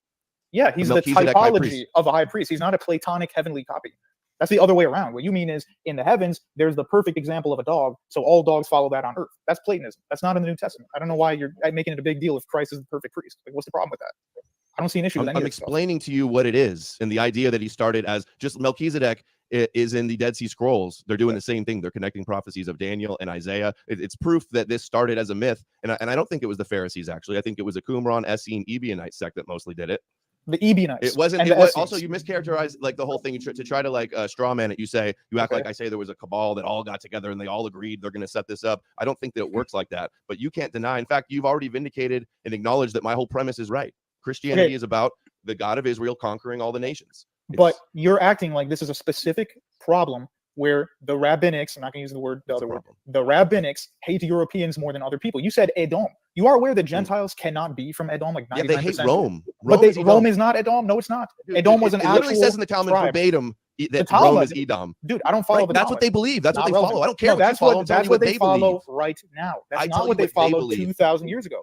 The Talmud was finalized in 558. That's I'm after the Romans I'm aware already when it spanked was them. finalized. They've I'm already been aware when it was spanked. finalized. That's why they hate the Romans, not from the original, not the original belief. They want vengeance on the Romans. You got this so wrong in your video trying to debunk me. You're like, oh, one rabbi says Edom is Christianity. Okay, now this is an interesting thing. Okay, is Rome Edom? Is Europe Edom? Are Europeans Edom? Or is Edom Christianity? Now, depending on which rabbi you ask, you'll get a different answer. So that's a problem in and of itself, right? Because Edom, this nation that's supposed to like basically, challenge Israel or whatever like that, in the Talmud and the Zohar and all these texts, right? This nation called Edom, right, is basically somehow connected to, and the whole thing is a conflation of what Judaism and what I was talking about, Judeo-Christianity, Plato and Aristotle, which are seen as this Roman influence. Well, another thing that's weird is, remember that Ephraim guy, Jewish guy, you were playing his show the other day? He's teaching about he's a Jewish guy teaching. You remember you played a little video of him? Yeah, the guy who's talking about Mashiach ben Joseph. Yeah, if you watch, he did a really interesting video about where he said you'll know Edom because in wherever Edom is, there'll be an obelisk there, an Egyptian obelisk, and he's like we mark Edom with the obelisk. I was like, what? I was like, I don't know how that makes any sense, but that's what he said. What the? Yeah, dude. I'll try to find the video. I put it in one of my videos, but it's really interesting. He's like, you'll know Edom by the obelisk, is what he said. So that's incredible. The Freemasons, which follow the Kabbalah, by the way, probably put the obelisk there as a sign to signify that they're Edom, like in complete fucking. You know what I mean? Like, yeah. It's really amazing. Right? But yeah. Yeah, I'll find that video. I'll find that video. And as a phallic symbol, I find it interesting that kind of contemplates the symbolism of planting the earth with their seed. Yes. Yeah, that's interesting. Very interesting. The other one says that it's Rome. They all agree that it's Rome, and then that morphed into the Holy Roman Empire, and then that's now Western civilization. That's their trajectory. That's the. But that's based on This Christianity, is the which you said they consensus with all of invented. them. You said they invented Christianity. Why do they hate Edom so much of its Christianity? They did. But why do they hate it? Why do they hate it? There it is. So Rocky, if if this doesn't answer your question, this is why the philosophy is so dangerous, is because philosophy is added into this thing that they call Rome or Edom, that basically encapsulates Western civilization, because what is the corruptive influence on Europe or whatever the Europeans are seen as the purveyors of Western civilization. Then if you ask people what Western civilization is, they'll say it's Greeks and the Romans. Yeah. So that's why, and then if you ask them what's Greek and Roman, they'll say Plato and Aristotle. So it all goes Right. back to this fucking big fucking circle where they're like, Big where it goes, yeah. circle fuck. Big circle fuck. Yeah, that's But that. see, I get my faith does not depend on philosophy. People don't understand that faith is a means of perception, just like imperialism, reason and logic is a system of perception. But faith is what we all begin with, to perceive. We perceive originally as children by faith. Our parents say, this will burn you, and you have faith. You believe it. You didn't touch it. You believe that when your teacher told you that there's an island called Japan on the other side of the flat or the globe, you believed it.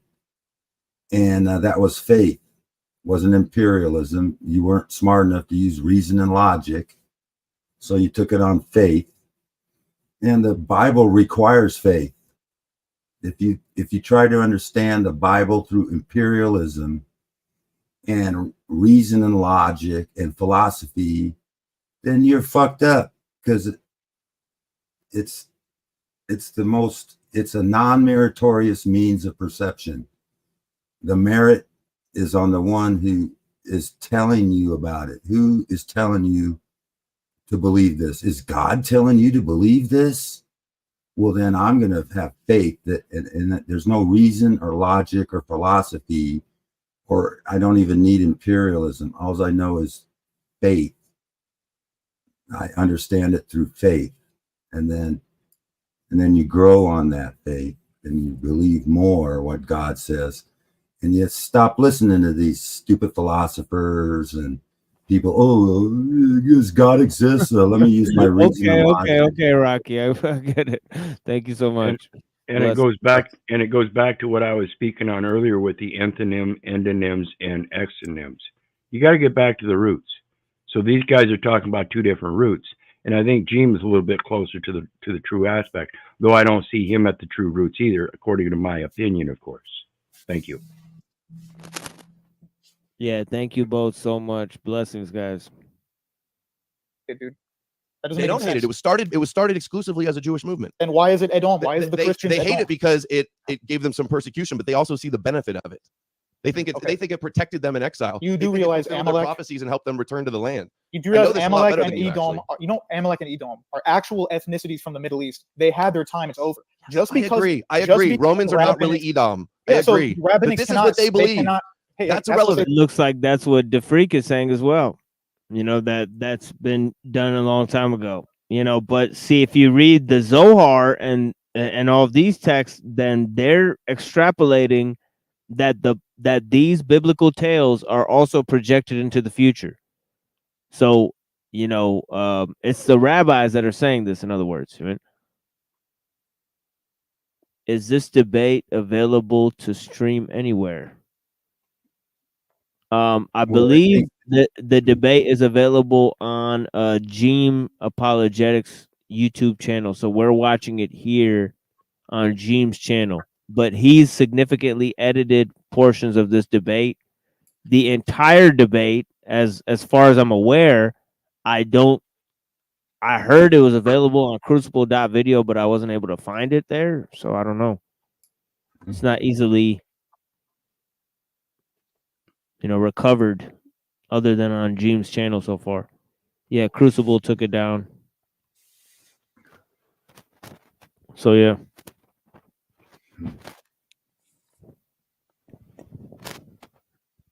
Is there any edits that were significant though? Oh yeah. Like a full 10 minutes was just Disappeared. butchered. Yeah, just butchered. Yeah, just Uh-oh. yeah. There's a lot of weird shit. Like, yeah, we're not getting a lot of the statements here, but yeah. Yeah, blessings to you, St. Alban, man. Thank you for watching. And yeah. But yeah, Jeem Apologetics, he's our Orthodox Christian friend here. But yeah, we've been talking to him for a while. But yeah. That's what That's they say irrelevant because today. this is what they believe. Dude, you're talking about today. The topic is Christianity a myth, not is Talmudic garbage a myth. We're not talking It about is. later And the tradition Torah from that it's based 500 on. years It's later. largely myth. It's not based on the Torah. Talmud is not based on the Torah, man. It's based on Yes, later dude, tradition. it's all Can I commentaries. explain it and- really quick? Yeah, it's No, commentaries. you That don't doesn't mean need to they're right. explain stuff wrong that we already know. Dude, how can Edom be Europe when Edom was already an ethnicity and It's nobody not- interpreted I'm it as Europe saying until it is. 500 years later? I'm not saying it is. I'm saying the rabbis have said that this is what it is. Okay, the Do rabbis you not get the who are difference? wrong, who don't practice Christianity, and who do not like Christianity. Just because they exist does not mean, oh, that's tied to Christians. We broke apart from each other 2,000 years ago. Right, They're allowed to make you're up two whatever Jewish they factions want. fighting over the Messiah. That's why it's a Okay, controlled okay. dialectic. But the They're Jews playing were better the villain than role, the dude, Esau the Jews role were better in their than the in their Greeks. historical story. Okay, can you explain the difference between? Let's explain why are the ancient Hebrews? I mean, why are they so bad? What makes them there worse you than go. like the Romans and the Greeks? Why did everybody look down on them? Why are they so bad at them? Why it's bad is because they There was an edit there. Yeah, because then right after that he said, "So the ancient Hebrews, why were they so bad?" So I guess he was talking about what Jews were doing, or something like that. And yeah, I think he's trying to distinguish between ancient Hebrews and the current so-called Jews. I think right. he's trying to distinguish, So he says ancient, not the current. We know why the current so-called, Jews are.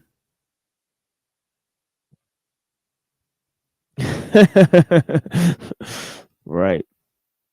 developed a religion where they were looking for a Messiah, a redeemer to liberate them, and then to like have dominion over the nations, like I showed you in Daniel 7. That's their goal. It's a blueprint for a global one world religion takeover plan. If you don't see the problem, you don't see the problem with that because you're for that. You want the same thing. You're participating in the Judeo takeover. That's the whole thing. Christianity is playing the role, advancing. Like before Christianity existed, you think the one true religion, the one true God was there with the chosen people in the Middle East. And they were waiting for a Messiah to come and do what? They were waiting for the Messiah to make the entire world follow the one God. But why is And that did Jesus bad? do that? Yeah, but they didn't. Okay, not the that's way the they plot. wanted. Not the way they wanted. They rejected him because he didn't take a sword and actually fight Rome. That's why they rejected him. That's the whole story of Jesus and Barabbas. It was a pacifist, non-violent, non-war form of warfare. That's what you're not getting. They won with the teachings. It was a theological, spiritual conquest. You completely strawman me in your video, and you say Adam said Christianity was invented to destroy Rome. I didn't say it's destroy Rome. It's to spiritually conquer Rome. Theological subjugation. But it didn't. Yes, it did. Yes, it did. It clearly did. Is not followed by Rome. But it actually did destroy the pagan Roman Empire. So why I'm right did it on both exist until accounts. the 1400s? I agree with Why did it exist Adam until on the this 1400s? one. Yeah, me too. It's pretty clear that But it wasn't forced. It was they tried to squash it by martyring them, and the more they killed them, the more it grew. I wouldn't say destroy either because it probably just became more occulted. Well, I think what I would say is destroyed is it weakened it in the sense of the Germanic tribes, and those Germanic tribes followed Arianism, which was the predominant sect of the Christians that the church fathers followed at the time. So they almost took over the church, and the fact is that I believe that a lot of the spread, obviously the spread of Christianity to those European lands, provided a huge, advantage at the collapse of Rome around 500 A.D. So I mean, it just so happens that the only thing that survived of Rome after whatever it was the church. So so I mean, practically speaking, basically, the only thing left. I mean, yeah, it didn't physically, but to say it didn't just spiritually conquer them, yeah, it totally spiritually conquered them. Yeah, the German so-called barbarians had become Roman soldiers. The Roman soldiers, when they conquered a nation, they brought in the men and made them soldiers, and so the German soldiers who had already become evangelized, and so the Roman soldiers were becoming Christian, and so Constantine had to do something. And it wasn't by force. It was just by, people stood up and were willing to die and not deny Christ. So that to me would prove that they weren't just all a bunch of liars that made up a story and were willing to die for it. Anyway, that's my opinion. I'm keeping to it so far. Yeah, so they called the Germans barbarians, which meant bearded men. That's what it meant, bearded men. Oh yeah, yeah. The And Germans and the Germanic tribes and the Europeans, the Picts and the Gauls and all these people, they were covering themselves in mud and rushing into war. So the Europeans were basically uncivilized, when compared to the Roman Empire. So it's interesting. What civilized and unified the European tribes, is basically Christianity. I mean, so yeah, but so it's evident, that Paul had went to the Germanics and spread the gospel, and they were wait, Paul did? Paul, yeah, he went throughout the world with the gospel. He went to Rome. He went to Galatia, I think. Galatia, which was he went to Galatia, but Roman. I don't know if he went to Gaul, but yeah, they were. But Titus was fighting in Gaul, so Titus Flavian, he was known for fighting wars in Gaul. So the whole thing about it is that after Titus and the whole Christianity spreading, it's possible that right after, these Germanic tribes, were converted because they were part of the Roman Empire, and they were the early adopters of St. Arius. But anyways, let's go on with the debate. Sorry. Eastern Rome, same civilization. They're just Greek Orthodox. They exist in the 1400s. Did you hear my words carefully? I You said pagan Rome was destroyed. The Germanics destroyed it. There was a largely fall of the Roman Empire. Christianity contributed to that. West. Christianity supplanted Then why it. didn't that work in the East? Christianity supplanted Why didn't it. that work in the East? Carry the same logic. Why didn't it work in the East? How come the Byzantines didn't fall immediately? Because they all became Christians. They all I killed didn't say themselves. that. It wasn't about falling immediately. It was about commandeering it and advancing the Torah. You said something about in your opening statement about how the Europeans were the ones that spread the Torah around the world. Like, I agree. They did the dirty work. Esau lived by the sword and served his brother. Now they're being scapegoated for that. Genesis, they eradicated the pagans. Who were the original anti-pagans? Who were the original anti-pagans who had the goal of conquering all the gods of the world? What the issue? You're just saying that they conquered it, so it's bad. Why is it bad though? Like, we keep getting the subject. They won. They took over. Do you want to be a slave? It's about enslaving, having you bowing down on your knees to the person that supposedly chose them. Okay, what are the teachings? What are the bad teachings other than the Messiah stuff? What are some bad teachings in Christianity you think are bad for the world?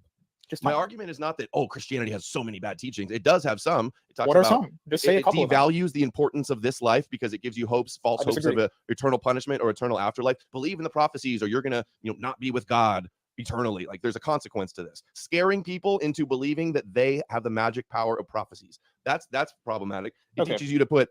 Jesus says he did not come to bring peace but a sword. It's caused endless warfare and bloodshed between Europeans arguing over differences in pagans Hebrew wouldn't do scriptures. warfare. Yeah, I already went over most of this, but yeah, the fact of the matter is that he's not going to say any of these things are categorically evil or bad. What he's actually saying is bad is that the fact that it makes you susceptible to Jewish prophecy, and then therefore, when the Jews say it's time to conquer the world and all that type of stuff, then you just say, well, that's just part of your prophecy. So that is the problem, is that the whole aspect of wait. Yeah. It paves the way for Zionism, basically. Right. So that's kind of the issue, is that as the verse we read earlier, to the Jew first, salvation comes to the Jew first, and then also to the Gentile.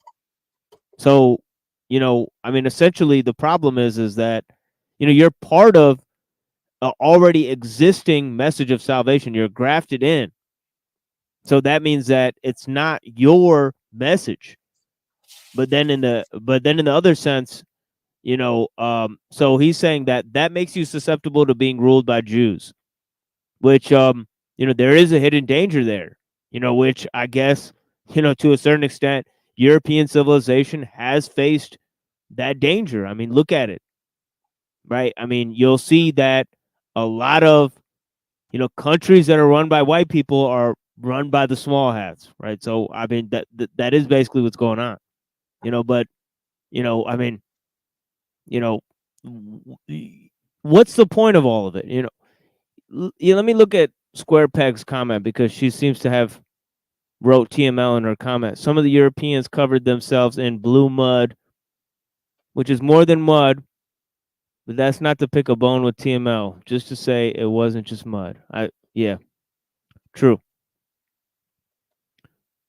No, I wasn't trying to, I was being possibly hyperbolic. But yeah,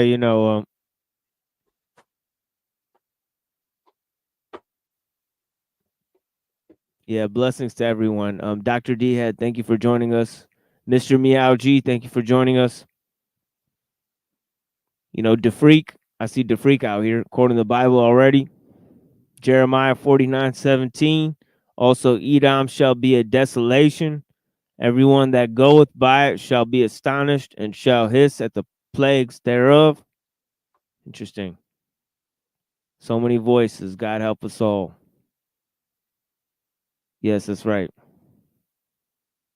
Alchemos, blessing.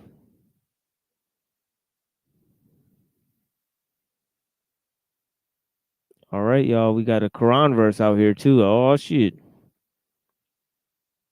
And when a surah was revealed, enjoining them to believe in Allah and to fight with his messenger, those of wealth among them asked your permission to stay back and said,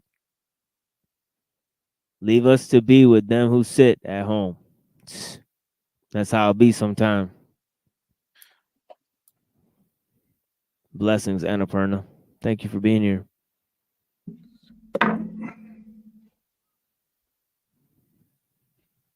Sitting here at home. Sitting here at home. Rocky's at home. Blessings, Rocky. We got Rocky giving us the conventional Christian take, which is always useful. Thank you so much. Hey, just so you guys know, I'm like basically falling asleep, but I'll be listening. So only say true shit. Hell yeah. Yeah, you can stay on the screen if you want to, Lanza. It is what it is. You kick me if you need to at some point. Yeah, it don't matter. Yeah, He's thank gonna you. pull a Cecil.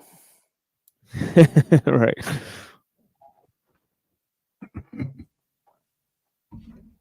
They wouldn't do warfare before the bad Christianity showed up. They did, but I'm saying there was a lot of war in the name of religion. That's a known thing. Also, there's anti-family stuff where it says, putting Jesus, putting the Savior and the King of the Israelites above your own family is a bad teaching as well. Okay, but how come that's okay? Let me answer some of those. I'll this go isn't my backwards. theory. This isn't That's irrelevant. Fine. Just really, let me just answer them. I'll make it quick. I'll make it very quick. This is really irrelevant. All right, fine. I don't but need. I know really you're quick. an apologist and you want to. Dude, I'm not going to do what your normally presuppositional coping stuff. I'm going to actually I wasn't saying that. talk about You it can go from ahead. scripture. Sorry. If you want to respond, you can go ahead. Fine, I'll make it really quick. When Jesus says that he's going to separate and says, "Oh, you have to love me more than your parents," you realize in Mark chapter 7, he affirms from the Old Testament, from the Torah, that anybody who insults the honor of his father or mother should be put to deletion.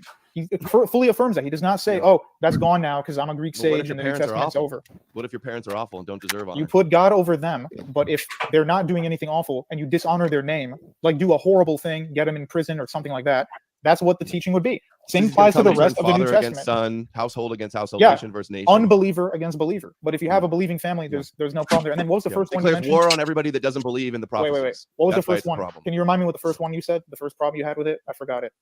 You said a couple problems with Christianity. What was that first one? This is irrelevant because we're focusing on Jesus as Christianity as a myth and the myth to theologically conquer the nation. Okay, I say it's not a myth because the Bible accurately describes the the world. teachings is not what. Okay, do you think the Bible does not? Oh, sorry, this one's important. It ties into what I'm about to say. Do you think that the Bible does not accurately describe the world? And number two, it does not teach you to disregard your physical life whatsoever. That's idea from dualism from Catholic heresy. It's not. No, the Bible is not accurate of the world. It says that the earth is held up by pillars. It says. How do you know that's what it means? Why can't it be an analogy? It means whatever it means. No, it could be. Could we I'm move asking to why. my example A of a mic drop? Oh no, it's going to turn into a flat earth debate. Go ahead. Ladies and gentlemen, please stay tuned as we attempt to commune with the devil.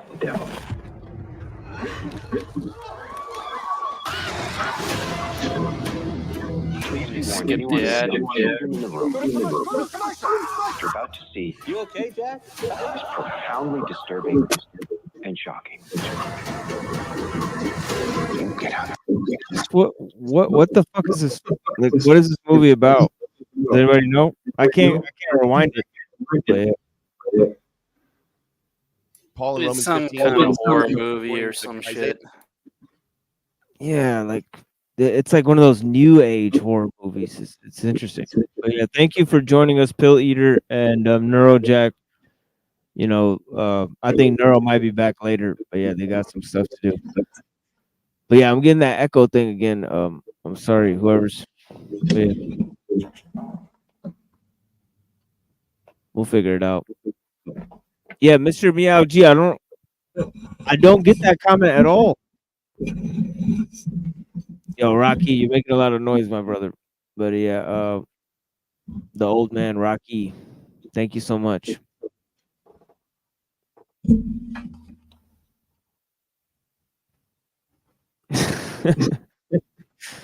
Blessings. But yeah, yeah, Allah is not a monotheistic God. I mean, you have to explain. Rocky, I'm gonna mute you real quick because I don't know what's going on. But yeah, what do you think about Mr. Meow G's comment that Allah is not a monotheistic God? I mean, I got nothing on that.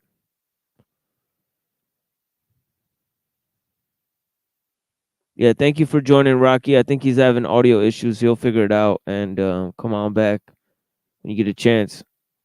Great vision. Jeem and Jim Bob will eventually fight each other. I hope so. Jim Bob will fight anybody, though, right? He's a rhetorician. Yeah, except for the machine lies.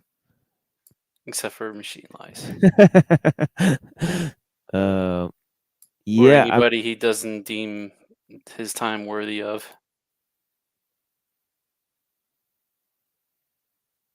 Yeah, Allah is what they call, Eli Eli Lama Sabachthani. That's written in the New Testament. So I'm pretty sure that Allah is monotheistic, as Jesus understands. He says in Aramaic, basically Allah, right? So Allah is what Christians refer to as God.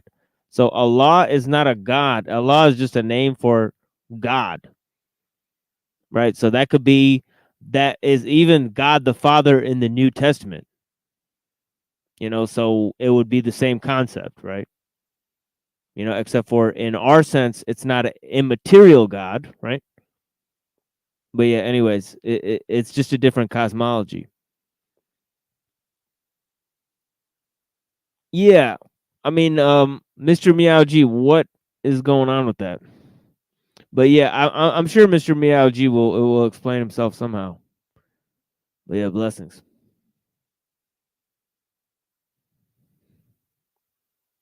EBT is EBT here? I bet he is lurking somewhere. But yeah, we're not gonna get to EBT yet. Isaiah said, "The root of Jesse, the Davidic Messiah, shall rise to reign over the Gentiles." That's the plan, reigning over the Gentiles. Do you want to be conquered by a foreign king? You don't see an issue with being conquered by a foreign king? Dude, that that same chosen Paul, supremacist you asked me a question. You asked me a question. That same Paul says the Messiah will be over the Gentiles. He also says not everybody who's a blood Jew counts as of Israel. There is neither Jew nor Greek. There is no racial supremacy or hierarchy whatsoever. Only that you take this theology, which is superior to your theology. That's it. Paul never says they're chosen if they're loved on account of the patriarchs. You do realize that Paul also says, hang on, let me. I got a verse right here for you. Here it is. where is it? Yeah, St. Paul, letter to the Romans, a true Jew is one who loves and obeys God, inward circumcision. Not all who are of Israel are Israel. And then 1 Corinthians, verse 10, Paul tells Greek Gentiles that the patriarchs are their fathers. He doesn't say these are my. Not all who are of Israel are Israel. That's a very interesting line by Paul. He also says that, those who follow the law and are not under it are a law unto themselves. Interesting lines from Paul in Romans. Yeah, but then still there's these lines about the Jew first and then the Gentile, right? The partial hardening has come upon Israel until the fullness of Gentiles come into the fold, right?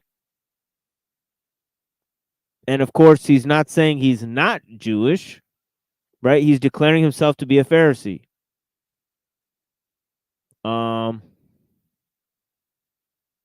Yeah.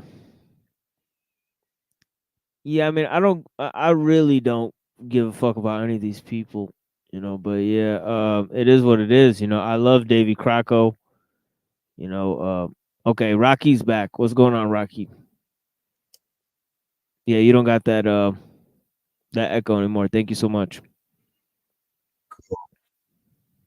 Fathers, because I'm racially rabbinic. You're just like proving my Greeks point. are saying these are your Paul, fathers. So Paul said, how's hey, it a you racial guys can be hierarchy, the dude? chosen people now too. You get to be grafted in because of their transgression. Salvation has come to you. You can be grafted in. You just He said that they're wanted them to racially worship superior. the God. So of course he's going to say things But like dude, this. you just Oh, said they're you're the racially chosen superior. people now. Then he denies that. Then He he says denies all of that they're Israel will racially be saved. He says, Yeah. What's the other grave? They're chosen according to the patriarchs. But they're your patriarchs too. They're your patriarchs too, Adam. They're not just the ancient rabbinics. The adopted fellow That's heirs. Yeah, but you don't have a lower though. status. You don't have a lower status than anybody who's racially similar. What was that, Renton? Jeem sounds like he's espousing replacement theology there for a second. Yeah, a little bit, yeah. And that's what replacement theology really goes to, is those passages in Romans 9 through 11, is they try to make that support their theology. What Paul said there makes perfect sense to me.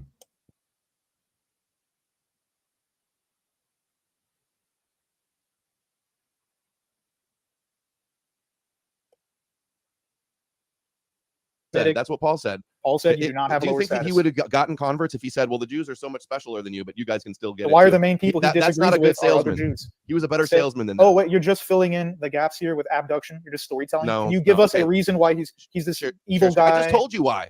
How? You're You're saying that he's good winning. Things. He's saying, oh, you could be the same. You could be circumcised of the heart, which is affirming circumcision. Another problem with the Bible as well. Can we go to my thing, please? Because this is another important verse. So you're aware in Hebrews, Jesus is identified as the high priest in the order of Melchizedek, right? So this prophecy in Psalms 110 is clearly reference to Jesus' prophecy, right? Messianic prophecy. Yeah. It says, the Lord said unto my Lord, so God saying to the Messiah, sit thou at my right hand until I make thine enemies thy footstool. Who are the enemies of the ancient Judaists for 600 years before Christianity? Who were their enemies? You gonna let me answer it? The Greeks, Or is the that Romans. rhetoric? No, it's a rhetorical question. Okay. Let me finish the next verse. The Lord shall send the rod of thy strength. The rod is represents the Messiah. Out of Zion, rule thou in the midst of thine enemies. So who is Jesus making his footstool? And over what enemies? Whoa. This one's like a little like, I don't know what's gonna happen here. We're just gonna go ahead and skip that. Actually, I'm a little curious. Let's see what happens. Whoa. It's getting a little gay at this point. Yeah, what are they promoting in this dance? Oh, They fucking put stickers on your forehead? I think it's a clothing commercial, I guess. Starface World is what it says. So they put Luciferian stars on their forehead, and they look at the camera like that. I don't understand. The fucking all right. So would it Some be weird ass shit. face was straight Okay. up? Like you look like a fucking Dragon Ball. I don't understand. and they're binary. That you can't tell if they're a man or a boy. Yeah, there's a lot of that going on too. So yeah, so we've determined what this is. Starface world. This is some kind of homo globo Are believing in Jesus. organization at this point. So watch out for that. Stay in the watch out for homo globo starface world. Want me to answer it? Yeah, the Romans and the Gentiles, right? Can I answer it? Okay, I'm going to say that no. First of all, there is no concept of these Hebrews even knowing what a Latin is. The Greeks come in the middle to the end of the historical books. The vast majority of people, the rabbinics, the Hebrews, are their Semitic and Hamitic neighbors. Like, first of all, Exodus is all about destroying Egypt. That's not Roman. And then the Midianites and all these other people they fight are certainly not Roman.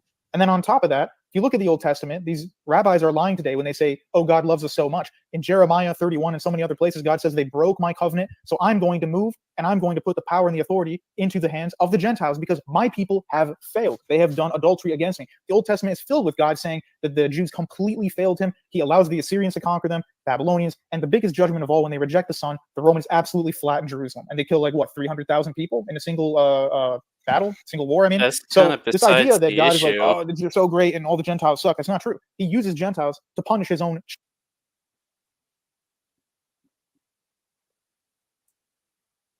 He's kind of sidestepping the question. Do you know who the enemies of Israel were talking about? Those enemies that were told to go kill them all. They were Nephilim, giants. Go kill the giants. And so people get confused when David was told to go kill, the Philistines and the Canaanites, because they were giants, non-human hybrids, which we have. So if you've seen a non-human hybrid in your backyard, like a fucking giant monster, what would you do? Shoot him in the This is a pretty good point. But yeah. Children, his adoptive children, all the time. That's what the rabbis say. That's what the rabbis say. They admit that God does not care for them and that they failed. Yeah. I haven't heard any rabbis who say that. Yeah, They all say you guys are playing the Esau role perfectly. That's the whole point. Really. Okay. Dude, Do you understand? okay, you're being disingenuous now. It's clear. Paul literally says in 1 Corinthians, then the end will come, kingdom of God to the Father after he has destroyed all dominion, authority, and power, for he must reign until he has put all enemies under his feet. It's Jesus, like Joseph, that ruled behind the throne in But Egypt. my point it's Jesus is- that supplanted and conquered all of the kings and queens of the Gentiles and the Roman Empire. And it's clear. My point is that the his church enemies are also his own people. Go ahead. Except they're not the ones. So- He's not ruling over them. He's ruling over Christians. He's ruling over Gentiles. Is he not? He is ruling over the entirety of the world. The Jews are made exempt from it. Matthew chapter 24 and many. Who are the 23, enemies? Many other verses. Hold on. Literally anybody who's against the God. Christians It's not that just came up with Gentiles, Christianity. The first Judaists that came up with Christianity were reading verses like Psalms 2, Psalms 22, Psalms 110, Psalm 69, and they use those as prophecy to write and come up with the Jesus midrash, with what they thought this heavenly figure that was hidden since before creation in the scriptures. How's he hidden? The word became that this is what Paul says, that it's hidden since before time. Okay, but you do realize that they already had the concept of there being the mediating word of God called the Memra from the Old Testament. It wasn't like a hidden thing the that nobody could Metatron, find. the Adam Kadmon, No, the primordial Memra. Adam. Yes, Jesus is the Logos, that intermediary. Memra. Does anybody got anything on that? It sounds like another probably, the war is the war is between the seed of Satan and the seed of the Jews, which is Jesus. Jesus is the seed. There's a seed war going on, and there's evidence that the blue blood may be the seed that we're at war with right now. They're all related. They seem to be related. Our leaders all seem to be related. They seem to be of the same seed, maybe blue bloods. They call themselves blue bloods. They, the elite, the 1% that rule over the world. They're all like, yeah. So the enemy of Christ, the church, are the seed of Satan, and they're still around, like you know, the Nephilim. They used to be the, you know, fallen angels, seed of Satan, you know, and that we are being ruled by Satan and his seed right now, and it's God is giving Satan, just like some people say Trump is allowing Biden to show his hand by revealing the swamp. Well, like Jesus is showing what Satan is like, and you need to choose sides. Choose sides. Which side are you on? Jesus or the seed of Satan? Choose your side. Okay. He wanted to know who the enemy of Christ is, and I was just trying to explain. Hope I didn't interrupt. I mean, it's going to be a long way.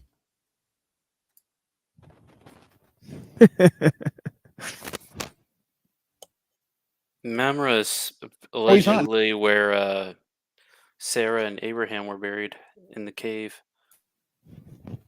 Okay, so we got fact checkers there. So I mean, this is,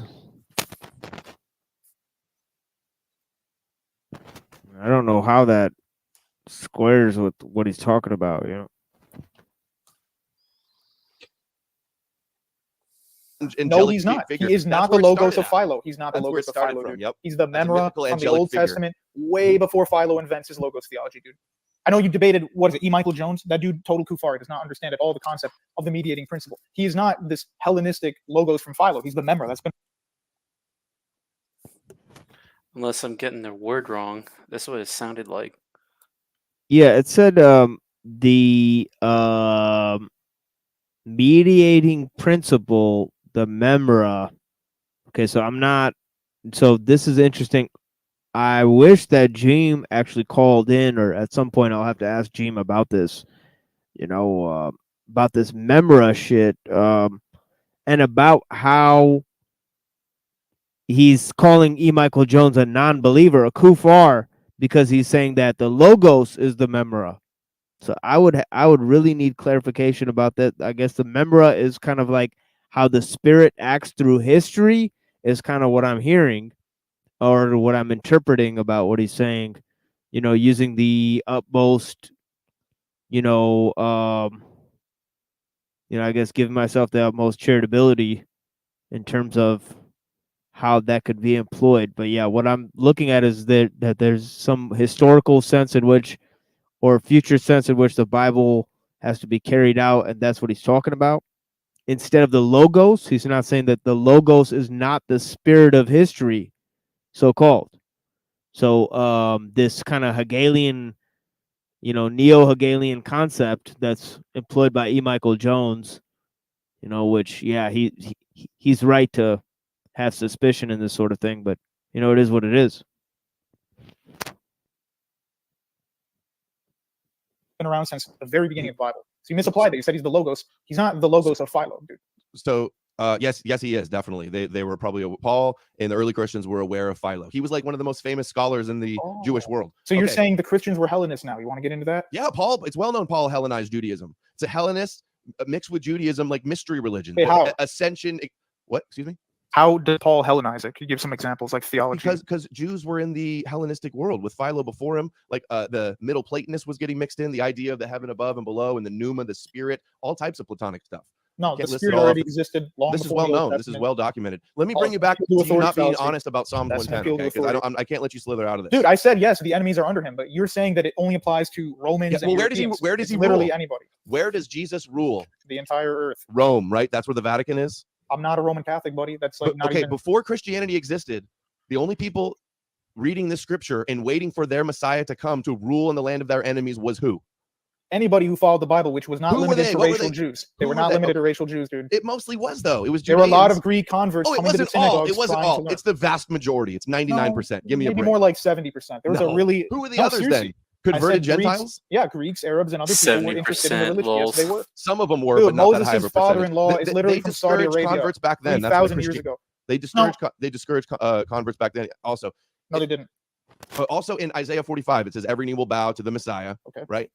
So who wanted that before Christianity? Who wanted to conquer all the idols before Christianity? I don't understand Whose goal how was these that? Semitic guys in the Middle Whose East are goal was bad that? just because they want to conquer. Like everybody wants to conquer. Like you're saying the Romans don't want to conquer other people? I mean, that's ridiculous. That's how every civilization was back then. I'm So asking it's you, why okay. is it They a still bad believe thing? it today. They conquer us. That's just the way it is. And now we're sheep and slaves of the God of Israel, and it's all okay. I don't And understand. you love it. You're acting like this like overtly pessimistic, dark age view of humanity is what most of the Bible and Christianity says. It's not. Like there's no. Where's this like depraved slavery stuff you're talking about? Like just because people have a God, that means their lives are Look at nothing. Christianity in America.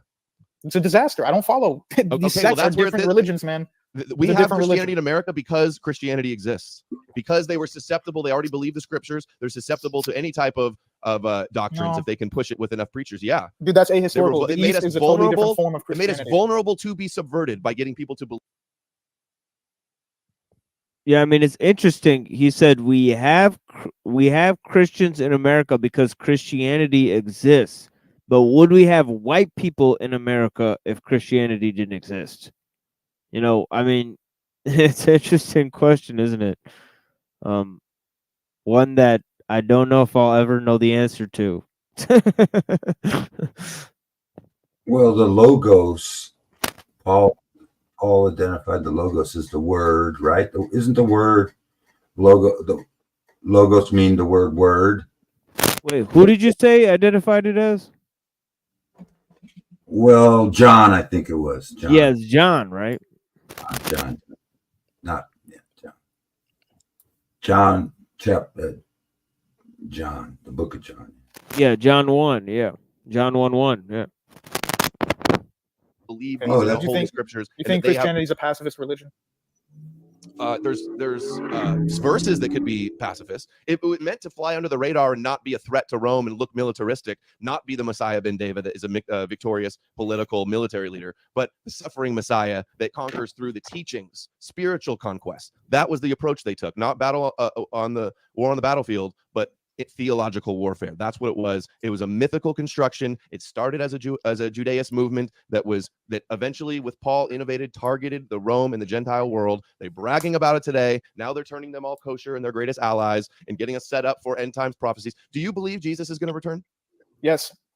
And what has to happen before he returns? Well, nothing to do with the land of Israel, the current state in the Middle East. And Nothing to do Antichrist with doesn't? Is he going to come and destroy the Antichrist? Yeah, but he's not some rabbinic Jew from Zion Stand or anything like that. Like that's a mixture of futurist Zion Stand. eschatology. Dude, that's futurist eschatology. I don't believe in that. So what does the Antichrist have to do? Who is he going to be? Where is he going to be before Jesus returns? He's going to be in the temple of God, which, by the way, we don't know exactly what that is. The word that Paul uses in that Greek word is different than the word he uses to describe the temple of Jerusalem. I reject any idea of there's going to be a third temple. I reject any idea that the Jews have to have some kind of a part to play the eschatology. They're just an irrelevant religion for traditional Christianity. Totally irrelevant. Has nothing. Are to they do not with going to convert in the end times? Do you believe in the? Totally. You have to believe in the That's birth- hilarious.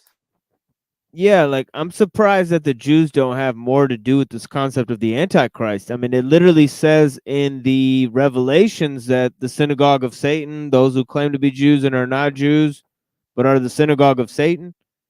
Like, tell me that doesn't have anything to do with the final revelation. Yeah, I don't get how he takes that position, because Revelation is all about fulfilling the covenant, the new covenant that God promised to the children of Israel. It's all over the Old Testament. Yeah, well, I think all that's over with anyway. So you a preterist? Partial prejudice. I'm looking into it anyway. I think the tribulation and the millennial reign may be over, and we're in Satan's little season. Yeah, we talked about that earlier with Rocky, and I think it's Illumitami who kind of follows that kind of interesting line as well. But yeah.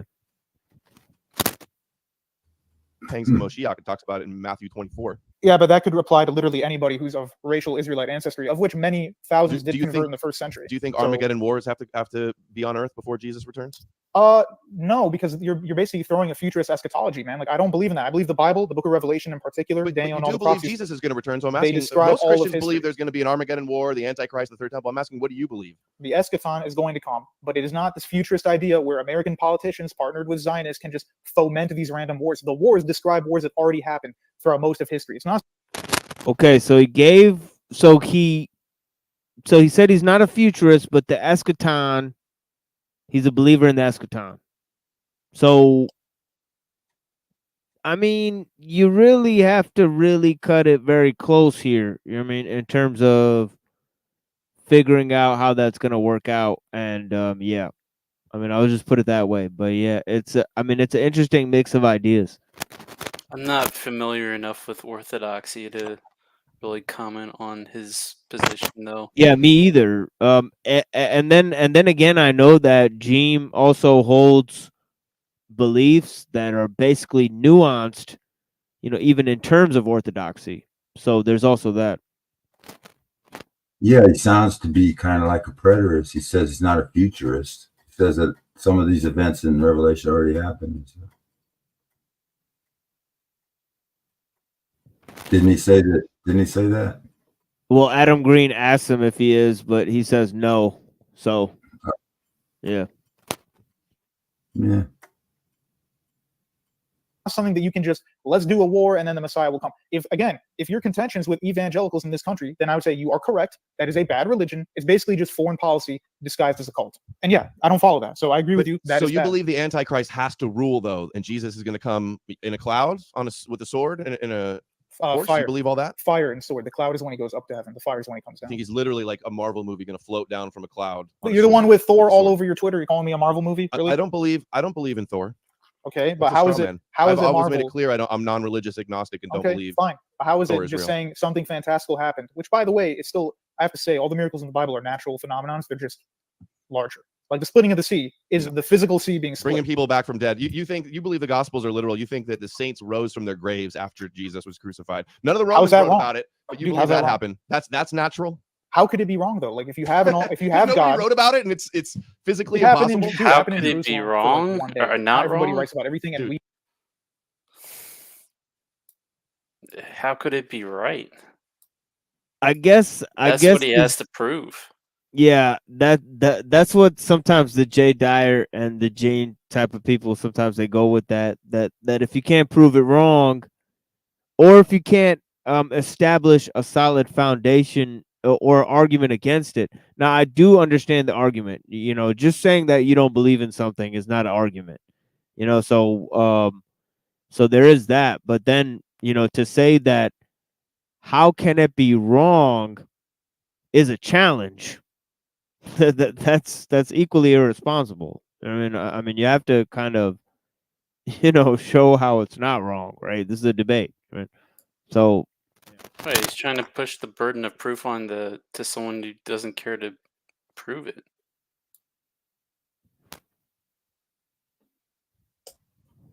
If the resurrection happened 2,000 years ago, how are you going to prove it? How are you going to prove it wrong? It's perceived by faith. There's no reason or logic or imperialism going to prove it. There has to be some level of reason, or else it'd just be absurdity. Well, we know 66 AD to 72 AD that the Rome burnt Jerusalem down and tore all the stones down. So, and the resurrection, hell, that probably happened already. And yeah, everybody's waiting for the rapture when it's already happened. So and Satan knows it's already happened, and now he's got some false shit going on, trying to make everybody wait for the rapture when it's already over. Rapture just means resurrection. And so if there's not, it says there's two, the first resurrection and the second resurrection. Where's the third resurrection come in? It doesn't, third resurrection. So that's just proof that it's already happened. And this Jeem guy seems to be doing pretty good, but Just do some more research.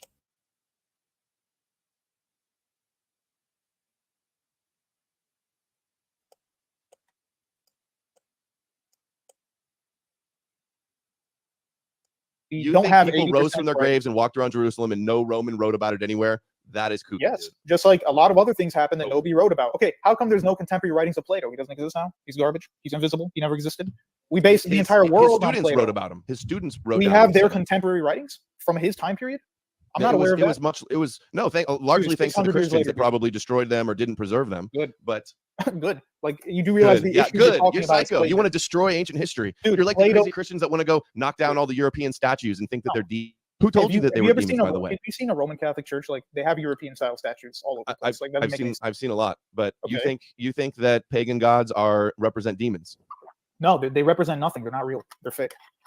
They're just fake. Not. The Bible says that lurking behind your own Orthodox study Bible says lurking behind these idols are demons. Paul says do not make sacrifices to demons. Yeah, because demons can take advantage of the fact that you build an idol, and then they can take the worship that you are giving to that You idol. believe It doesn't demons are mean real? that. Yeah, but it doesn't mean Zeus was a real thing, and then he turned into a demon. The demon's just taking advantage of the fact that people believed in Zeus. That's all. Yeah, it you say means. that now, but back then they thought they were demons, or at least they pretended to. But the point is who told you that ancient European gods were demons? The Bible. Who were the original anti-pagans that wanted to conquer all the other religions? Yeah, the xenophobic Jews who actually cared about their nation, unlike And the now- cosmopolitan so you Romans. just said they're xenophobic and have Yeah. have ambitions for world domination, basically, right? You acknowledge No, that. the but then you rabbinics say, today what's the don't problem have with any that? ambition. They have no problem with ambition that? whatsoever. You're literally the one comment's right. You're just basically strong. That's Anybody who was debatable. ever racially Jewish, that means the Jewish conspiracy. You do understand What? that? Well, hold on. Yeah, What? You're accuse me of conflating. straw manning and then you do the worst straw man ever. Dude, What did you you are say? conflating. Let me explain it. You're conflating. So I disagree with Jeem again. He's saying that Zeus was not. The myths of Greeks are fairy tales, and that I believe the myths are real, and that Zeus was a fallen angel, and had Nephilim, like Hercules was. So Greek mythology verifies the scriptures that there were fallen angels that did have half-breeds like Hercules. It's just Greek explanation of history. But they worship Zeus as a god, but Zeus was really a fallen angel, and there were many fallen angels, and every nation worshipped a false fallen angel, most likely, and they had offsprings, the Nephilim, and that's Greek mythology is actual history.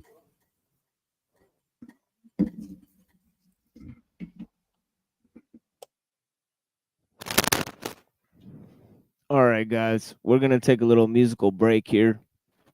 And thank you guys for joining us. We got 45 people here watching us, and yeah, blessings. Yep, yeah, Square Peg, Rabbit Hole. Thank you so much for your commentary on Rocky. Rocky, you got some fans out here. Thank you, Lizard Tree.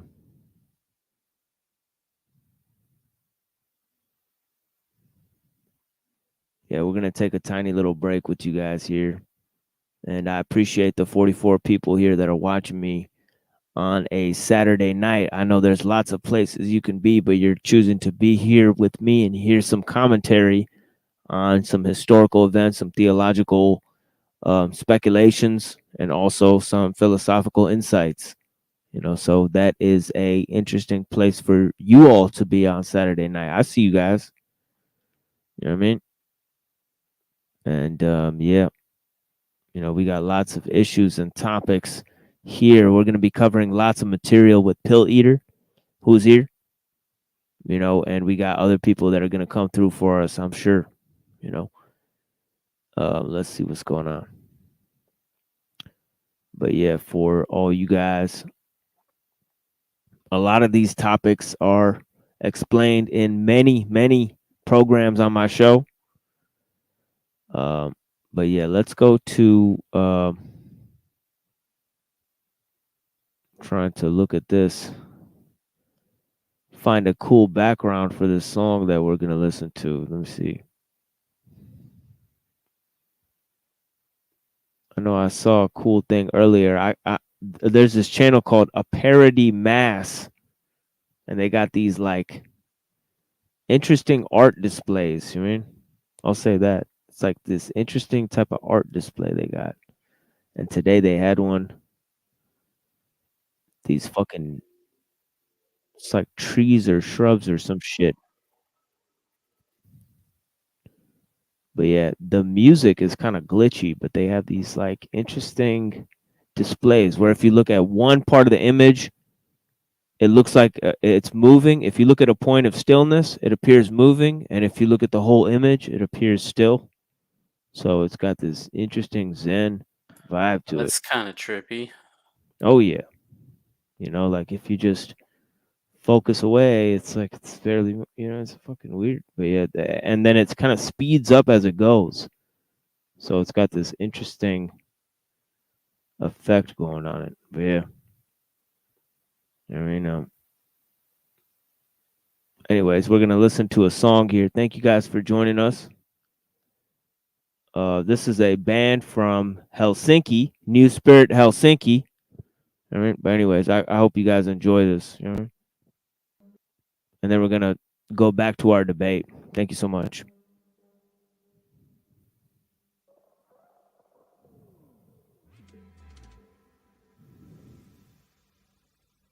Oh man, I feel so far. Now have no money to spend. Oh man, I feel so far. No got no job to do.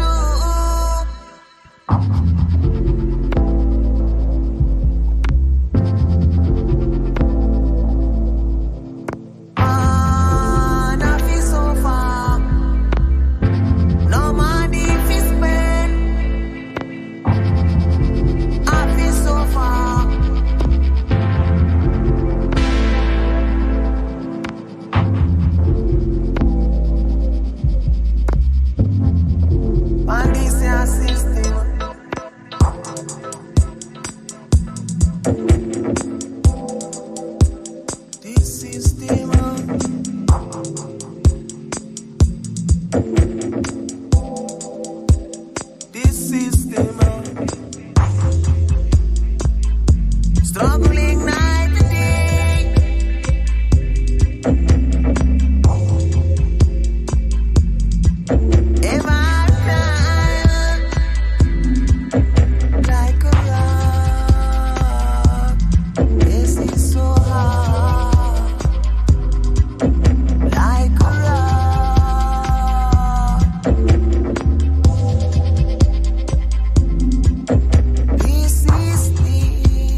hard like a rock.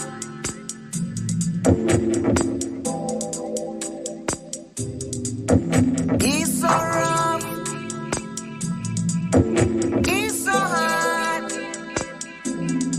he's so tight,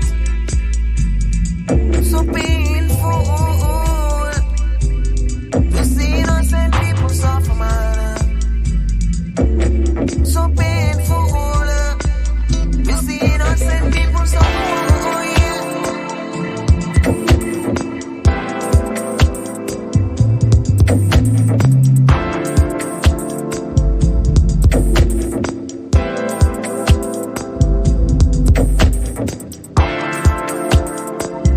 Ain't no mercy on this system, it's so wrong, it's so dark. You see innocent people suffer, man. Have mercy, oh yes, have mercy. It's so dark. You see innocent people suffer, it's so hard, it's so wrong, it's so hard. You see innocent people suffer.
Anyways, I hope you guys enjoyed that.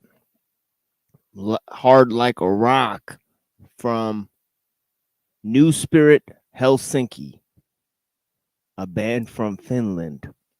Good stuff. Yeah, thank you. You know, be a little DJ for you guys, a little for a couple times. It is what it is. I mean, a profession I'd never want to take up, mainly because of the parties. Not a fan of parties. But yeah. Never have been since I was a kid. But yeah. But I was always a huge fan of music. So not a good mix, I guess. But yeah. There's people who like parties and music. I'm somebody who likes music but doesn't like parties. It's a different vibe.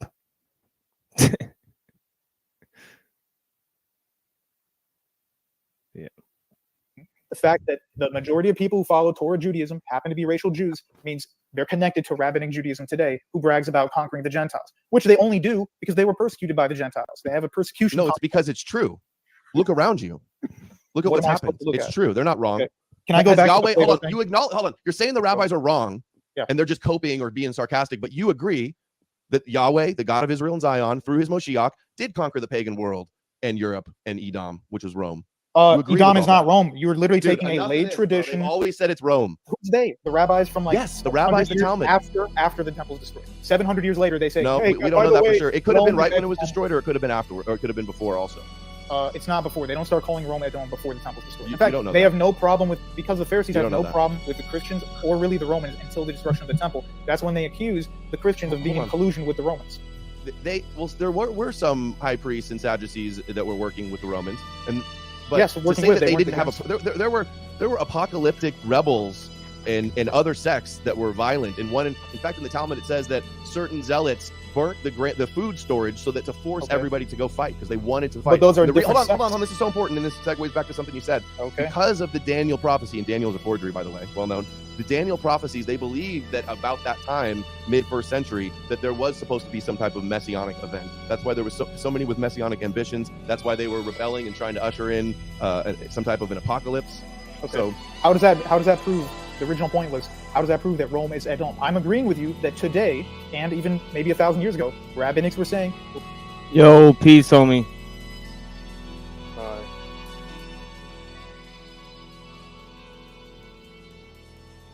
Yeah, that's Alice Coltrane in the background. I don't know.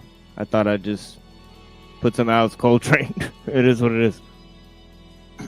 Rome is Edom, the Romans are bad people, the Greeks suck. Yeah, I agree with all that, but not with what they're saying, but I agree that they said it. But that's a later tradition. That's not the people who wrote the New Testament or even the Old Testament. You're conflating later Jewish tradition, a different religion, with what is the root. We have it in the Talmud, and the oral law of the Talmud goes back to before it was compiled, some of these traditions. There was oral law before. During Christianity, was there not an oral law? Actually, no, there was a established canon. Yes, there was. You don't think that they had books trying to interpret and doing their commentaries and stuff? For the most part, no. All this stuff comes about after the Babylonian exile, and then there's 400 years of silence, and then the New Testament. If the Talmud saying Edom is Rome, you say that's not accurate. How come the Talmud has all of this information about the destruction of Rome also? If they didn't have these traditions and oral laws, it's written. All the Talmud is compiled. This is really irrelevant. Whether they believed it before Christianity, whether they believed it when Constantine happened. Yes, it is relevant. What are you talking about? You're saying, is Christianity a myth that these evil Israelites concocted? I'm saying they are completely distinct from the people who wrote the New Testament. You're conflating them together. Just because they have the same race. Paul, what was Paul? What religion was Paul? You said he was a Hellenist. I would say he was No. He says he's a Pharisee. Okay. But he rejects the later sect of Pharisees who reject Christ. He was a Pharisee. He knows all the theology, but he's a Christian now. He did not stay with them. They hated him. Most of the people he argues with are the Jews, by the way. That's why he said.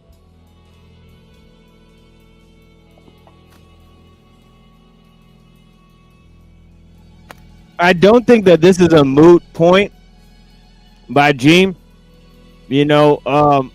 Only to say that, if you don't know what Judaism was at the outset, how could it possibly matter what it became later? Right? Like, if what you started out with was a false Pharisaic Judaism that was called out by Jesus, then what are you really getting back to? That you lost by going to the Talmud, which is another fake instantiation of Judaism. Like, you can't barter fake with fake. I don't know.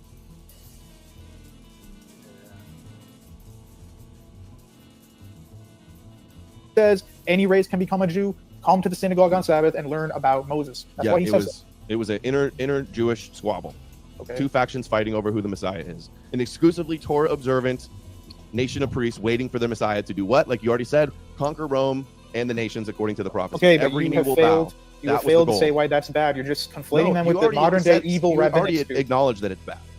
No, I do not acknowledge that the Messiah conquering the world is bad. I acknowledge that rabbinic Judaism is a false religion. That's why you're a liability. That's why Christians are a problem. Okay, what would the world be like without the Christian religion then? Could you give us maybe a vision of that? We don't know.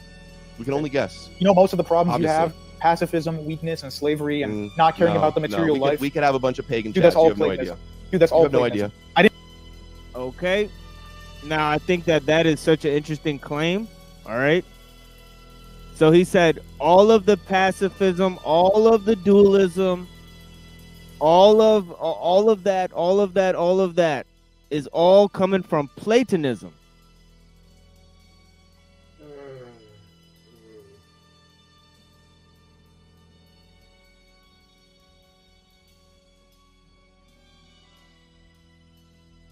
Now that's some interesting shit. I mean, how does it issue from Platonism? Plato, right, is 400 BC. You're supposed to say that the Jews existed way before that, right? And the Jewish thing is all about war, and then the Christian thing is like put down the sword. But like there's certain pacifism within the New Testament, that is not explained. You know what I mean? There's not only that, but there's also this sense in which, because all right, Christ comes with a sword, but you have to look at the second part of that line, right? The sword is to rip apart like families and stuff, right? So it's still written as a parable, right? So he's not coming with a physical sword, right? But then he also says, sell your cloak and get a sword. It could But then he tells also- Peter, Sorry. No, go ahead, Reddington. I mean, it also could refer to Revelation where a sword comes out of his mouth, i.e., his words are the sword. So it's like right, basically a subversion through psyop kind of means. Yeah, like I mean, it's interesting. Like a lot of these things are not like, it's like touch and go. Whether it's about like physical, actual violence, and then other times it's like turn the other cheek and like be totally peaceful and like blessed are the meek and like you got to be like the lambs and the children and all of that type of stuff.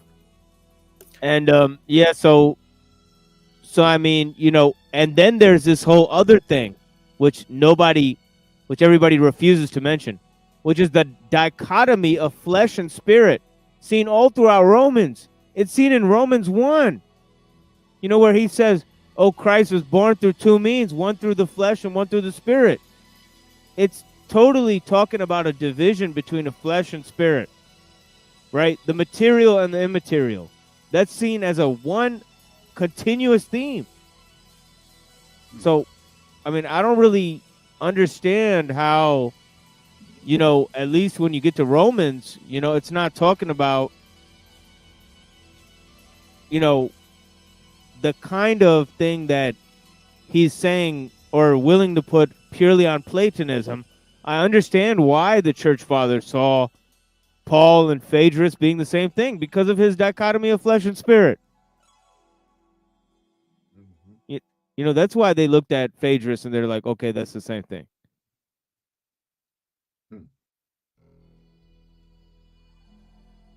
So, I mean, and also some of this can be explained away by Paul writing to a uniquely Greek audience of Gentiles, but not all of it, or at least I don't think so, practically speaking.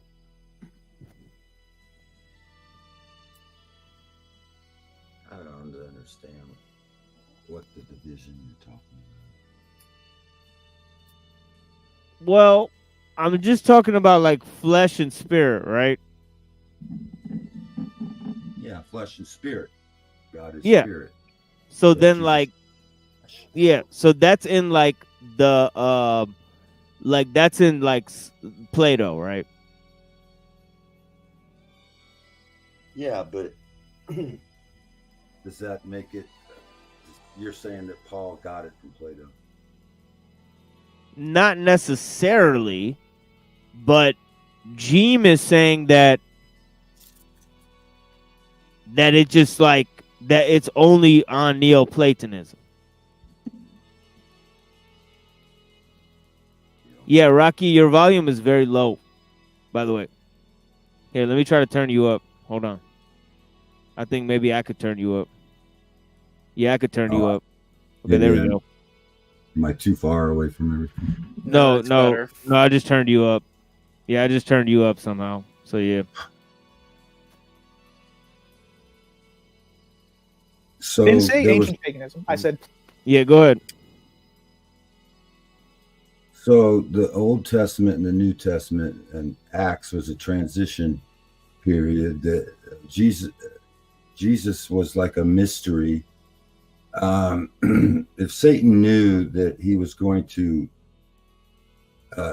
kill Jesus because the Jews thought he was going to come back as a warrior with a sword and he's going to conquer Rome and he was going to come back the first time, but But that, Steve, because it was a mystery that he would have to die for the sins of the world, that was kind of a mystery kept. And so if the devil would have known that crucifying Christ on the cross would have been fulfilling the plan of God, he probably wouldn't have done it. Well, he wouldn't have done it. So there was a transition, and Paul was giving the transition, that the period. So yeah, so people think that maybe Paul got that idea from the Neoplatonists or whatever you call those guys, or yeah, I understand what you guys are saying, but I don't go for it. I think that's.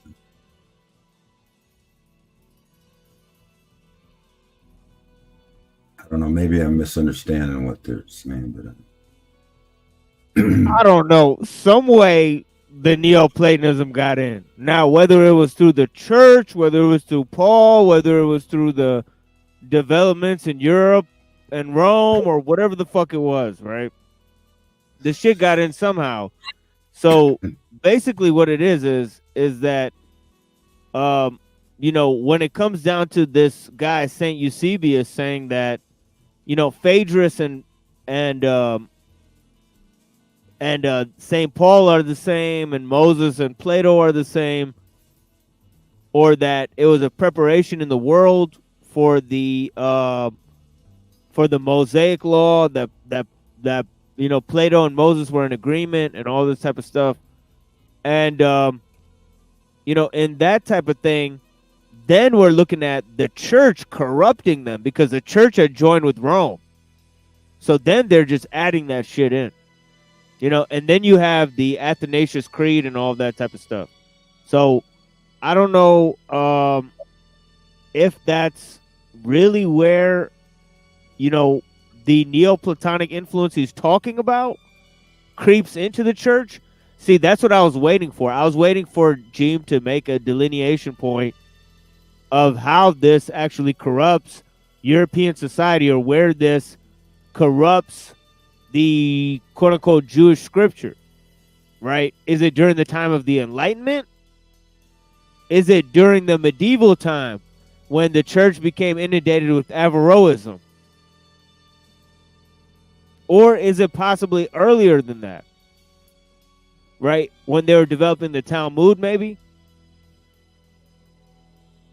Yeah, I'm lost in all that. Yeah, the Talmud was the Babylonian traditions. I think they learned in Babylon, right?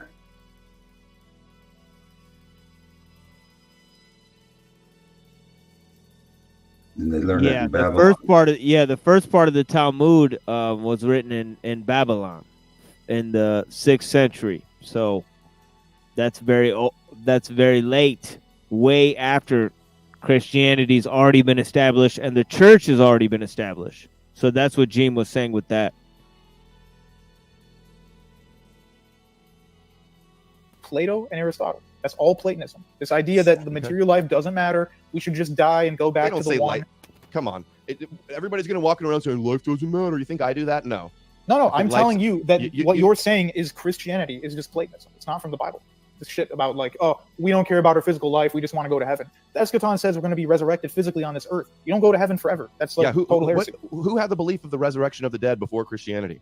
Another exclusively, the whole concept of the Messiah, the whole purpose of the chosen people is to have the Messiah conquer the nations. You agree with that?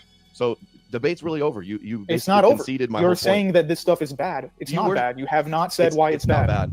Dude, it's not bad to be a willing slave to a worldwide takeover plan. How is it a worldwide chosen takeover people plan that want you to serve them? You don't think that's bad? Because the religion that spread around the world the most is based on Hellenism, not based on Judaism, dude. All right, later stages of Catholicism. No, it is not. Christianity didn't emerge out of Judaism. It was exclusively a Judaism sect. Dude, I'm not saying that. I'm saying they don't follow that religion from the 1st century, so their plan completely failed. They don't follow that Jewish religion. They don't follow it whatsoever. They don't follow Who doesn't follow it? 90% of 80% of Christians do not follow the religion of the New Testament. They do not. Okay, I mean, it's just like the not a real Christian fallacy. Only you and the Christianity that you believe in has got it right. It's got They say hundreds of you don't millions of have it people, right. dude. They say That's you're got a hundreds of heretic. millions of people. What? You're just literally saying everything that evangelicals and weird Catholic mysticists do is Christianity. I don't know. Is that fair to use as an argument? I mean, I don't know if that's actually fair to use because Who, Jeems or Adams? Jeems, because he's just kind of saying that, well, if Christians don't really follow that, then, but it's like, so you understand what Christianity is better than 80% of the ones who follow it. But like, like It's what? like- How are non-Christians supposed to judge it, right? I think Adam was correct to reference no true Scotsman at this point. If he's gonna go that route, if James gonna say, "Oh, my religious sect is the right one." Well, I would have to agree that, most Christians, so-called Christians who practice churchianity and really don't study the scriptures and just listen to a once a week, 1 hour, like rock and roll show. Yeah, I would have to agree. Most of Christianity today, conventional Christianity, is lost. Don't even know what they should know about most anything, hardly. They just, yeah. Yeah, but I think James going beyond that by saying even the scholars and teachers and all the ones that aren't in his Orthodox sect are also wrong. So at least that's what it seems like he's saying. It's basically no true Scotsman fallacy as far as I'm concerned. Yeah, I mean, what it seems like is that, I mean, you have to be able to give a historical critique of what Christians have done without referring to the doctrine. So this is the thing, is like, the doctrine is one thing. We could debate the doctrine, but if we're debating, the whole flow of history and, about the downfall and the upkeep of like Western civilization or whether there is even a such thing as Western civilization or whether that's linked to either Plato or Judaism, I think that is more concerning, how certain things have developed in history, because we're not going to be able to tease those things out in terms of just looking at like, all right, what do Christians, what is some, ultimate sense of Christian beliefs that only this sliver of 20% of Christians know about? How are we supposed to ascertain to who those 20% chosen few, special Christians are? So yeah, I mean, it just goes to like, if there's only, but the thing is that I understand that most of the religions have been corrupted. You look at any of the major religions today, and it's pretty clear that the way they practice them is not the same way they were historically practiced. For sure. Not only not only that, like they don't make anything the way they used to. Like not music, not video games, like nothing. like everything's gone to shit. So it is what it is. There was the good old days, and then there's now. So it is what it is, man.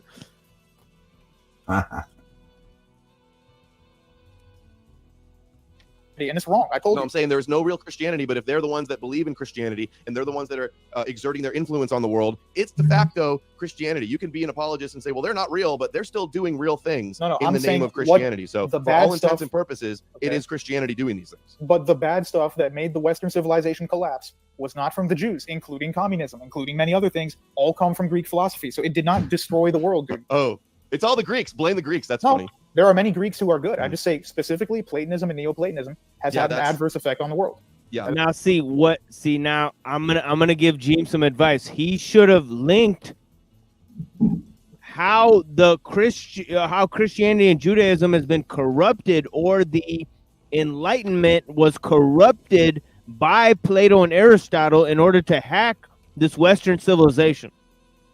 That should be the main thing that he should be criticizing here. Right. Tell us how tell us how it infiltrated their minds, right? But don't just claim that this is what ruined Western civilization. Sorry. No, go ahead. He also, as far as I'm aware, he didn't really, for the logos part of the discussion, he didn't really delineate why the logos theology in the scripture was different from that of Philo. He just kept saying it came before Philo. Well, you gotta establish why it's different, or else it's just genetic fallacy, right? Oh, we have another friend here, Benjamin. Yeah, you'll find this very interesting. Hey,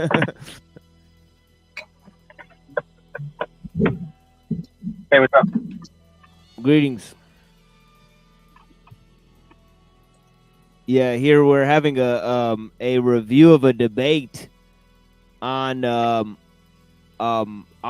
what is destroying or conquering Western civilization. It's a very interesting debate. Yeah.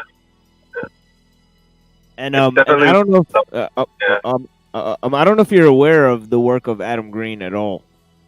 Yeah. Yeah, you are? Okay. Then you already know.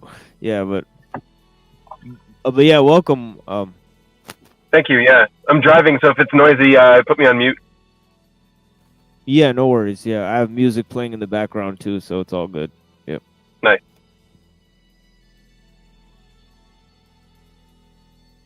Platonism is what's got all our political leaders enabling the slaughter of Palestinians and the prophetic land takeover. Dude, that's of the chosen futurism. It people. was invented by a Let's Catholic. blame Plato for It that. was invented by Catholic Jesuits to disform the Protestant Reformation, and it worked like a charm. It's not. Okay, now I don't know how. See, look. So I was looking for this delineation point, and now I'm kind of finding it now with this Catholic priest. Has invented this Platonist heresy that's now undermined Western civilization in the 16th century. I've never heard of this before Jeem. So, I mean, if I catch hold of Jeem, I'm ultimately going to have to ask him about this, because I've never heard of this. This seems like an interesting, this seems on a conspiratorial level that, I mean, if I knew about this before I started writing my book, I would definitely explore this topic about this one singular priest, Catholic priest, who invented this Platonist heresy. If I'm getting this correct, this seems completely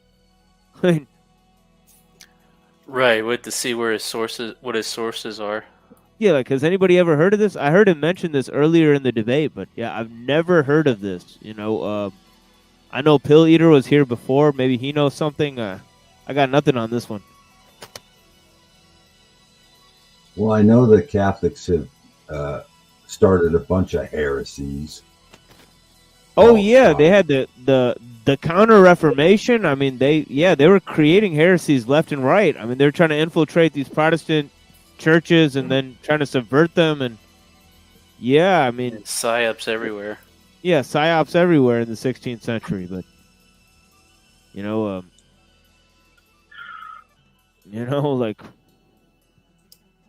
I wouldn't put it past them. It's probably true. Yeah, I mean, yeah, I don't doubt what he's saying is true. I just question the impact of it. I mean, I've never heard of it before.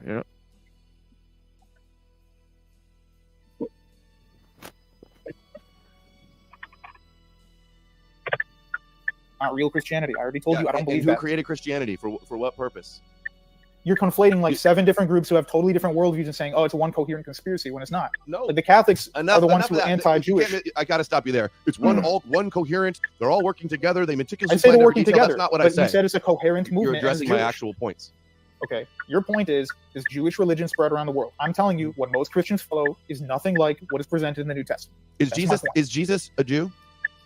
Is he the king of the Jews, like as it says in the Bible? Why is that bad? Is it? Can you answer it? Yes, of course he's the Okay. king of the Jews. All right.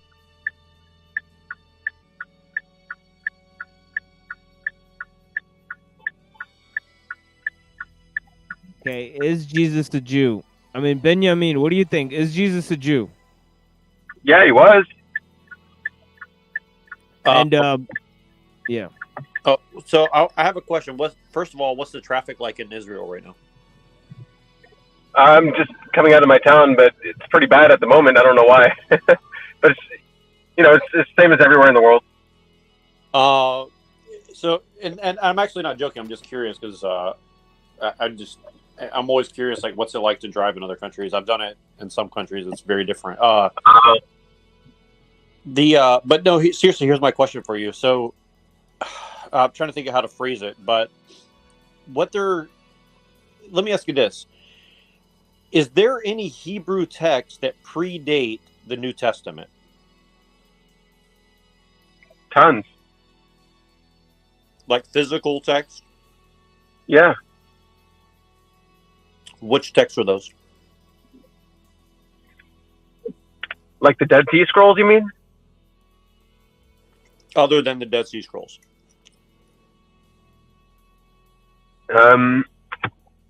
So the thing is, books degrade. The way books were done, they degrade. So we bury them, but we also copy them. So I mean, what I heard was that Jews used to make a new copy and they burn the old. So we actually don't have. no, you're not allowed to burn the old copy, especially if it has God's name in it. You can only bury it. Okay, so Yeah, I heard that one too. That they had like huge file cabinets, like full of, like, just even like little legal documents, just because it had the names written on it. Yeah, that's right. So, okay, got it. So the only physical evidence of Hebrew text predating the New Testament would be the Dead Sea Scrolls, which I guess some people doubt its validity, I guess. Actual physical, text, but there's lots of text that's from before that was copied and transferred. The letters are the same. It's just it's not a physical copy. What about like in Egypt or Cyrus or the Persian Empire? Is there any record that correlates with? In Hebrew, no, but in like their own hieroglyphs, yeah.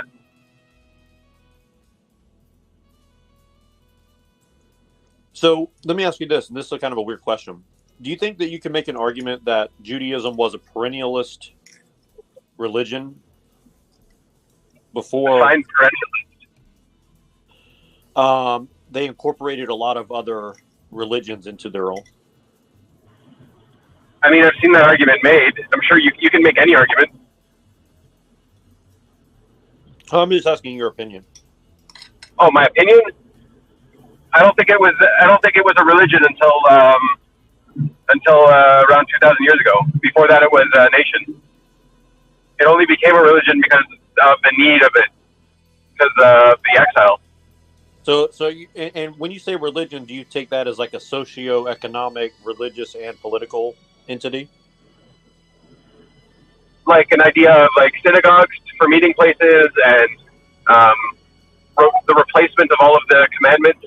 All of the national commandments were replaced with prayers and things like that. Yeah, it became a religion. Basically, what I mean is, like, when you say religious, you mean also like political. And the reason I'm asking is like the argument that's kind of being had here is about Platonism, right? And Plato seemed to have said that essentially, like, man is political, and so that's kind of what I'm trying to get at. Oh. Like, do you think that Judaism is inherently political as a religion? I don't know. Okay, so the founder, so the chief rabbi of Israel, when they wanted to make a constitution for the state of Israel. So he said, we already have a constitution. That's the Torah. Maybe that answers your question. Yeah, it kind of does. I would believe so. Yeah. Yeah. But I mean, nations are a reality. Nations were around long before Israel became a nation. Like, it's just a way that we group ourselves. Let me ask you a question. If there was let's say that all the Christians and all the Muslims, let's just say hypothetically, wanted to convert to Judaism, would there be a pathway for them to do so? There would be a pathway. It would take a long time because there aren't that many people that want to convert to Judaism. But yeah, there's a pathway. It could be facilitated. It's probably not like in the best interest of the world, or a lot of them might be discouraged from it because it's a big responsibility to keep all the commandments. But yeah, technically, yes.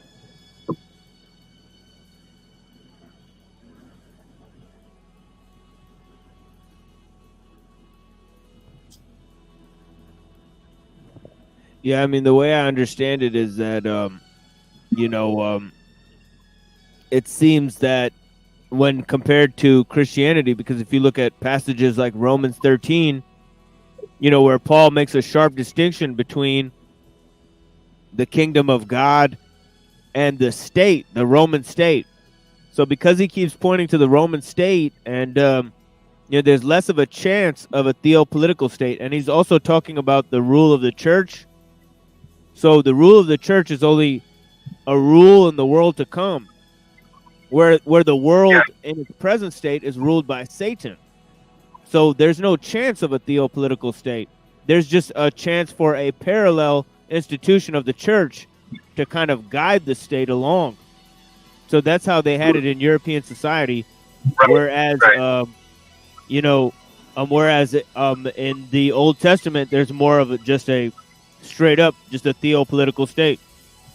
So okay, I've got a little bit of a differentiation there, because within the Old Testament there's a setup for how to construct the state. So there is the priesthood, but the priesthood cannot be the king. Like, within Judaism, within the state of Israel, there's already all of these laws.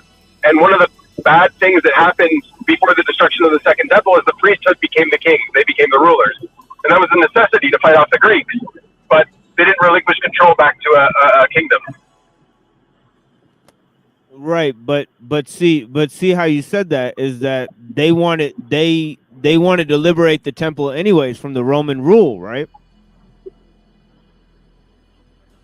Yeah, I guess so. Yeah, that's because they want to take control of the temple because the rule of the priest is still linked with the rule of the king. It's just like, it's just when there's no more temple. Completely independent.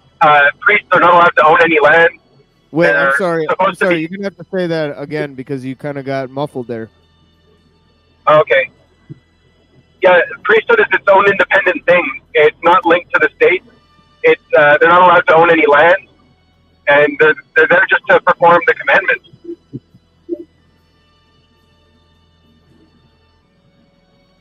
Right, but say like there's like what I'm trying to figure out is does the temple depend on the state or does the state depend on the temple? Because you said when there's no temple, then the priests become the kings. Oh, no. That's not what I said. The priests became the kings because they defeated the Greeks, and then all of the nation of Israel was becoming Greek. They were becoming Hellenized, and they stopped getting donations. They stopped getting food and money, and they woke up one day and they looked around because they were only focused on their temple service. They looked around and they saw Israel was completely Greek, and they had to wage a war against the Greeks to fight them off, and then they became the kings, the de facto kings of Israel, and they never relinquished that control. And is that what you see as kind of like reconstituting itself is not like a Davidic?